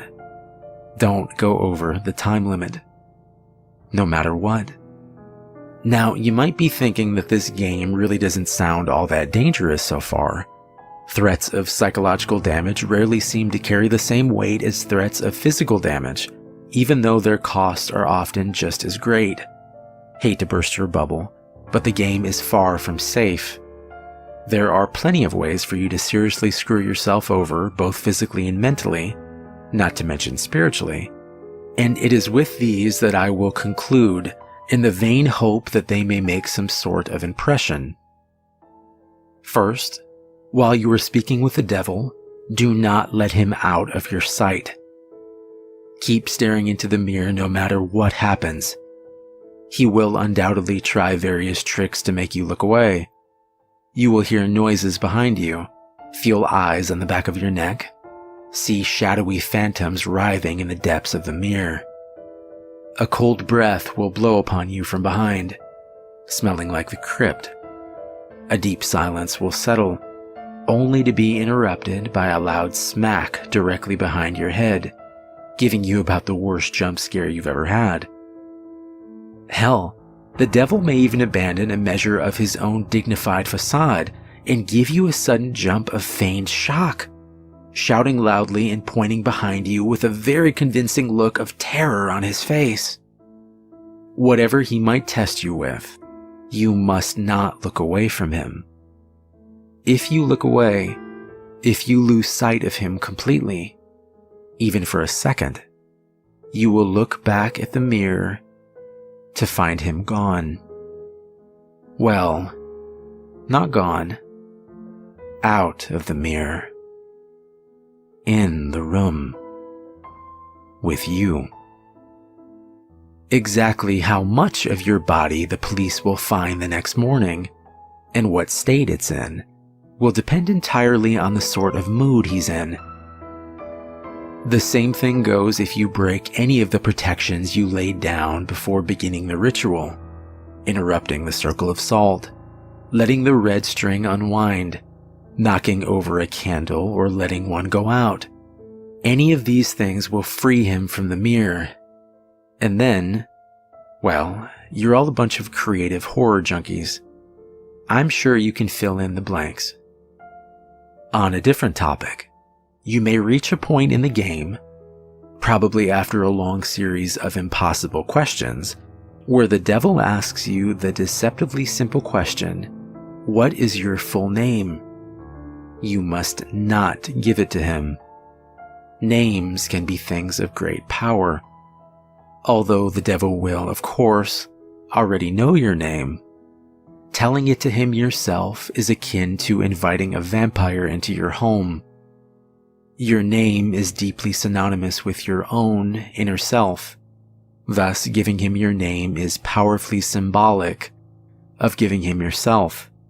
If you are foolish enough to make this mistake, all of your protections will be for naught, and he will seize upon your unwitting offer with malicious glee, stealing away your soul and dragging it back with him into hell.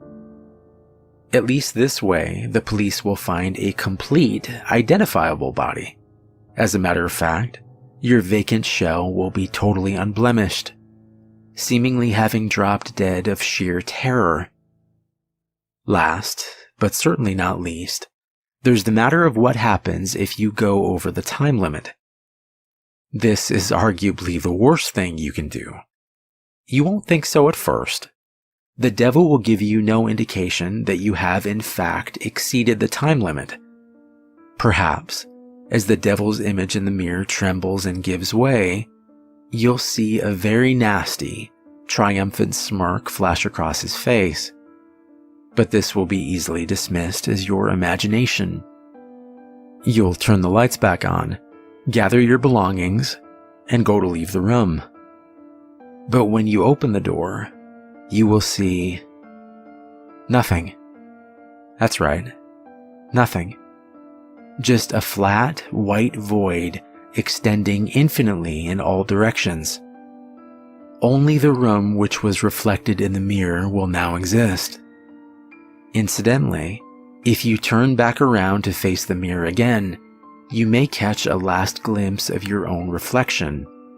Perhaps it will even turn and favor you with a smirk and a cheeky wave before sweeping out of the door into the perfectly normal church hallway outside. As you may have already figured out, you yourself are no longer in the church. Your soul is now trapped in the mirror, and the devil has taken the liberty of possessing your body, now that you're no longer using it. Pound on the glass and scream all you like. You'll never get out on your own, and no exorcist can help you. But don't worry, it's not like you're in hell, right? At least, not necessarily. What you have to understand, see, is that a human soul stripped bare of its flesh is a deeply volatile and vulnerable thing, especially when trapped in the land of the living. You are now an entity of purely mental properties, and as such, the barriers between what is real to you and what is imaginary have been completely dissolved. As you fill that reflected room with your anger, your sorrow, your fear at being trapped, these emotions will begin to coalesce, giving form by your mind. If you're not particularly imaginative, these creatures may not be too terrible, may not be able to inflict too much horror and pain. With time, you may even be able to teach yourself to get rid of them. If, however, yours is a mind haunted by monsters, a mind that is vibrantly creative and imaginative and more than usually twisted, well, there's no telling what horrors might come clawing their way out, tasting sweet release from the confines of your own subconscious, hungering for your terror and suffering. They will refuse to be banished, dragging you kicking and screaming into an endless positive feedback loop of pain and fear. Needless to say, if you're a regular patron of places like this one, you're probably pretty well screwed. There's only one way to find release from the mirror and the world that you've created therein. They say that if you call to the devil once more and ask him to free you from the mirror, he'll be willing to take you out.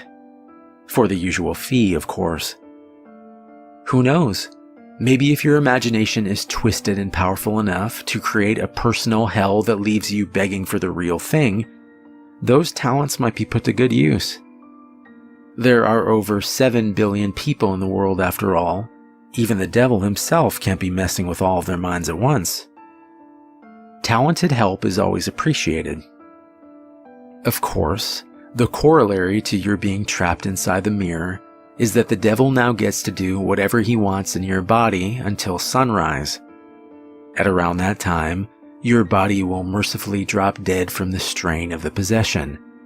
Autopsy will probably identify the cause as some sort of coronary event. Don't get too relieved though. He's perfectly capable of stirring up plenty of trouble in those few hours. For instance, he may decide to do something big and dramatic, like purchase a large meat cleaver and go on a murder spree, starting with the names in your address book and working his way out to complete strangers if he has time. Or perhaps he'll focus on only one person, someone who trusts you completely, using your persona to get him or her alone and vulnerable. And then, well, no need to describe it here. Once again, I'm sure you can think of a few things. Starting to see why I called this the worst outcome yet? Of course, there's also a chance he won't lay a finger on any of your loved ones, instead deciding to do something a little more subtle, more insidious, like drop off a few nondescript, unmarked packages on certain doorsteps in the dangerous part of town, or locate a particular dusty, age-yellowed text in the storeroom of your local library and intentionally misfile it in the young adult literature section. Or whisper 7 very choice words into the ear of a distracted-looking young redhead waiting for the 3 a.m. subway train. Or maybe he'll decide that, in this age of waning superstition, not enough people are getting interested in his games. Maybe he'll decide he needs to get the word out a bit more, do a bit of networking, attract some new suckers, challengers.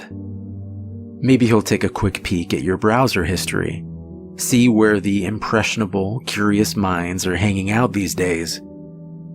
Maybe he'll even write a quick tutorial, in modern parlance rather than some inscrutable, obsolete, demonological text, post it on the internet, and see how many bites he gets. Maybe I really shouldn't have gone there. But if you've made it this far without shying, a little twist at the end isn't going to put you off, is it? I'm sure there are plenty of intrepid adventurers among you with burning questions you'd like answered, and you're all a smart bunch.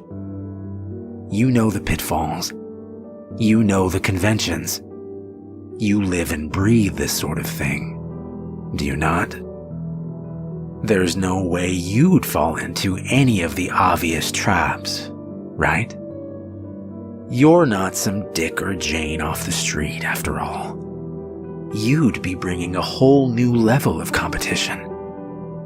You would. Oh, excuse me, just a moment. I think I hear someone calling for me. What? You want out that badly already? Must be one hell of an imagination you've got. Perfect.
Open wide.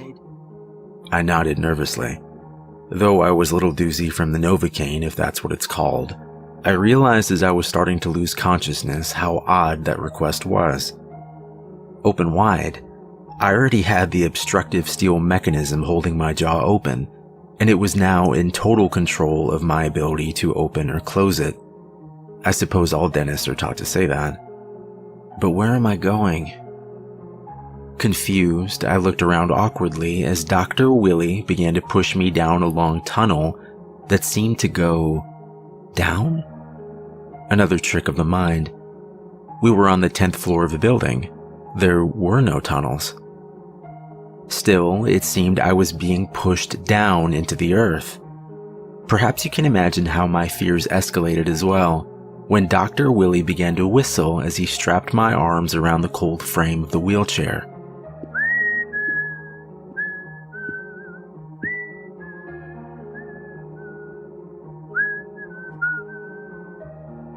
Was this normal? Was I dreaming? Nope. The wheelchair suddenly stopped. The tall man stared down at me, a grin spreading wide across his face. But don't worry, you know what they always say. Quick and painless. He paused for a moment, crouching down to my eye level. Well, mostly. He winked again before walking behind to push me farther down the black hallway and resuming his whistling.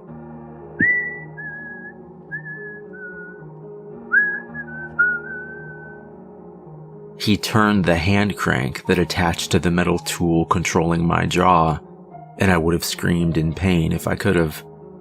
Though I couldn't yet feel my face due to the drugs, I knew that some damage had already been done.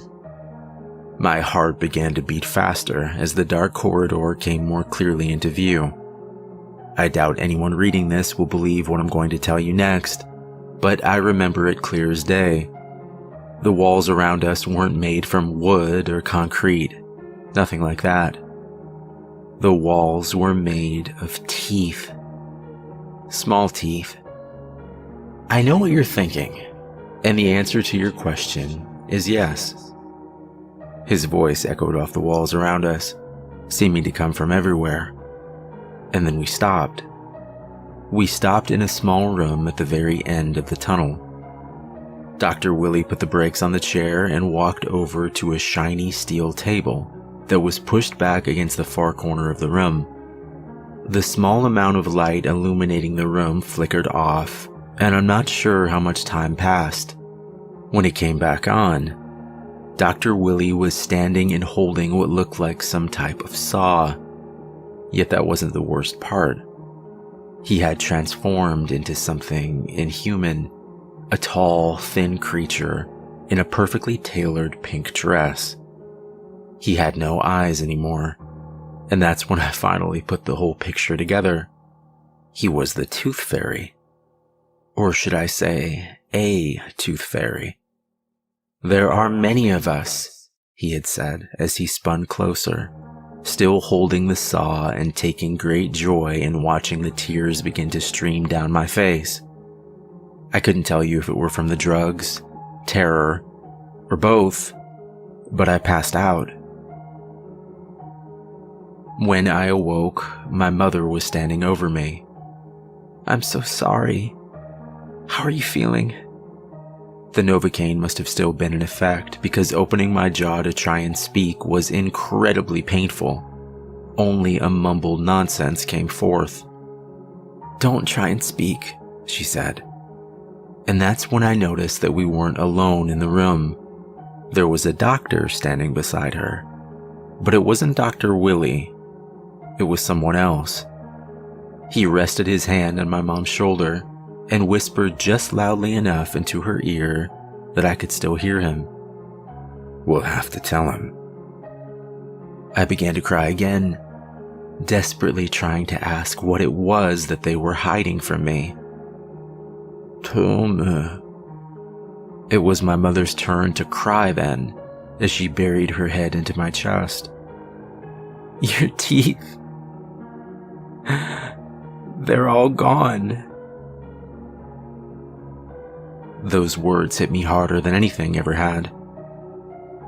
That disgusting creature, perhaps even the Tooth Fairy, had taken every last one while I sat passed out from the drugs. What the hell was I supposed to do now? Dentures, the doctor said, as if reading my mind. Dentures are going to be the best option for... No! I didn't say the word as I was unable to, but a shake of my head and the look in my eyes told them all they needed to know. I wasn't wearing any dentures. I was going to get my own teeth back. I gestured for a pad of paper, my mother taking a moment or two to understand. After she did, I was handed the paper as well as a black inked pen. I wrote quickly. I wrote furiously. I want my teeth back. Honey, I'm afraid that's just not possible. The building has no record of any Dr. Willie, and even if someone were to find him... I slammed the pad of paper down and stared off through the rainy window. Watching the car speed by on the street below, tears began to come easily. Just 14 years old and something precious had already been taken away. They offered me a mirror. I couldn't bear to look.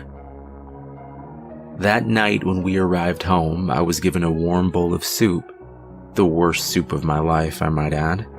I wasn't able to chew even the smallest vegetable, and survived that night on warm chicken broth and Gatorade. My mom kept insisting I settle on dentures, but I had something else planned. Before I go on, you have to understand something. I was terrified of seeing that creature again, but after I awoke from the trauma, there was another feeling as well. Hatred. I hated the thing that had done this to me. I hated that he had taken something so precious. And most of all, I hated that he had done this to so many children before. Somehow I knew what to do. After my mom and dad went to sleep, I was going to sneak out of the house and head back to the scene of the crime.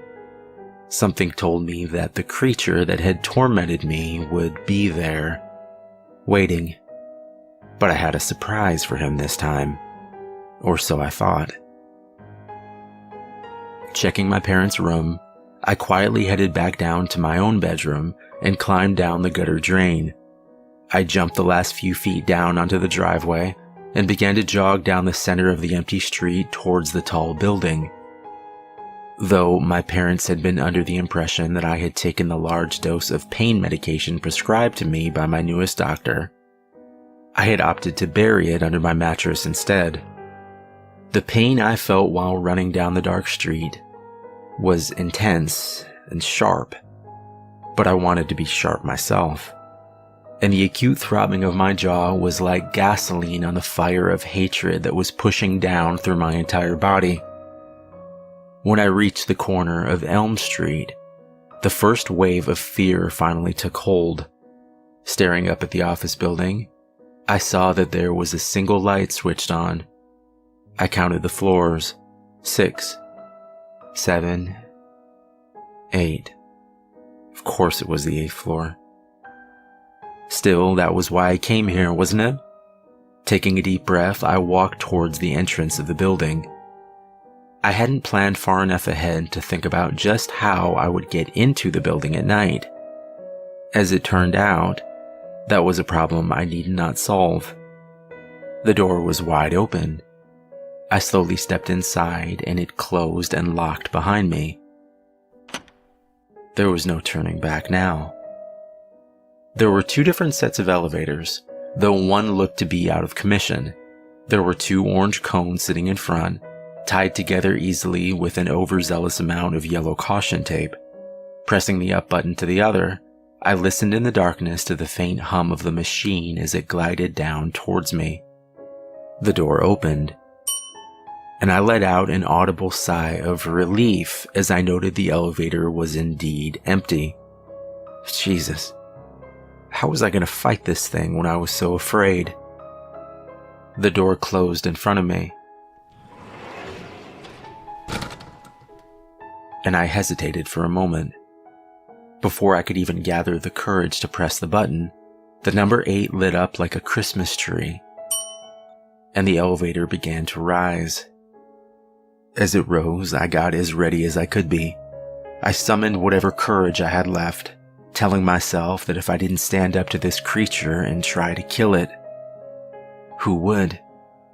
The door opened to the 8th floor, but instead of being greeted to the usual lobby or waiting room, I stepped out instead into a hallway. The hallway, in fact, where I had been pushed against my will. The hallway of teeth. This time, instead of being strapped down and wheeled along the cold floor, I went willingly farther into the tunnel that yet again seemed to go down deep into the earth. Each step brought more fear than the next. And then I heard the voice. "Welcome back," it said, seeming to hold back a soft laughter. Whatever had been lighting the path before me ceased immediately, but I was prepared. I quickly pulled out a flashlight and pointed it in the direction of Dr. Willie's voice. You came prepared," he added, this time not holding back a coarse laughter. "I came to kill you," I finally replied, the words jumbled and blurred together in my current condition. I tried my best not to stammer in fear. There was silence for a moment. It did nothing to ease my terror. Before I could think of my plan of attack, a tall figure in a pink dress came twirling forward out of the darkness. I fell back in fear, and the flashlight slid across the smooth floor towards the creature. It danced towards me, faster and faster. I ran. And though the increased distance from the flashlight made it harder and harder to see the dancing creature that approached me, I could hear the soft patter of its feet as it drew closer. Without thinking, I stopped in place, closing my eyes and putting my full trust into a different sense. I listened. I listened as the creature drew closer, and I pulled out the gun I had taken from my father's closet. Please God, don't let me miss. Right before the creature reached me, I pulled the trigger. And then I pulled it again and again.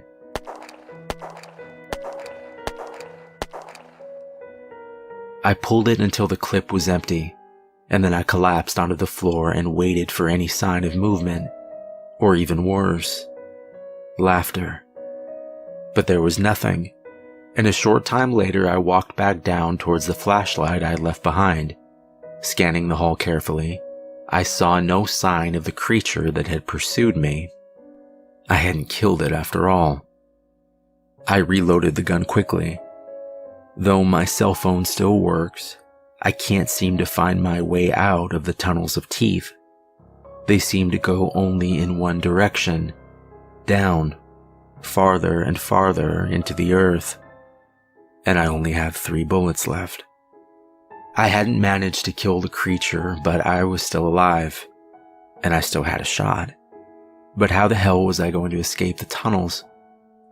Perhaps I wasn't. Perhaps I was meant to die down here, as the creature had said. But maybe, just maybe, I could take that evil dentist son of a bitch with me. 3 bullets. That would have to be enough. But there was something else too. How long would the batteries in my flashlight last? I guess 3 or 4 hours max. And if I wasn't able to kill the creature and escape by then, I suppose I'd be as good as dead. But if I could find him while the light still shone brightly, if I could find him while the meandering passages of children's teeth could be seen, maybe I could aim truer this time. Maybe I could kill it. Walking slowly around each corner, I turned the flashlight ever so cautiously, hoping I was ready for the creature to appear. Hours passed by quickly, until my watch finally froze at, you guessed it, midnight. Maybe it was my imagination, but it seemed that just as my watch hit that time, the angle of the tunnel seemed to slant even more downwards. No, not my imagination at all, I realized. It was as if the whole world I was in rotated on an axis right at that time, the path I was on now becoming almost vertical. I threw the flashlight into my bag and grabbed onto the teeth around me as strongly as I could. Though I couldn't see without the aid of a flashlight, I could feel a bottomless space below. Please God, let it keep turning. Though I had tried rock climbing a few times and had done fairly well, I could feel my hands start to tighten up and weaken. I wouldn't be able to hold on much longer, and I would soon fall. A million thoughts rushed through my mind then, everything from my parents' reaction to losing their only son, to the curious question of would my body ever even be found down here. The muscles in my arms finally gave out completely, and I fell. I fell downwards into endless darkness.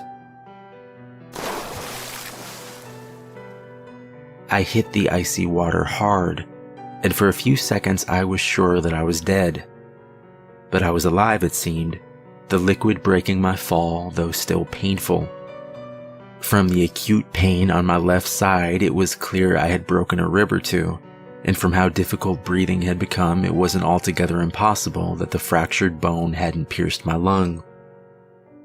Coughing as I tried desperately to stay afloat, I wondered if the warm sensation around my mouth was from the pool I swam in, or produced from my own damaged lungs. I felt the sand below my feet then, and a feeling of relief as I collapsed onto the murky shore around the body of water.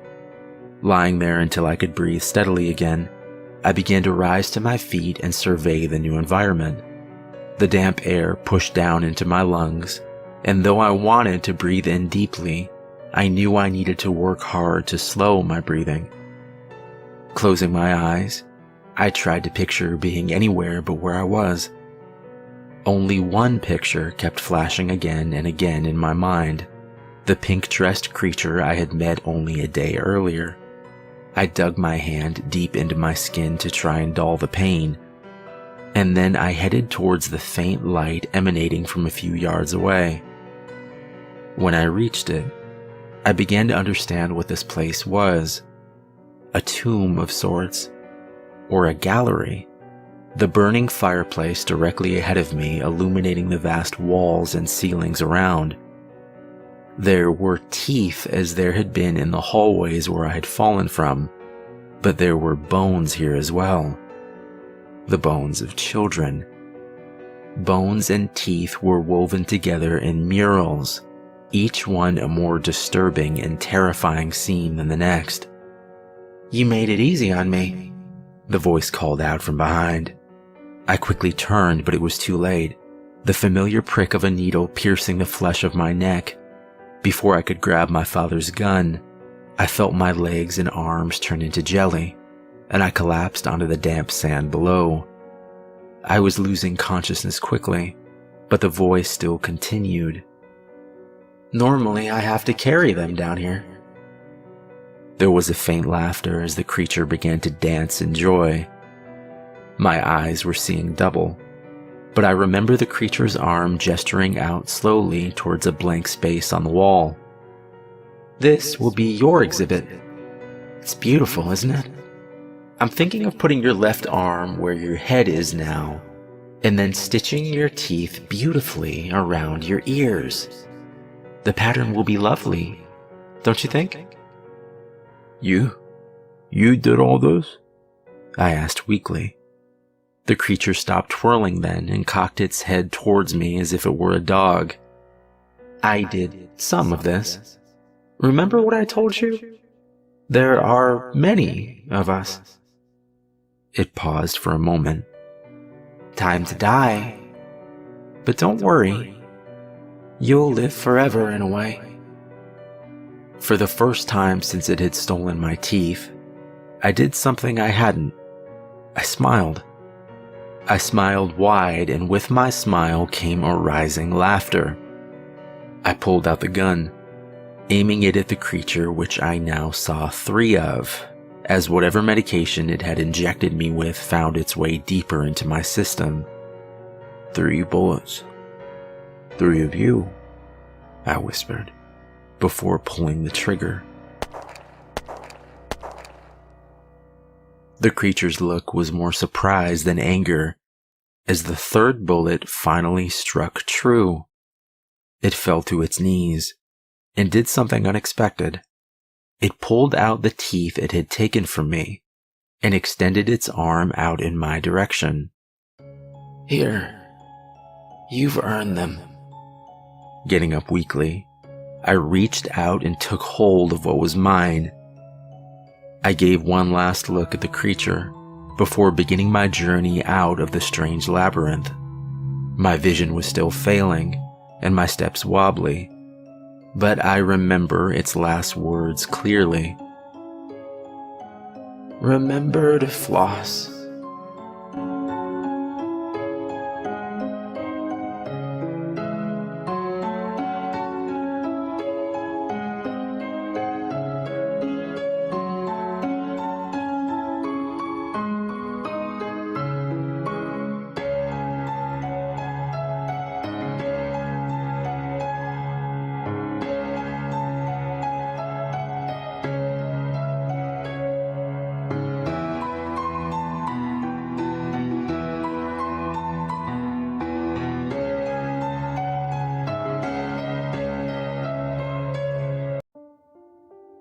Are your grandparents still alive? If they died today, would you miss them? My own grandfather died 4 days ago, it most likely being the biggest surprise of my life. Yes, people die, but I hadn't even known of his existence until that Monday evening phone call. John Walker? Yeah? I'm afraid I have some bad news. The caller, my grandfather's lawyer, went on to inform me of multiple family details I hadn't known. First, I had a grandfather named William. Second, he had died by suicide, a self-inflicted gunshot wound. And third, I was to be the sole beneficiary in his will, contingent on only one fulfillment. Which is? I asked. There was a slight hesitation on the other end before she continued. It would be better if I explained in person. Could you come by tomorrow? I hung up the phone and tried to get some rest before my drive through the mountains. The strange new information swirling around in my mind like glitter in a snow globe before finally falling gently to the ground below. Having been adopted as a child, I had never known any of my real family. Maybe it's better that way. Despite finding out about the life and death of a man I had never known, I slept well that night. The next morning, after checking the weather forecast, I quickly replaced the front windshield wipers and headed north. While he had lived surprisingly close, all things considered, the drive would still take nearly 6 hours, and the upper part of the state was due for the first snowstorm of the year. Part of me was looking forward to seeing the area again, my last experience with a white substance being 15 or more years ago, growing up with a family that had taken me in. The drive started with rain at first, a slow plop for 5 or so minutes, and then a steady plastering of the windshield. 2 hours or so later after that, the snow began to fall. By the time I reached the lawyer's office, there was nearly 6 inches on the ground already, and I was in a bit of a rush to try and make it back downstate before getting snowed in completely. Hello. You must be John. I'm Cindy. She would have been stunningly beautiful under any other circumstance, her dark hair falling perfectly across her face, and a pair of the darkest green eyes I had ever seen staring back at me as she extended her hand forward. Hello, Cindy. I used the phrase, under any other circumstance, because, well, not only did the untimely death of a family member, if you could call him that, spoil the moment, the woman seemed completely devoid of any emotion, almost like a doll. It's hard to describe, and I fear I cannot do Cindy justice. Perhaps all you need to know is that there was something not quite right about my grandfather's lawyer. She was too perfect, if there is such a thing. After going over the finer details of his estate, Cindy quickly got to the caveat. It is all to be yours. The mansion in Grang Hills, his collection of old automobiles valued at $500,000, and a large property in upstate New York. It is all to be yours based on one condition. The woman paused for a moment, pretending to sort through a small stack of papers while she eyed me over. You have to send his ashes into space. Can you repeat that? Yes. He wished for you to release his remains into space. Don't worry. The details have been meticulously arranged. The woman smiled for the first time, a painfully transparent act. Physically, her smile should have been beautiful, yet that same word seemed to jump up in my mind. Unnatural. We discussed the meticulous details for a few minutes, at the end of which she handed me a single key. It unlocks every door in his home, save for one, she said. Curious now, I asked, which door doesn't it unlock? Her eyes met mine, and then drifted down towards the expensive tile underneath our feet. All but one, she repeated. Did I think that was odd? Yes, but part of me just wanted to get this whole thing over with. I didn't give a damn about the grandfather I never knew, the man that hadn't cared enough to ever contact me while he was alive, and I was planning on selling the property and possessions as quickly as possible. The subsequent drive was an hour or so north through a mix of country roads, mountains, and forest as far as the eye could see. It was evening when I finally passed over the bridge, a small sign to the right of it, Grang Hills. At the bridge's end, the road began to slant steeply upwards, so much so, in fact, that I could see the very tip of a mountain that stood in the very center of town. As I worked my way around the twisting roads, the snow began to fall thicker than it had been before. The weather was odd in itself, and I couldn't remember ever seeing snow fade for a few moments and then become a violent storm the next. It was almost as if Grang Hills was its own world apart from the one I'd known. But that was silly. Surely the odd series of twisting roads and foreboding hills were to blame for the rare weather conditions that forced their way against me as I drove upwards. Jesus, how long does it take to reach the top? I noted the time on the dash, 11:27, almost midnight. What happened next was unlike me, to say the least, that as I finally reached the top of the mountain and noted that the clock read exactly midnight, I felt a feeling of dread. I was not religious. I was not superstitious. Yet the feeling had been unmistakable. Midnight. I turned the ignition off with a click, opened the door, and set my feet onto the cold ground. It felt almost familiar, but that was impossible. It was hard to see anything in such darkness, but the top of the mountain seemed far larger than it had looked from afar. A mile in diameter? Maybe more. I would explore in the morning. For now, I just wanted to get some rest. Walking up to the old 2-story home, I found the old key my grandfather's lawyer had given me and turned it clockwise until hearing a click. The door opened easily, creaking softly and showing nothing at first glance. I flicked on the phone's flashlight and stepped into the entryway. A chandelier hung far above me as I scanned the home. It seemed pristine, almost untouched. There was a large stairway leading upwards, where I had been informed there were 2 guest bedrooms, and directly ahead of me sat a long hallway to which I seemed unable to see its ending. I placed my hand on the banister, and climbed upwards for the last time that evening. Opening the blue and gold door handle to the first room, I was pleased to find a comfortable enough looking bed. The room connected to an old antique bathroom as well, with an artfully tiled floor and a cast iron bathtub that looked as if it could survive a nuclear blast. I was too tired to explore any farther. I slept. I'm not sure how much time passed when something warm brushed up against the side of my face. I let out a scream that could have woken the dead.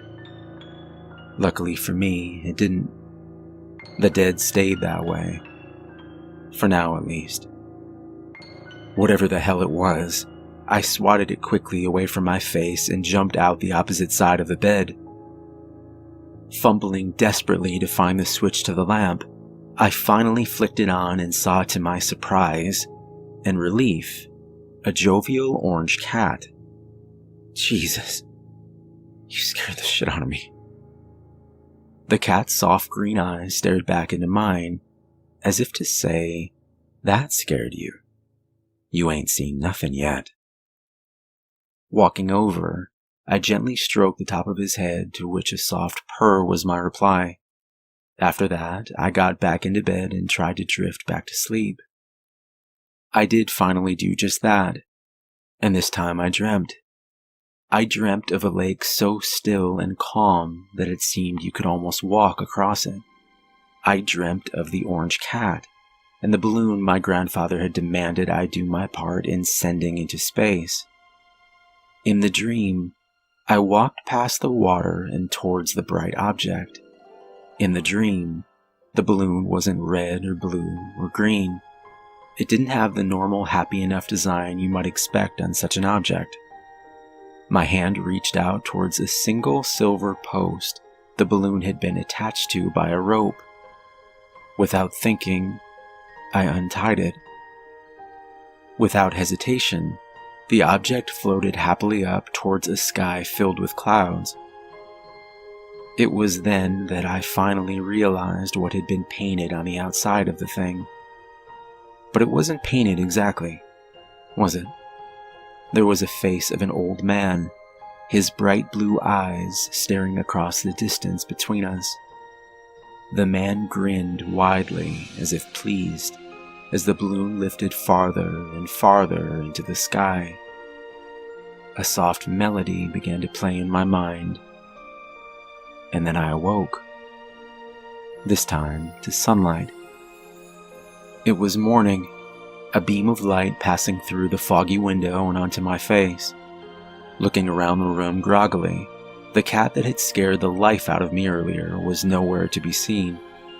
Checking the alarm clock on my phone, I was relieved to see there was still plenty of time. I got dressed, brushed my teeth, and headed downstairs. Part of me wanted to explore the house farther, but the directions had been specific. At exactly 10 o'clock, I was to untie the balloon. Heading out the front door, I was surprised to see the vast body of water before me. It was strikingly similar to what I had seen in the dream. A chill went through me as I walked around its edges. I saw it then from a distance. The bright red balloon she had spoken of. I was relieved to see that it at least was different from the dream. Heading closer, I saw that it was already floating at eye level, the only thing stopping its ascension being a white rope that was tied neatly to a stake below. It suddenly struck me just how odd of a request this in fact was.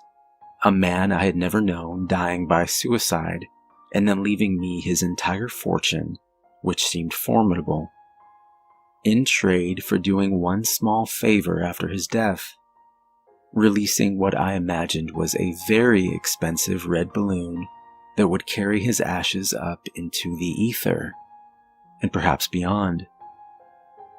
And how odd also that his investment was held so haphazardly to the ground below. I figured that even only a moderate amount of wind would have caused the stake to pull free from the ground, and the balloon would have been released far before I had the chance to do it myself.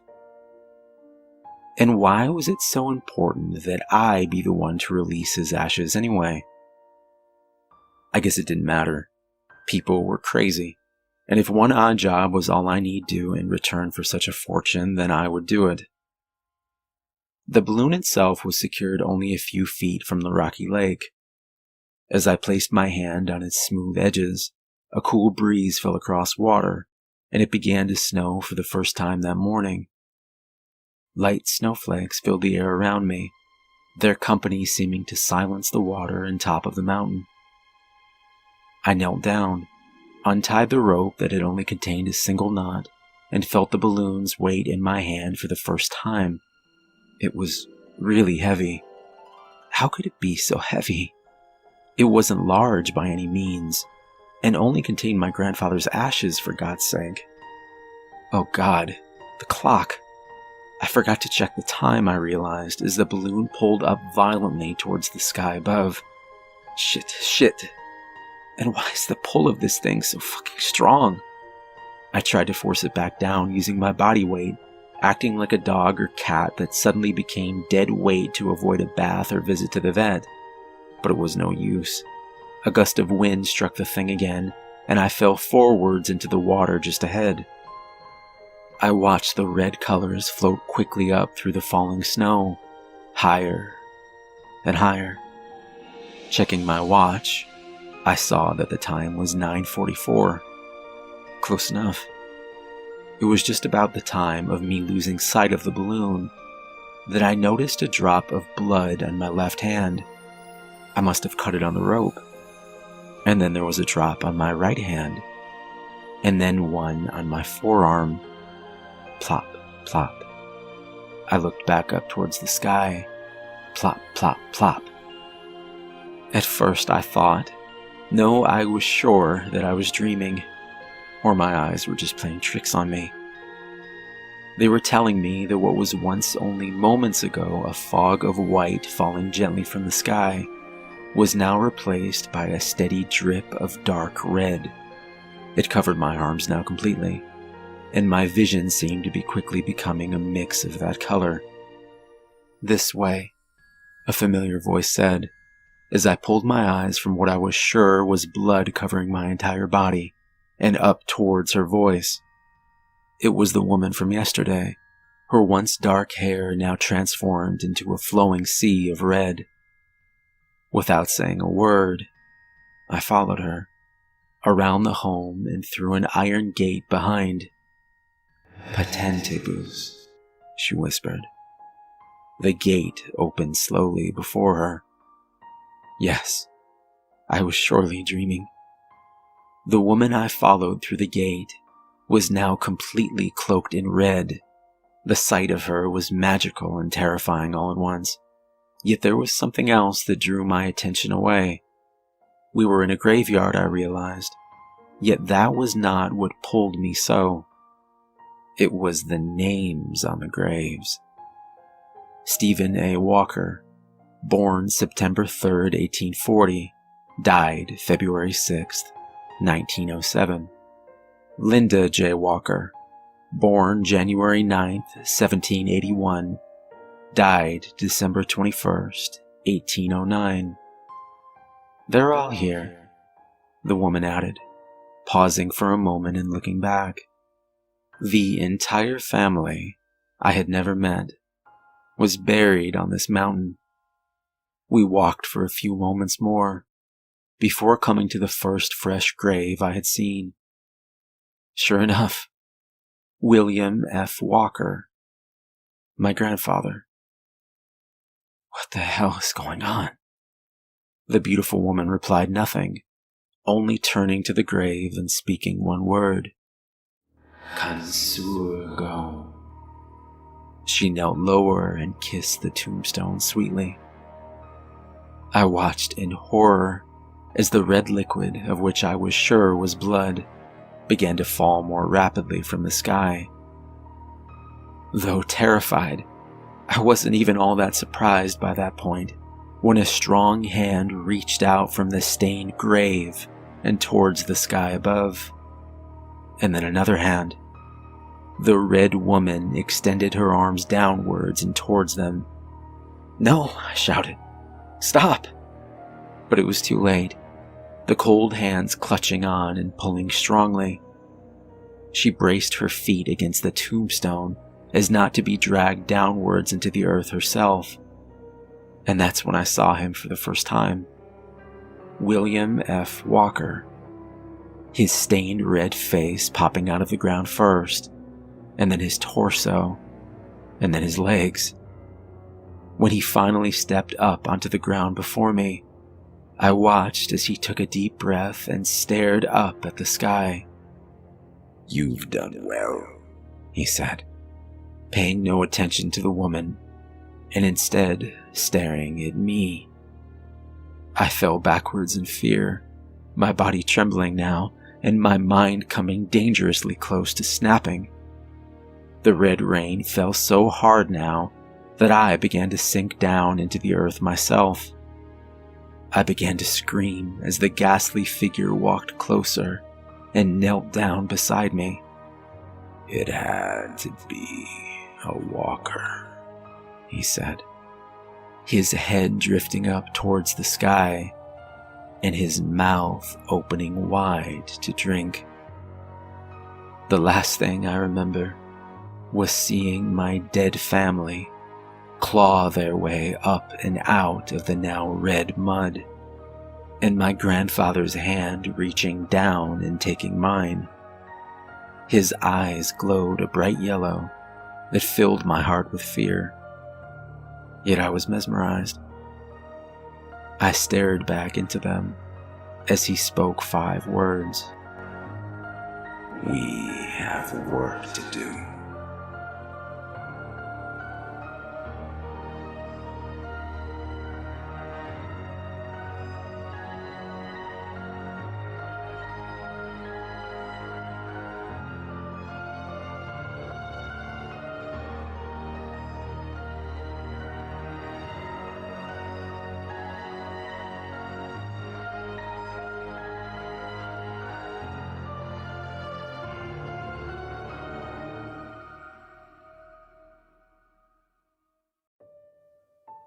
A good human is a human who does not neglect the food bowl, reflected Poppy. And until quite recently, the old woman had been a quite good human indeed. In the previous months, however, she changed, and daily feedings became weekly feedings, which in turn became sporadic occasions with no rhyme or reason that the cat could decipher. Today, fortunately, the old woman filled the bowl with old beef and rice, and Poppy purred and rubbed against her leg to show his contentment. Perhaps if she understood his appreciation, she would not wait so long until next time. Poppy supposed he could survive without her help. Any good cat possesses many ways to find food, of course. But since he had lived alone with the woman for so many years, he felt a sort of renewed companionship with every meal she periodically gave him. More importantly, he preferred fresh human food to the stale meat he scavenged on his own. He watched the old woman putter around the table aimlessly and wondered what a human thought about all day.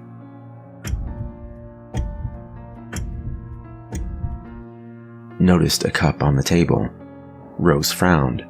About half filled with water, the cup sat near the table's corner, and she could not recall placing it there. Michael had doubtlessly left it out. He always forgot his things around the house. She picked up the cup and placed it in the sink. She lifted the oil lamp to guide her way in the dark, and she slowly paced down the hallway. Her hip gave her a throbbing pain today, and she wished she could see a doctor about it. As she powered through her discomfort, she nearly stepped on the cat and shooed him away with the side of her foot. He scurried off into the shadows. Eventually, she found the pantry she sought out and grabbed a can of beans from the upper shelf, one of the few cans remaining. Carrying the can in one hand and the lamp in the other, she returned to the kitchen. Rose noticed some water on the table as she set the lamp down. With her sleeve, she wiped up the moisture, figuring it resulted from the moved cup's condensation. But after she found a can opener to open the beans, a droplet plopped down onto the table. The woman looked up, realizing the ceiling must have sprung.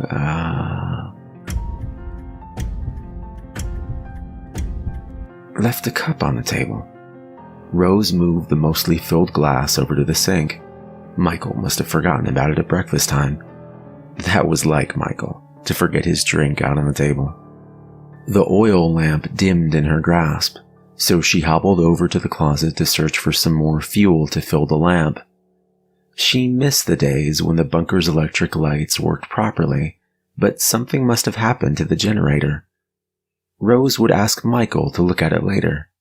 Maybe he would be able to do something about the food supply too, as she began to grow concerned over the diminishing stocks.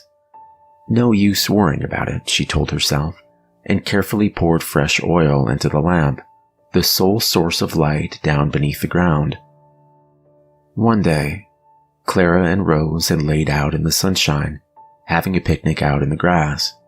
Rose had made a pair of sandwiches.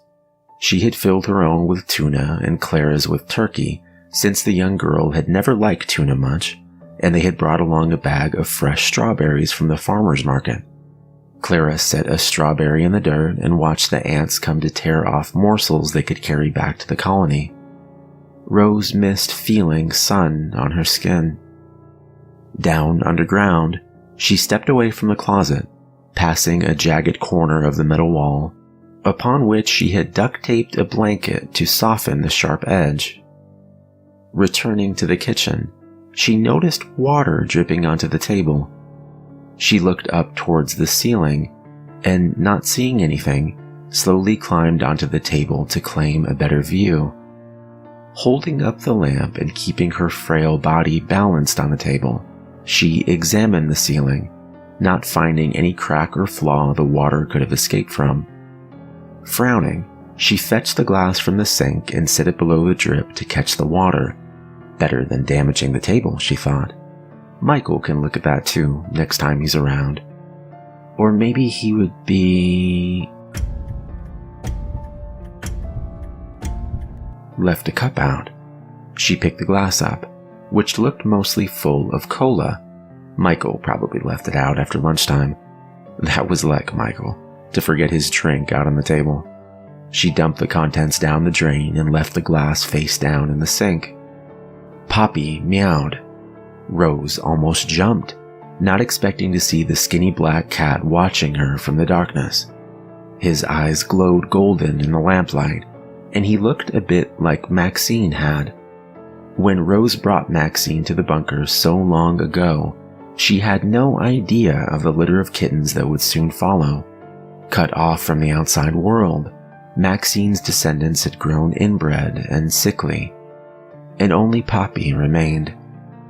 He meowed again. I just fed you this morning. Don't be pushy. Looking bitter, the cat prowled off, disappearing into one of the thin vents. Clara would play with the cats in the vents, squeezing through the narrow spaces. But the vents had a pretty bad smell now. When Clara came over next time, she probably wouldn't like to play there, even if Poppy didn't seem to mind the odor. Rose would ask Michael to take a look once he had time. Once, her cat had smelled terrible, and Michael found a family of mice that had settled in the ventilation system with a secret supply of cat food they had stolen. He took care of it. Generally, Michael could fix most anything, although he never got the bunker clock ticking again. In the early years of their marriage, he would hide out in the garage working on engines and small appliances for some extra money. He treated her poorly in those days, generally neglecting her and disappearing for days on end. Still young and clueless, Rose thought all husbands behaved that way. But his behavior eventually wore her down all the same. She called her sister one night, packed her things, and left for the bus station. On the bus ride to school, Rose sat in the back seat with the other school children as the vehicle rattled down the dirt road.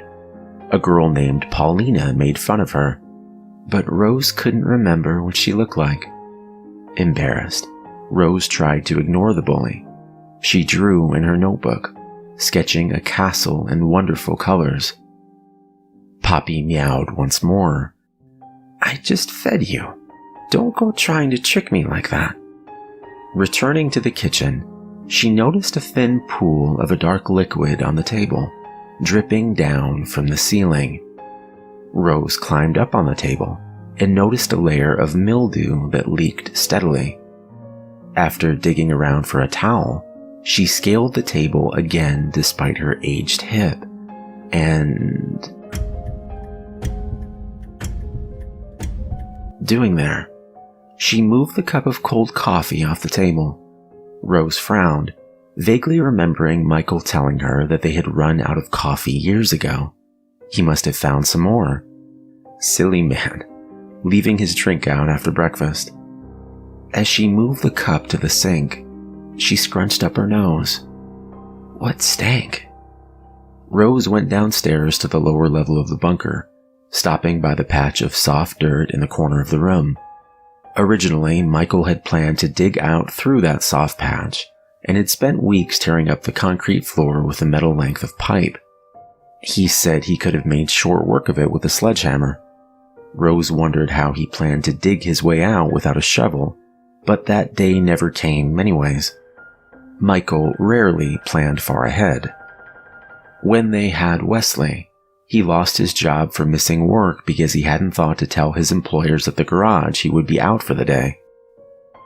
Before Wesley could speak, he used to spend all day coloring and drawing, and Rose could hardly call herself surprised when he earned a spot in art school. He turned down the scholarship and became an architect instead, on Michael's behest. Although Rose always thought their boy would have lived happier as an artist. Wesley seemed pleased with his decision, however, and met a beautiful girl at university. They had a daughter of their own not too long after, Clara. Every Tuesday and Thursday, Rose and Michael watched Clara during the summer while her parents worked. What day was today? Rose hoped Clara would come by tomorrow. The analog clock read 2:15, as it had for an unknowable stretch of time. With no way of discerning day from night, Rose simply slept when she grew tired and ate when hungry, and she had long since lost track of the calendar. Michael had initially scratched tallies down in a notebook somewhere, but eventually that grew more disheartening than helpful. They gave the pages to Clara so she could sketch to entertain herself. Holding her lamp ahead, she strolled to the bathroom. She passed by the sharp corner of the wall that she had taped a blanket over to cushion. The pipes rattled when she flushed the toilet, and the water had a rusty red tinge to it. Ignoring the sight, she washed her hands in the small sink, the sound of running water echoing through the spacious bunker. Living like this for however many years came with an indescribable loneliness. But Rose rarely remembered she was alone anyways, so it didn't matter much. A moment of clarity came to her then, and she stared into the dark emptiness of the bunker. The stale air stirred gently from the vents. She could hear the fans buzzing. That sounded wrong, so she would have to remind herself to ask Michael to take a look at the ventilation later. Generally, Michael could fix most anything. She turned the lamp off and returned to the kitchen in the dark. Hearing the gentle tap of dripping water, she flicked the lamp back to life, spying a dark liquid settling into a pool on the table. Fearing damage to the wooden surface, Rose hurried to find a towel and wiped out a mess before setting out a cup to collect the leaking water. Looking at the towel, she found it stained a black with the slightest tinge of red. She examined the ceiling to find it covered in black mold. The liquid dripped from the mass of fungus. How could she clean that up? Maybe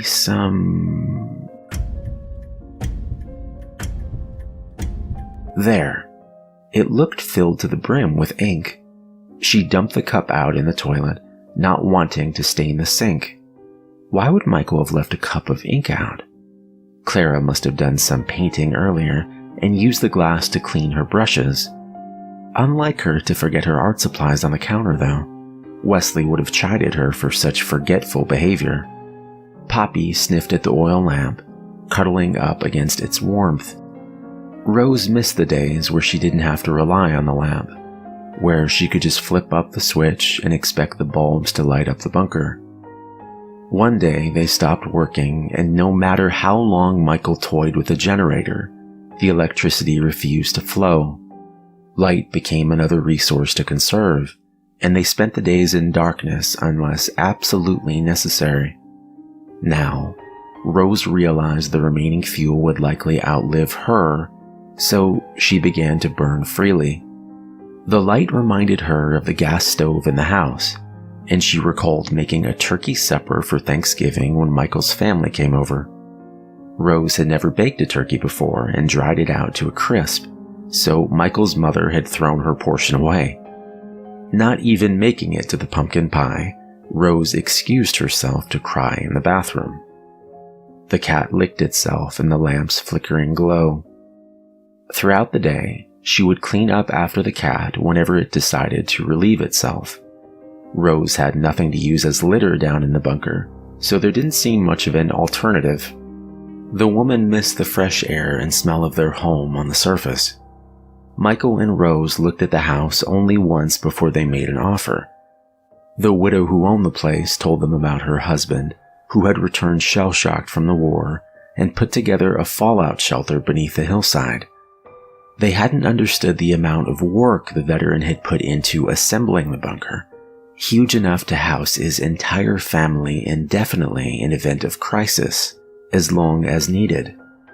Rose remembered Michael checking out the bunker after they moved in and how he returned to her awestruck by the scale of the underground shelter. Despite its size, the bunker began to feel small by the second day below ground.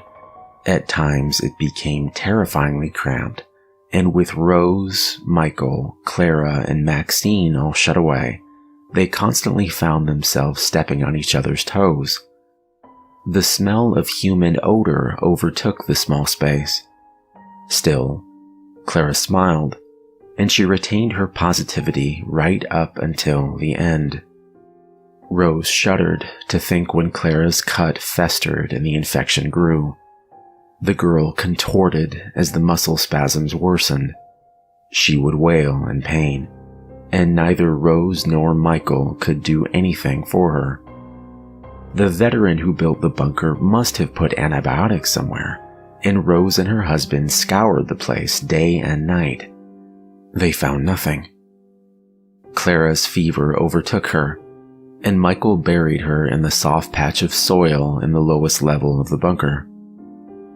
Wordlessly, they set a crucifix into the dirt, held each other tight, and sobbed.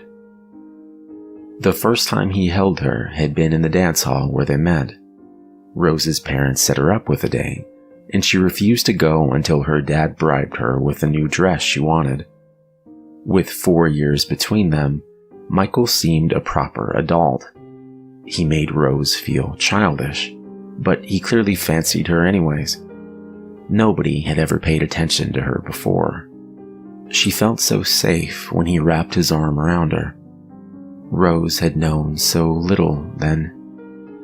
When Christmas came to the fallout shelter, back when they still kept track of the days and couldn't have marked more than a few dozen, the family gathered around the table and ate the same rations as usual, but Rose encouraged them to sing a few carols. Her husband hated to sing, but Clara convinced him to join in. Black liquid settled on the table beside the cat, who showed no recognition of it. Rose frowned at the leak and quickly set out a cup to collect the drip. How didn't Poppy notice it? Observing how quickly the cup filled, she thought better of it and replaced the cup with a bowl. She would need to get her husband to look at it. She couldn't seem to retrieve his name. Funny that it should... Was that a bowl of black slime sat out on the table, and Rose turned her nose up at it. Grease, maybe. She scraped it out into the trash. Where did Michael go? She hadn't seen him for days now. He must have gone to visit his mother. She placed the bowl back, and it collected fluid that dripped from the ceiling. Worrying that the liquid might ruin the bowl, she replaced it with some cheap Tupperware. Rose noticed some greasy stains on the wood beneath the bowl and decided to move the whole table to avoid damaging it. Her hip hurt, but she managed to push the table out of the way anyways. She placed the Tupperware on the floor to collect. The table gone? Rose noticed the table pushed to the other side of the kitchen and frowned. Why would Michael have moved the table? She almost tripped on the Tupperware container in the center of the floor, and she set down the lamp to see its pitch black contents. Michael, Rose, and Clara all stared at the emergency announcement that had interrupted their show. Clara began to cry, and Michael said they needed to grab essentials. Civil alert sirens blared in the distance as Clara collected the toys and clothes she deemed vital. Michael raided the pantry for fresh food, and Rose herded Maxine into a box and grabbed his cat food. They raced down the hill to the bunker while Rose looked upwards, half expecting to see the sky crashing down. Don't complain, Maxine, Rose said to Poppy as he meowed at her, and she glanced at the thin black cat. But it looked very different now. For the last few days, the cat would moan at the vents, like it wanted to alert Rose to something there. It stopped without reason. After they entered the bunker, the ground shook, and the door refused to open. Rose sat at the bus station, prepared to leave her marriage for good, but a car came roaring up. She didn't know what to say when Michael tumbled out from the driver's seat, entirely out of breath, and he knelt before her and begged for forgiveness. Many times before, he had apologized and promised to change. Rose told him she had to go, told him that she hadn't understood what marrying him meant, and she boarded the bus. She stayed with her sister, and every day Michael called. Her sister kept telling her to ignore him because nobody ever really changed, but after 4 months of waiting by the phone for their daily chat, she finally returned. He doted on her. He listened to her. He defended her from his mother when she snipped. Rose had never been happier. Clara ran into the sharp edge a few months after they moved into the bunker. The cut didn't look so bad, and Michael and Rose washed it out and wrapped the whole area in gauze. It didn't seem like a big deal. Just to be safe, Rose duct taped a blanket over the sharp edge to prevent another accident. Rose looked at the ceiling and saw black fluid pouring down from a lump. The concrete bulged and warped as though under incredible pressure. It dropped down, soaked black, ready to burst, and... Around the bunker, Rose hadn't realized where the oil on the floor had come from. The food had run out that morning. Wesley? She found a mop and tried to clean. Grime seemed to pour from the walls, dripping down from above. Rose wanted to turn on the lamp to assess the damage, but Michael says they need to conserve oil since they might be down in the shelter for a while. The sound of the dripping came from the kitchen, where she supposed Clara hadn't fully shut off the faucet. Rose knew better than to waste water, so she followed the noise. A stench nearly knocked her off her feet. She quickly grabbed the lamp but couldn't find a match until she had dug through every shelf of the closet. When she actually found one, Her shaky fingers struggled to hold it, but she managed to clutch the match tight enough to ignite it by gripping it between her middle and pointer finger. Finally lit, the lamp cast off a dim glow. Rose held the light source and lumbered back to the kitchen. Her hip began to hurt. A vaguely humanoid shape hung upside down from above, stretching from the concrete ceiling and dripping sludge to the floor. Rose could barely see it in the thin light, and she noticed Poppy sitting in the corner of the kitchen. The cat showed no reaction to the thing. Poppy couldn't see it at all. Not surprising, since the figure had come for her. Rose came closer, and the growth shifted towards her. It wore someone's face. She knew the face belonged to someone important, but she couldn't recognize it at all. A limb extended from the mass, and it caressed her. Leaning close, she could feel its wet breath against her features, and everything came apart at the... Poppy licked water from a pipe in the corner of the lowest level. He had spotted a mouse once many weeks back, but he hadn't seen any vermin for some time. Worse yet, the rest of his food had spoiled beyond usage.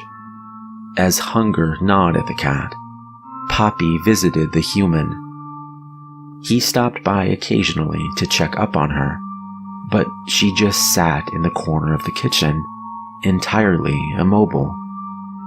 He rubbed up against her leg, but she refused to acknowledge him. Typical. Hopping up on her lap, he pressed into her, missing the days she would make light. He tried biting her, but she still wouldn't react. Poppy wondered what had happened to the good human who used to feed him so diligently. The cat licked itself. No matter. He could still find use for her.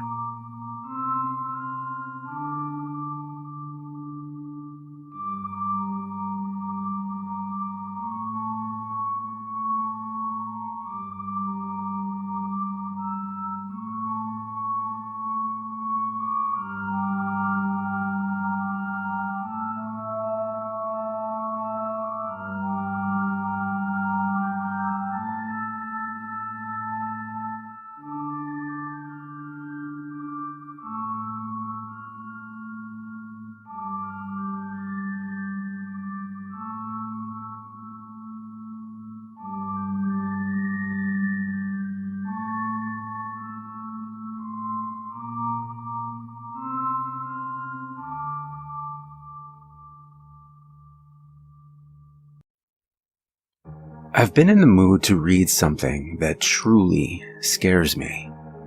That's pretty rare. I'm not a person who scares easily. It's possible that some modern writers are told to dial it back when they write scary books, because who knows? A kid could be reading them. I don't know, but I do know that I've been feeling the lack of genuine scares lately. So I went to my local used bookstore and browsed the shelves in their horror section. I like used bookstores because they usually have much larger horror sections than a chain store might, and they definitely have a lot of older stuff there. Stuff you will never see on bookshelves in modern bookstores anywhere ever again. I happened upon this book almost by mistake. It was one of the last ones on the shelf, and it was shoved behind some others, almost like the store wanted to hide it. One look at it and I knew it was old, quite possibly a first edition. The book was clearly first published long ago, and this one had been well loved. Its pages were yellowed, dog-eared all over the place. The cover was peeling up and near to falling off. Actually, the cover was what caused me to pick it up. There was a precious little description on it. Other than its title and the author's name, the front contained no information, and on the book cover there was simply a Yeats quote. The darkness drops again, but now I know that 20 centuries of stony sleep we're vexed to nightmare by a rocking cradle, and what rough beast, its hours come round at last, slouches towards Bethlehem to be born. That poem always gives me the shivers, and I was impressed by the decision to put it on the back. The first page had an excerpt, and it seemed to be about a farmer and his haunted scarecrow. That really didn't sound too horrifying, but if the cover made me pick it up, the quote is what made me take it to the cashier. At worst, I would have wasted $5. At best, I might have a genuine undiscovered classic on my hands. The cover of the book made it feel both ancient and timeless.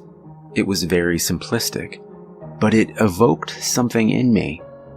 Some primal feeling that I found impossible to ignore. I might be making too much out of it, but I got a sense of foreboding looking at that cover. Modern novels tend to go all out and create an image of a monster that might be found in a special effects-laden, big-budget horror schlock fest designed to do little more than get teenagers in the seats. This cover was far more minimalist, but conveyed more of a sense of unease in me than a million Killer Scarecrow movies ever could. So I picked it up and I brought it home. I'm only a few pages in, but already starting to feel like I've made a mistake. I've never heard of R. Scabry before, but from the first few pages, he doesn't strike me as much of a writer. He goes pretty light on the scares, and when he does try and scare you, he uses a torrent of cliches that I doubt would scare a 5-year-old. I'm being a little more forgiving, though, because the book isn't very long, and it's not unlikely that these cliches weren't cliches at all when Scabry was writing them. Hell, he might have intended some of them. The story, believe it or not, spends surprisingly little time out on the farm, or anywhere near the titular scarecrow. It's actually strangely political. Mostly about this 50-ish farmer named Fenton McCall and his tireless efforts to throw the local farmers union rep out of the town, because he doesn't feel that they'll be fair to the workers. At least that's mainly what it's about in the first 3 chapters. The only time the scarecrow itself makes an appearance is at the end of chapter 1, wherein McCall has just finished setting it up, and thinks to himself that it's a mighty fine scarecrow. That's literally all the scarecrow action we've gotten thus far. There was one scene that was slightly unsettling, wherein McCall, who has been depicted as a stern but loving husband, snaps at his wife when she asks about the assembly meeting he's just come home from. Just that one part, that's all that's gotten under my skin. And even then it was less about the out-of-character behavior and more just a sense that scene gave me that not all is well. Update. As it turns out, I was right about the scene being meant as unsettling. It's becoming clear as I read that Fenton McCall is slowly losing his mind. That's kind of more like a horror story, but still not particularly frightening. What does it have to do with the scarecrow, you ask? Well, as McCall's madness grows, he begins to imagine the scarecrow talking to him and following him as he does his work on the farm. It whispers horrific ideas, or at least ideas that Scabry clearly hopes you'll find horrific, in his mind about murdering his nagging wife and burning down the town assembly hall at the next meeting. However, there was one thing I wasn't prepared for. The book is illustrated. I'm not kidding. I don't know how I missed that when I flipped through the book at the store, but there it is. The art is something special, not at all in tune with the rather boring book. I flipped to the incredibly sparse credits page and could not find mention of an artist, except the one for the cover image, and he clearly isn't the guy who made the illustrations on the inside. His style is very vivid, even if it's also simplistic. His drawings look almost like photographs, except blurry, or with eyes shown as glowing holes. I've scanned in the first image, which I trust you will agree is rather strange looking. That's literally supposed to be McCall and his wife. Yeah, I don't get it either. There's nothing scary about this scene in the book. They're just walking home from church and discussing the Union leader. But this is how our illustrator chooses to convey that scene. If the book itself were 1/10 as frightening as that picture, I'd probably give it a much more favorable review than I have so far. I know that some of you might think the image is cheesy looking. Okay, I'll grant you that even looking at it here on my computer, it looks way less intense. But there's something about looking at it from the page itself that I can't even begin to describe. A feeling like they're looking at me. Maybe I just stayed up too late reading. Update. Taking a break from reading this damn book today. It's starting to get to me. Not Scabry's writing, it still sucks. But just I can't really explain it. There's more pictures in the book than I realized. I'm not going to upload any more of them for now because I'm having a hard time bringing myself to look at them. It's not so much what's in them as what feels like is there behind them. Whatever it is, I don't like it. I'll say this, the story has taken a strange turn. It's still barely talked about. But Scabry at one point has the Scarecrow, while talking to McCall, make mention of they, as if he has someone he's reporting to behind the scenes. I don't want to dig out that passage right now, because when I read it, it gave me a chill. There was a picture on the next page, and somehow I knew that they, whoever they are, were in the picture. It only showed 2 young girls, but I could sense them in the picture just the same. That's enough of that. I sound paranoid or something. It's really not as bad as I'm making it sound. Not really. I decided to Google our Scabry today, see if there's anything else he's written. Literally only 3 hits came up. I'm pretty sure I would get more hits if I Googled my own name. The first hit was a used book site that had once been selling Scarecrow, but it was out of stock and the site looked like it hadn't been updated in years. The second hit was a dead link, which was too bad because it looked like it might contain the most actual info about the book. Maybe it would even tell me who did the artwork within the book. The final hit was a pure black page, and the wait circle kept spinning in the center as if it were loading a video or something. I waited for nearly 10 minutes, and while no video loaded, I could swear I heard whispers coming out of my speakers. They were low, and I could never make out what they were saying, but I could hear them, even as the circle kept spinning. Now, here's where things get weird. I went back to the search page later on because I was going to try and let that page sit there as long as it took to load, but the hit wasn't there anymore.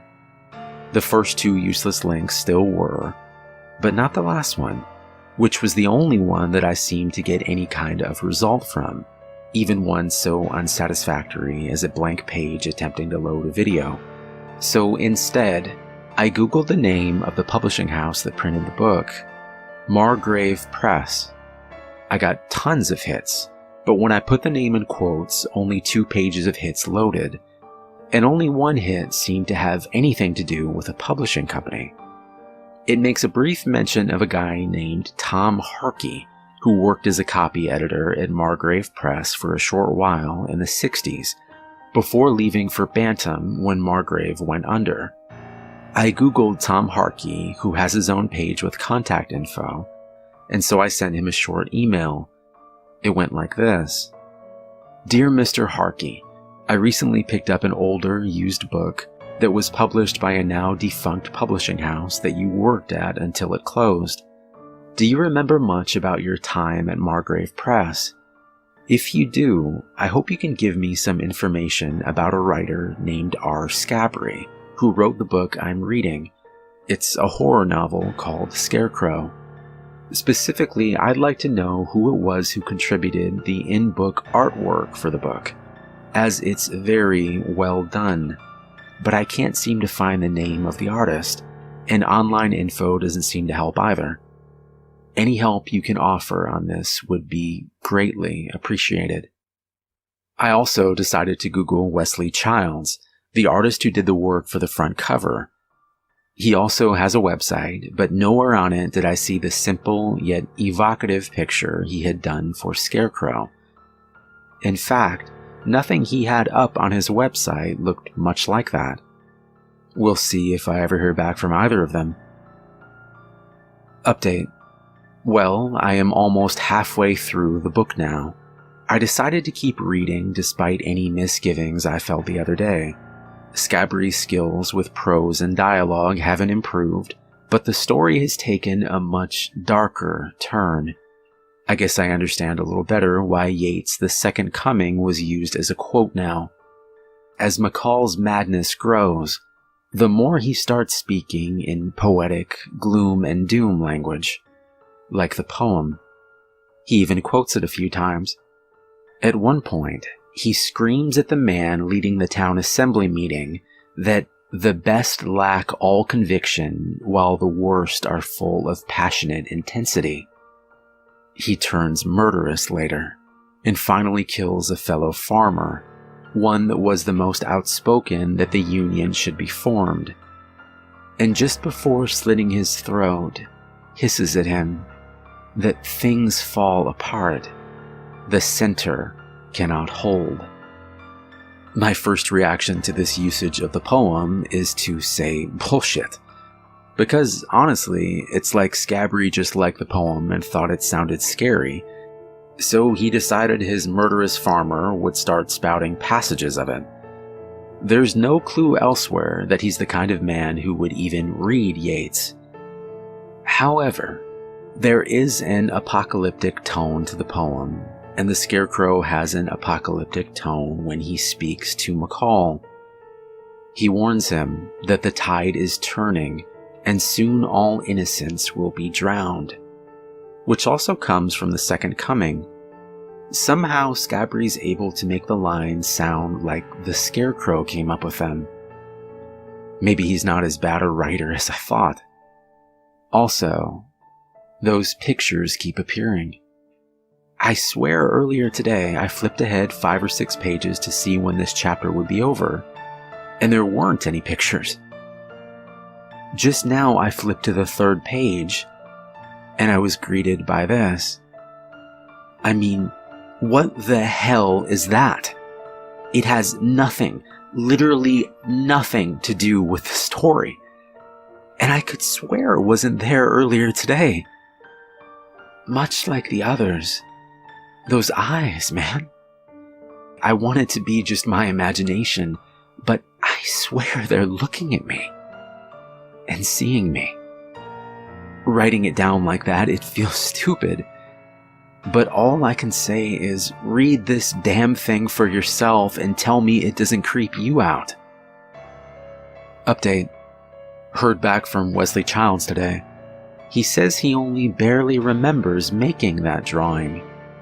The dude is something like 80 now, and he was commissioned for that piece in the early 60s. He said he's never read the book himself, and that he only remembers the painting when I emailed him. He seems surprised that anyone is reading this book in the modern age, because according to him, they only printed a handful of copies. He wasn't sure how many. He was not aware that anyone was hired to do in-book artwork, or even that there was any. That inspired me to try and get a hold of Tom Harkey again. I decided it had been long enough that I should have at least gotten a formal response. So I sent a quick email to him asking if he'd had time to consider my request. Almost immediately, and I mean like 5 minutes after I hit send, I received this from what I guess is one of his staffers. Do not attempt to contact us again. We are blocking your email and your IP address. Farther attempts at contact will be considered harassment and will be dealt with by the proper authorities. Whoa, I wasn't expecting that. I mean, I waited a week between emails and I was pretty polite both times. I'm trying not to read too much into that. I went back to the book today, still not sure if I had the constitution to keep reading it. I don't want to see those pictures again. I don't want to feel them looking at me. The Scarecrow is not actually speaking to McCall, but it's clear that something is. Every time there's a mention of them, the next page has a photo of those strange, silhouetted people, and I have to believe it's just the way the artist had with his work that makes me sure that something is watching me from behind those pictures. Update. Okay, I'm sorry for the tone my Review As I Go read has taken. I am trying very hard not to let my concerns show in my posts, but it's slipping through. I haven't had the strength to pick up the book since the last time I wrote. I got worse after receiving a second email from Wesley Childs. He apologized for lying to me and told me that the reason he didn't remember the Scarecrow painting is that he had purposely tried to forget it. According to him, as he was painting it, he kept hearing whispering, and once it was completed, he could swear it was coming to life and talking to him through his dreams. He mailed it as soon as he could and spent days after that trying to get rid of the feeling of being watched or believing that he heard whispers. He says he's never made a painting like that before and never has been able to again. It was the first and last work he did for Margrave Press. He also told me that he met R. Scabry, but only once, and that it was just a pen name. Unfortunately, he doesn't remember what the man's real name was. He said Scabry was a small man who seemed nervous all the time. I wrote back and asked him why he thinks Tom Harkey would wish to block me and threaten me with the authorities just for asking about this book. He replied just a few minutes ago to tell me that Harkey has been asked a couple of times before during Q&A sessions about his time at Margrave, and anytime he is asked, he immediately concludes the session and walks out. He won't talk to anyone about Margrave.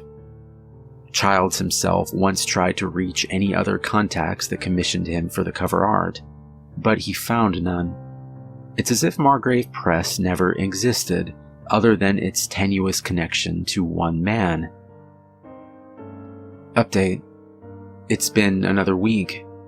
Woke up this morning to an email from Tom Harkey in my inbox. It wasn't the website address. It looked more like an account for personal use. It said only this: if you have that goddamn book in your house, burn it. I haven't burnt it. It's on my coffee table right now. I can barely bring myself to look at it. Whatever is seeing me through the book can now see me even when it's closed.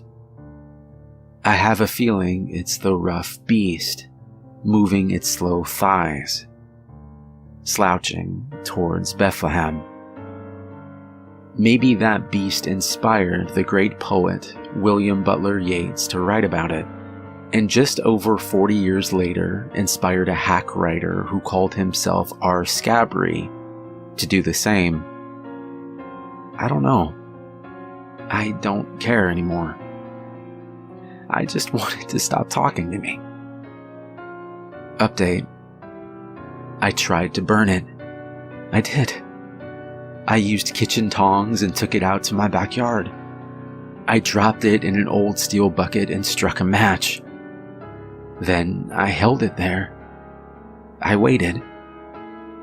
I couldn't drop the match. Something was going to make sure that if I burned the book, I would feel every flame the book did, tenfold. I put the match out and left the book in the bucket. I'm not going back for it. Update. I've nearly finished the book. There have been no pictures for the last several pages. There don't need to be any. They tell me what has already been happening. They tell me what is going to happen. They see me through the words I read.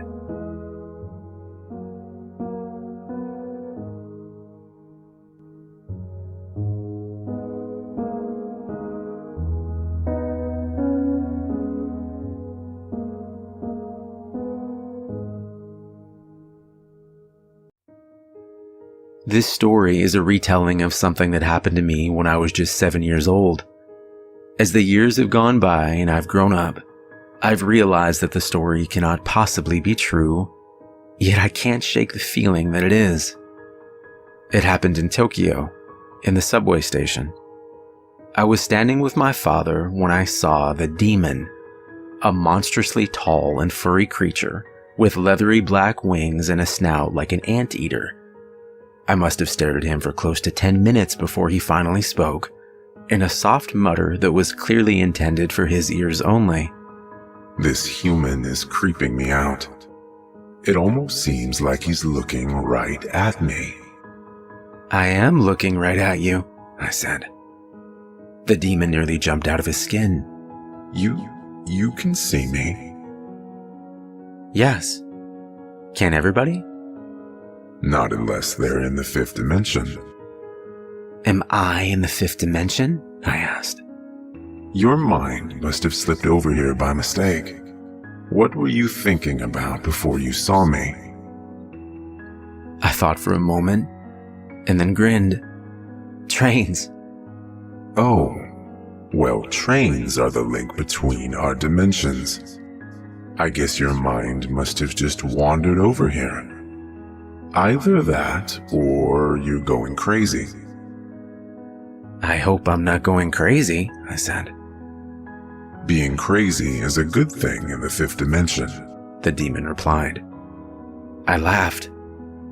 Do you have subway lines in the fifth dimension? I asked. Of course. How else would we get to work? You've got wings, I said. Yes, but who wants to fly? Taking the train is so much faster. And if I fly to work, I'm all sweaty when I get there. So what do you use your wings for? I asked. I put them over my head when it rains. Can I see? Sure, the demon said. My hair blew back as he swooped his enormous wings over his head. I laughed again. You're funny, I said. The demon laughed too, but then his expression changed. Are you okay? I asked. You seem sad. Yes, the demon replied, not looking at me, but at something behind me. Say, would you like to see a magic trick? Okay. The demon reached up and tugged a big rainbow handkerchief out of his snout. He must have pulled out 20 feet before he ran out. That's funny, I laughed. But I stopped when I realized I wasn't holding my dad's hand anymore. I looked around and saw the subway station had disappeared, replaced by flowing green meadows that were full of old trains. I can't see the subway station anymore, I said. That's okay. Sometimes it's better to see what isn't there instead of what is. What do you mean? Sometimes when I'm bored or sad, my mind slips off to the third dimension, and I see people like you. Can you go to other dimensions too? But the demon didn't answer. He was looking up at the sky. It's starting to rain, he said, whooshing his wings up over his head. Warm droplets of rain hit my face. "Can I get under your wings with you?" I asked. Not now, He replied. you've got to go home. The world began to shimmer and flow together like different shades of green and golden paint, spinning around faster and faster in circles. I started to feel a little sick, and I closed my eyes. The world stopped spinning, but warm droplets of water still fell on my face. I opened my eyes and saw my mom crying over me, but I didn't see my dad. "Where's Dad?" I asked her. "Did he bring me home?" "Yes, darling," she said, although she couldn't look at me when she said it. "He brought you home, and then he had to go away." "Oh, when will he be back?" "I don't know," she said.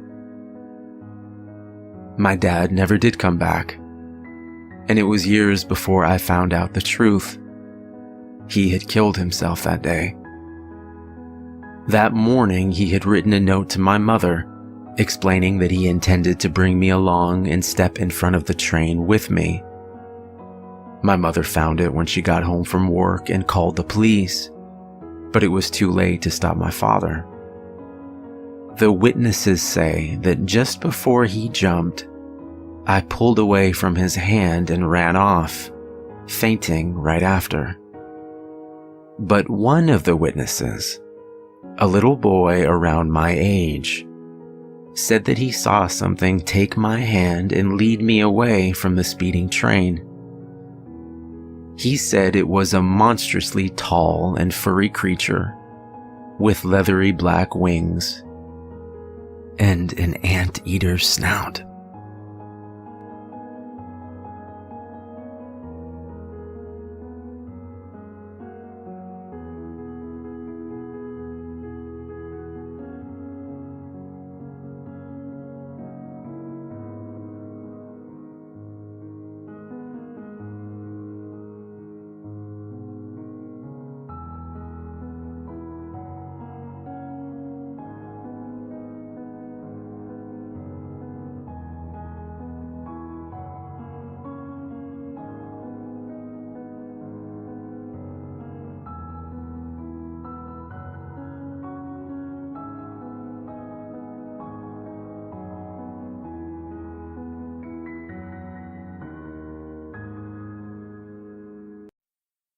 They were cheering when he jumped, but he did not come up again.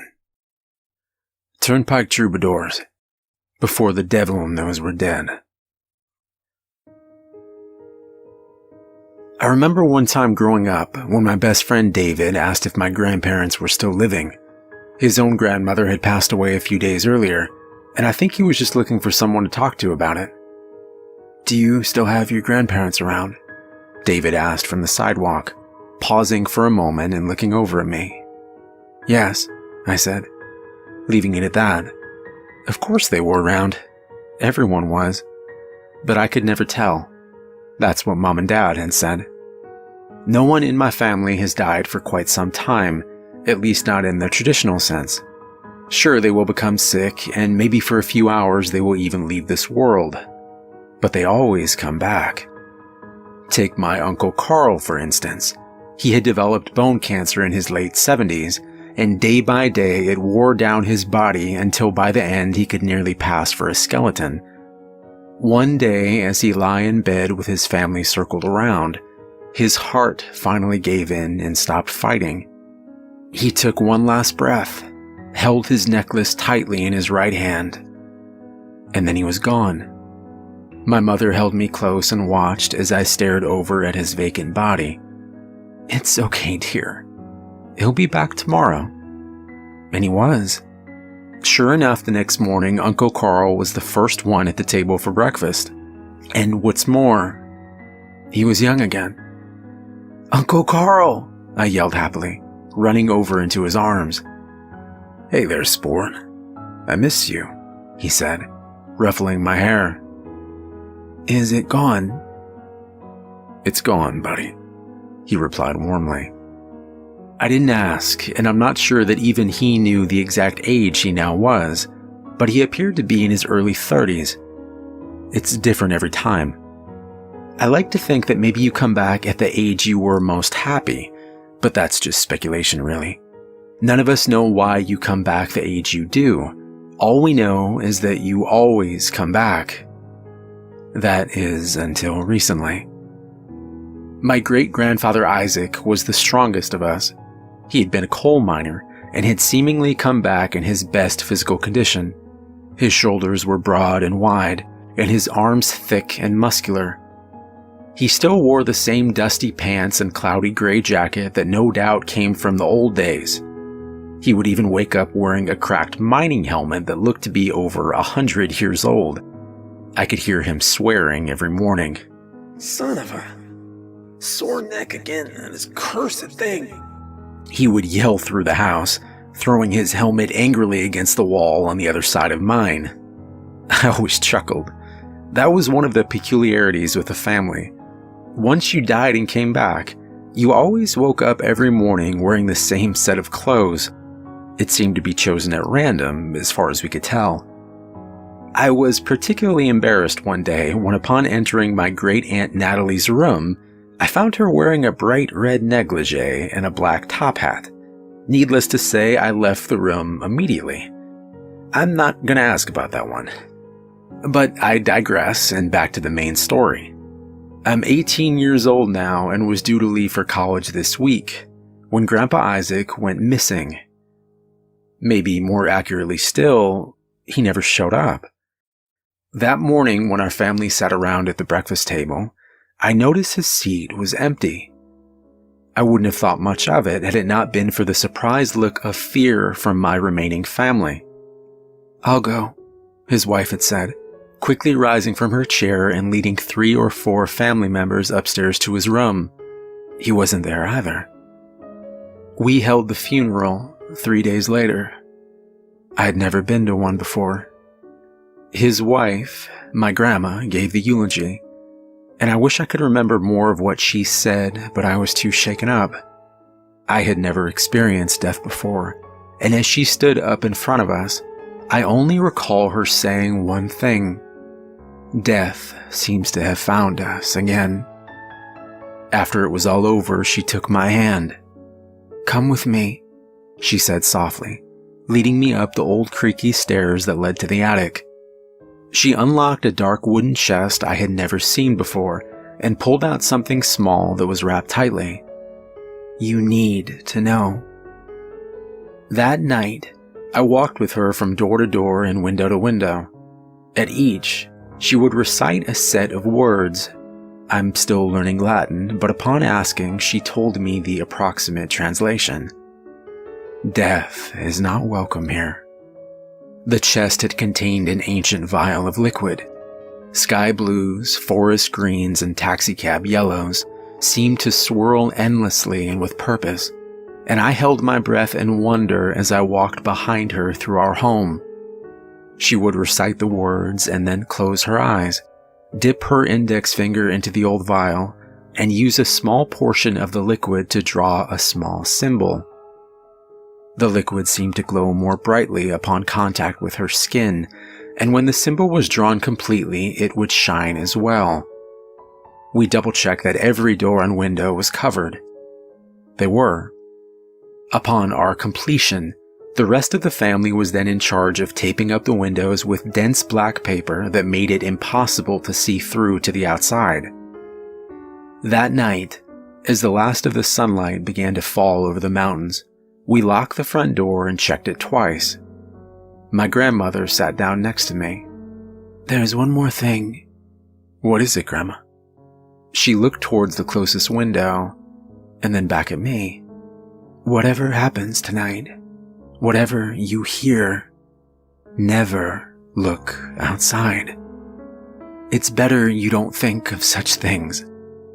Just promise me." I looked back at her. "I promise." "Good," she smiled. "It's gonna be all right, dear." That evening, as my family and I stayed up to keep watch, the night seemed to pass like any other. We played cards and made poor attempts at joking, trying our best to keep our minds off the current situation. And then the knocking started. First, there were 3 knocks at the front door. My family grew silent. Then there were 3 more on the kitchen window close by. And then suddenly, there was a rapid, more powerful knocking that seemed to strike every window and doorway in the house at once. Something wanted desperately to get inside. After a time, it stopped. There was quiet again. A minute or 2 passed, and the calm was interrupted by a great howling.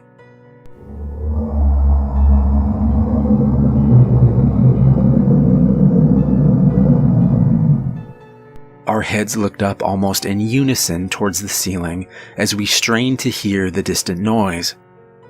It came from directly above us, far off in the sky. The howl could be heard echoing throughout the house and seemed to shake the very foundation. And then, as quickly as it had started, it was over. It was like none of it had ever happened, and a sense of relief came over my family. We had survived, but there was a problem. Later that night, I awoke to the sight of 2 blue eyes staring down onto me. It was my nephew Ewan. "You scared the hell out of me," I whispered angrily over at him. And then he began to sob, first softly, and then uncontrollably. I know I shouldn't have, he cried, burying his head into my chest. "It's okay," I said warmly. "It's gone now." The crying stopped for a moment as he looked up at me innocently. "When the thing knocked on my window, the paper must have not been taped on good enough, and..." My heart filled with dread as he continued. "And I saw its face looking back." "What's gonna happen now?" he asked. I looked into the bright blue eyes that belonged to my 8-year-old nephew Ewan, and I answered him truthfully. "I don't know."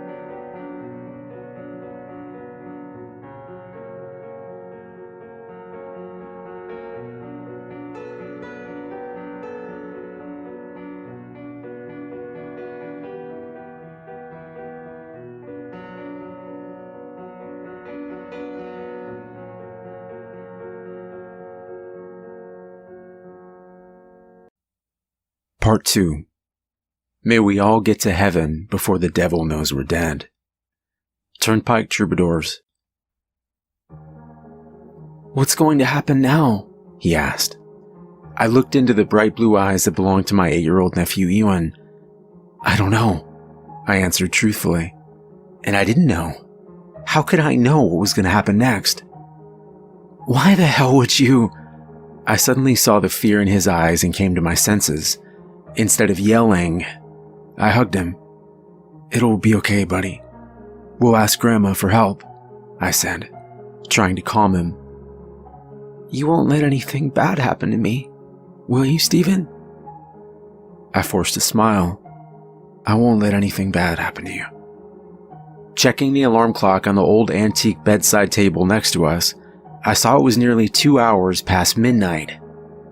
"Now come on, let's go wake her up," I said, patting him on the back. He smiled genuinely, and as he did, an ominous feeling seemed to pass across me. I suddenly knew that none of this could end well. For a brief moment, I understood that when Ewan had looked at whatever ghastly figure had been on the other side of the window, it had sealed the fate of himself, myself, and possibly even that of our entire family. But perhaps it wasn't entirely his fault. This had started with the death of our grandfather Isaac. Something dark had finally found us. Maybe whatever it was could sense the happiness and innocence of a family that had lived without a fear of death, that had lived without that inevitability hanging over it. That inevitability, my mind repeated. Death can't be cheated, and your family has cheated me for too long. Stop it, Stephen, I told myself angrily, pushing those thoughts back into a deeper recess of my mind. I took a breath and opened the door to the hallway. It seemed darker than usual, and a certain musty smell hung in the air, almost like the smell of... Stop it. We walked quickly down into the darkness and towards my grandmother's room, ignoring the thick silence. When we got there, the door was already wide open. Stay close to me, Ewan, I said, before realizing he couldn't have been any closer if we had been tied together. He was terrified. Grandma? I said, trying to muster a courage that wouldn't come. This felt wrong. Everything felt wrong. As I stepped slowly into her room, I saw that a small lamp was flicked on near her bedside. The bed was empty. Grandma? I called out again, this time with even less courage. I somehow knew she was gone. I could feel it. She's not here, I said, looking down at Ewan. Come on. We knocked on the door to Uncle Carl's room, which was a short ways down the hallway. Uncle Carl? I called out through the door. Nothing. Opening the door quietly, I saw that his bed was empty as well. Where is everyone? Ewan asked, looking up at me. I don't know. The noise that came next almost brought on a heart attack, even though I was only 18. I could feel my heart tense, and then my breathing stopped. A great howling boomed against the walls around us.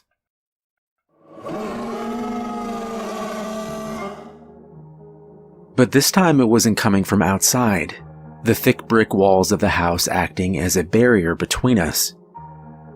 It was coming from inside the house. It was even louder the next time, and it held a power within it. With each howl, items in the house around us would shake and then fall weakly onto the floor below. First, a mirror shattered far too close to Ewan. Somehow he was unharmed. Then, the old grandfather clock that stood at the end of the hallway began to shake violently before crumbling like an old statue. We have to go, I whispered, holding my nephew's hand more tightly and rushing towards the back stairway on the second floor and away from the cries of the monster. At least I thought it was away. While the howling did fill up the entire house, it had seemed stronger at the front of it near the kitchen. We rushed down the stairway, trying to stay as silent as possible. When we reached the bottom, I headed for the door and felt Ewan's hand slip out of mine. No, it didn't slip. He pulled away. Ewan, what are you... Looking back, I saw it a moment later than he had. On the other side of the back room stood a dark figure. The room was unlit, but judging from the height of its eyes, it seemed to stand 9 feet tall or higher. Its eyes, its yellow eyes, that seemed to call out to you, seemed to beckon for you. Ewan was lost inside of them, and so was I. The thing floated closer slowly, and the two of us were helpless to move. Maybe we didn't want to. I'm not sure what would have happened next, if not for the strong hand that clasped onto my shoulder, and the bright light that seemed to blind the monster for a moment. It howled wickedly as if wounded, and its eyes looked away. When it did, the spell was broken, and the two of us could move again. We looked up into the eyes of our great-grandfather Isaac. He was alive. Boys, what do you say we get the hell out of here? He said, pulling the two of us through the doorway and into the cold air of the night. The thing recovered and howled once more as it made its way towards us, but Isaac shut the door quickly and braced his back against it. His eyes were wide as he called out, "The vial!"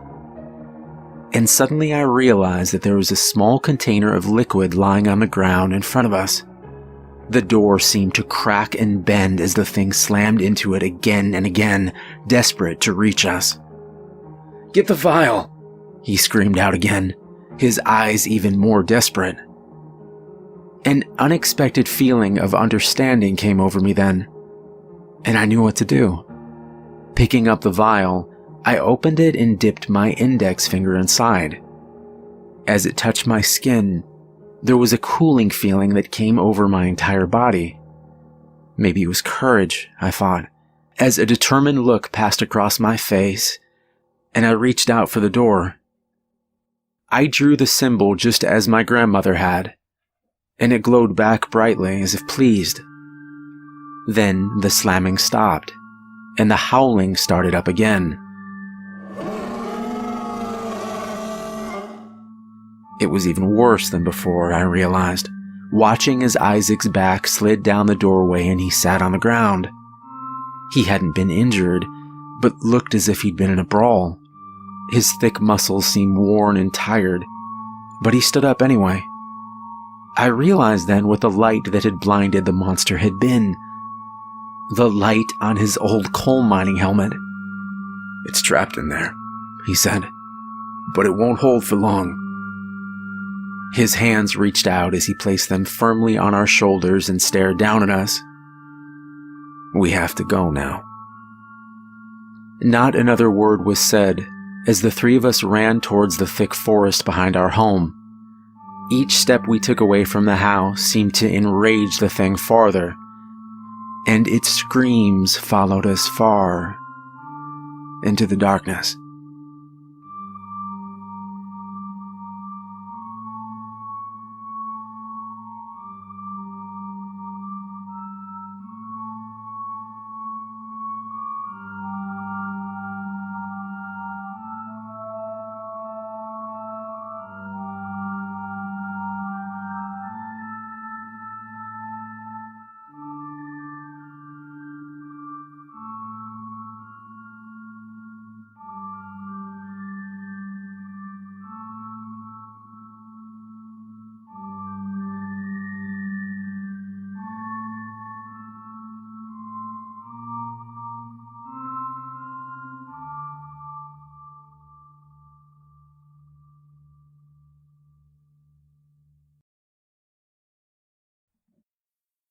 Well, I'm 28 years old now. I was born in 84, and I've been free as I can be, and I won't ask for any more. Turnpike Troubadours. We entered the cover of the forest at a full-on run. Grandpa Isaac's headlamp lit the path to a distance of about 15 feet. Everything outside of that thin beam of light was blanketed in pure, inky blackness. "What's the plan?" I shouted. "Get as far away from that thing as we can before it breaks free," my grandfather said back. As if on cue, we heard the sound of splintering wood coming from the house. A thundering howl echoed through the night air. "It got out," Grandpa said, perhaps more to himself, as he slowed to a fast walk. "We need to be quiet now. We need to hide." And with that, he motioned towards a small clearing, one side overgrown with huge brambles of wild blackberries. He switched off the headlamp and we made our way silently into the heavy underbrush. We paid no notice of the sharp thorns catching on our clothes and bare skin. Listening intently, we heard it crash through the trees and onto the trail behind the house. My grandfather was right next to me, but it was too dark to see his face. I heard him turn toward us and whisper, "Don't move now. Quiet your breathing and try to keep perfectly still." We could hear the thing move clumsily through the forest, fallen branches cracking under its weight. It stopped at a fork in the path, and I swear I heard it sniff the air. Then silence. I held my breath for what seemed like an eternity, craning my head forward to listen. Seconds tick by, and then I felt a small current of air move across the back of my neck. A dawning dread flooded over me. Turning to warn him, I heard a startled surprise as talons sunk into both of his shoulders and Isaac was lifted straight up off the ground. He fought hard, and he must have done some damage because it dropped him from about 20 feet. He landed flush on his back, and I could see he was in a great deal of pain. By the time he was able to speak, Ewan and I were by his side. "Take the vial," he said weakly, placing it into the palm of my hand. As I closed my fingers around the small glass bottle, the creature hit me full force in the chest and I was thrown back onto the forest floor. It stood staring intently at me, and then it screamed. The sound was so loud that it shook the ground around us. Bits of leaves and branches flew past my head and I felt as though I was in the eye of a hurricane. It looked to be over 8 feet tall with huge leathery wings and the face of something out of a nightmare. Then it screamed again and turned back to my grandfather. Picking him up by the throat, it pulled him close until its face was only inches away from his.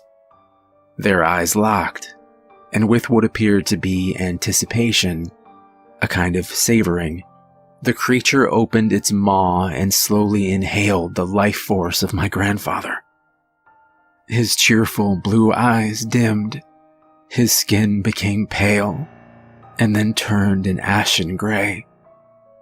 I watched helplessly as Grandpa Isaac began to disintegrate in front of my eyes, starting with the tips of his fingers, then moving up his arms and legs until there was nothing but a small heap of ashes on the ground.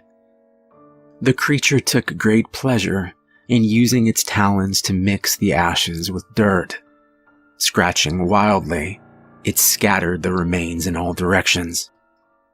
The sound of Ewan softly crying forced me back into reality. Struggling to stand, I could feel the cool glass vial still clutched in my right hand. Ewan ran to me, locking his arms around my waist. I gently unwrapped them. "We don't have much time, bud." Kneeling down, I uncapped the vial and tipped it to my finger. Nothing. Desperately holding the bottle upside down, I felt one single drop of liquid touch my skin. Trying to remember what my grandmother had written over the doors and windows, I traced the symbols and letters onto Ewan's forehead. I hoped it would be enough. The creature paused for a moment and then screamed at the sight. Pushing Ewan behind me, I picked up a sturdy branch and broke the tip off at a sharp angle. Coming straight forward, it closed the distance between us in a millisecond. Using the branch to stab for an eye, I missed, but tore a hole in one of its leathery wings. It screeched more in outrage than pain. Then it snapped my weapon in two, grabbed me by the throat, and lifted me from the ground. Eye to eye, it widened its maw and began to extract my life. But it didn't work. Surprised, then enraged, it raised one razor-sharp talon and tore deep into my chest. My body dropped to the ground. The world began to fade. It's hard to describe the feeling that followed. I must have looked dead to Ewan, but somehow I was still in my body, and I was still aware, but I couldn't speak or move, and worse, I couldn't help him. Ewan screamed my name. It cocked its head, perhaps just now remembering that Ewan had been its primary target. As the thing lumbered towards him, the symbols on Ewan's forehead began to glow brighter and brighter until the creature was forced to stop in its tracks. They seemed to create some type of barrier now that even it couldn't cross. It screamed and flew into a rage, flinging branches and ripping small trees right out of the ground, but it couldn't touch him. Finally, Barely opening its wings, it shot straight upward like a missile and disappeared into the night sky. Ewan ran crying and fell on the ground next to my body. I couldn't comfort him, and I was filled with an overwhelming sense of sadness.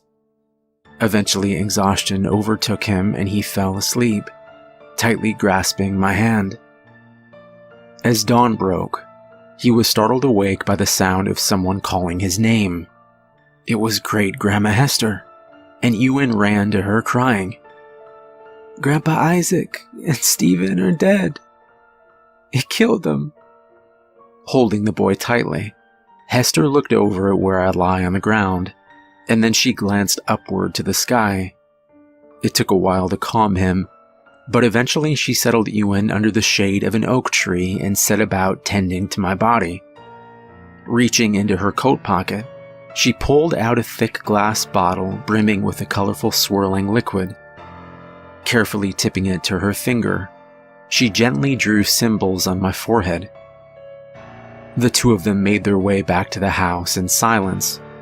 Once they arrived, she sent him upstairs to clean up while Grandma Hester prepared a quick supper. There was too much empty space, a reminder of their loss at the long oak table in the kitchen.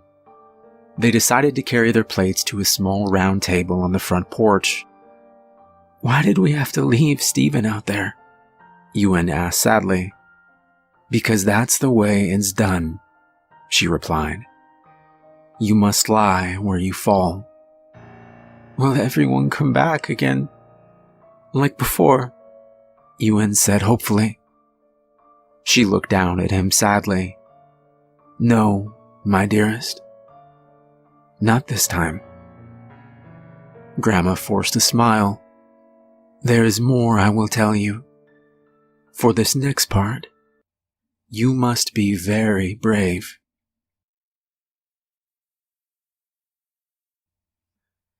Still, let's leave the world laughing when our eulogies are read. May we all get to heaven, for the devil knows we're dead. Ewan watched his grandmother intently. She paused for a moment and then continued. "This is the story of your great-grandpa Isaac. He grew up here in this very house, with his mother and father, aunts, uncles, and grandparents. Just like us, they did not worry about death. Isaac had 3 brothers and a sister. You didn't know that, did you? He didn't much like to talk about them. The time before. When he was 9 years old, his own great-grandfather disappeared and the family knew that death had found them. So they painted symbols over the doors and windows, sealed up the house, and waited. Hours passed and boredom must have gotten the better of Isaac. He went up to his room just like you, and just like you, he forgot to be afraid. Isaac peeked out of his own window that night.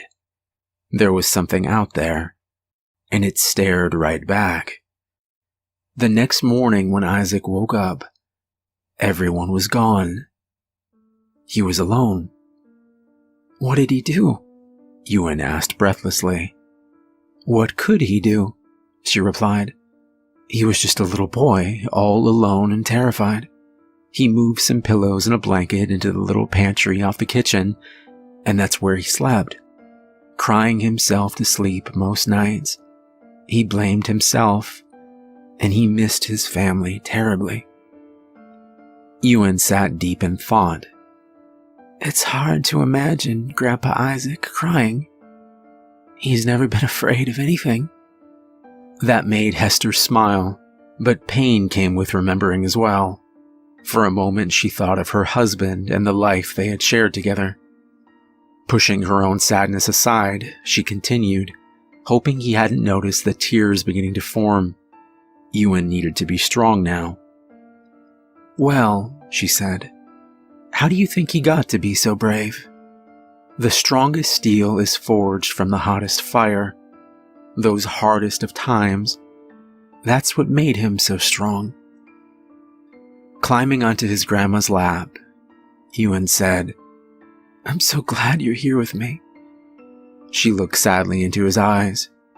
Well, that's the hardest thing, my dearest. I won't be able to stay. Just this night to get you settled. I'll be gone by first light. What? Ewan panicked. No, you can't go. Please. I don't want to be alone. I'm afraid I have no choice, my love, she said, holding him close as time passed and quietly humming a song that she used to sing to him as a baby. Ewan didn't understand why she had to go. I suppose no little boy can really be prepared for something like that. His grandma was here now, but by the morning she would be gone. She took his chin into her hand and smiled once more. Now I'm going to dish us out 2 big bowls of ice cream, but after we finish we've got some work to do. They ate their Rocky Road ice cream while Grandma Hester shared stories from her childhood. She even got a couple of smiles out of Ewan. When they finished, the great tour of the house began. First, they visited the little nail in the closet where she kept the key to the old trunk in the attic. The books and drawings were inside, explaining how to make the markings over every door and window. The fresh vial of thick glass was carefully filled to the brim with swirling liquid, wrapped and tucked into a pocket of the trunk. Also included were the handwritten instructions on how to make more. She even gave him a business card for the family accountant. He pays all the bills every month, no questions asked. Once a month he leaves an envelope with a little cash in the mailbox. If you need anything, if any problems arise, call him. Lastly, they walked into Great-Grandpa Isaac's room. Grandma Hester went to the top drawer of his dresser and pulled out something wrapped in old newspaper. It was a journal Grandpa Isaac had written as a boy to help get through the solitude and loneliness. It also detailed some of the fixes to ordinary problems around the house. By the time they were finished going over things, it was nearing 3 o'clock in the morning. Despite his worry, Ewan's eyes began to drift closed and his head began to nod gently. It's time for you to get some sleep, Grandma said warmly, walking with Ewan up to his room and pulling a rocking chair to the very edge of his bed. He drifted slowly off as Grandma sang him to sleep from her rocker, watching over him and holding his hand for the last time.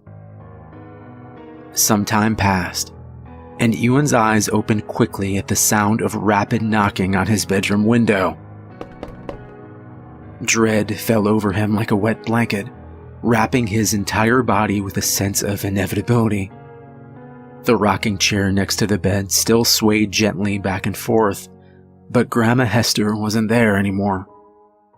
The room was empty now, and darkness hung much heavier than before. 3 more knocks. Ewan didn't want to get up. He wanted to hide underneath the thick wool blankets and wait for it all to be over, but he found himself standing and walking slowly towards the window anyway. With each step towards the foggy glass, his mind desperately tried to turn away, to run back to safety.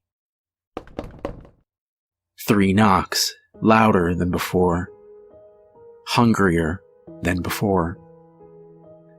Ewan watched his own hand disobey and reach out slowly to open the window. He wanted to scream, but his body wouldn't listen.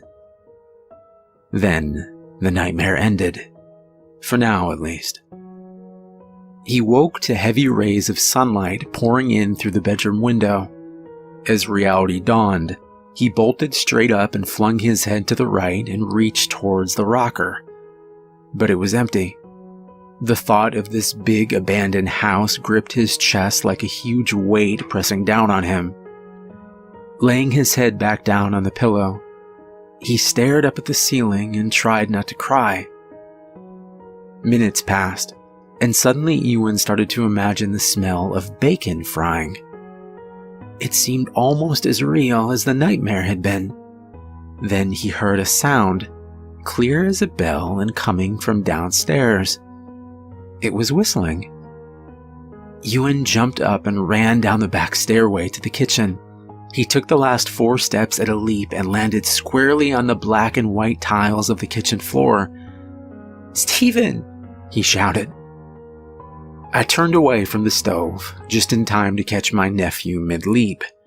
He was laughing through his tears, when suddenly he paused and pulled back to look me in the eyes.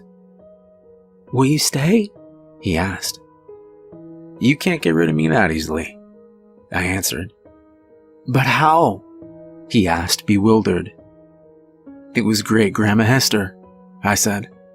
"She didn't tell you because she wasn't sure it would work." Setting Ewan down, I grabbed 2 plates from the cupboard and filled them with bacon and scoops of scrambled eggs. Placing them down on the huge oak table, their solitude made the loss of our family feel almost palpable. Suddenly, I thought better of it, and we took our plates out to the front porch. Talking as we ate, I told Ewan that things would be different for a while, but we would adjust. Eventually, one or both of us would marry and have kids. Someday, maybe even grandkids. Perhaps one day, the house would be filled once again with laughter and family. For now, though, it was just the 2 of us. I asked him if that was okay. He smiled back. 2 is so much better than 1. Still, I knew how empty the house was going to feel with the loss of our family. "I have an idea that I'd like to run past you," I said. "Last week before all this started, I noticed a sign 3 streets over. It said they were giving away free puppies to a good home. I think they were a mix of—" "For real?" Ewan interrupted. I smiled and finished. "A mix of Labrador and Golden Retriever." "We can really get a dog?" he said again, with a funny amount of disbelief for a boy that had seen what he had. "Well, Grandma Hester did leave you in charge. It's really up to you." "Yes!" Ewan shouted happily. And with that, we finished our breakfast, talking together about the past, but hopeful as well for the future.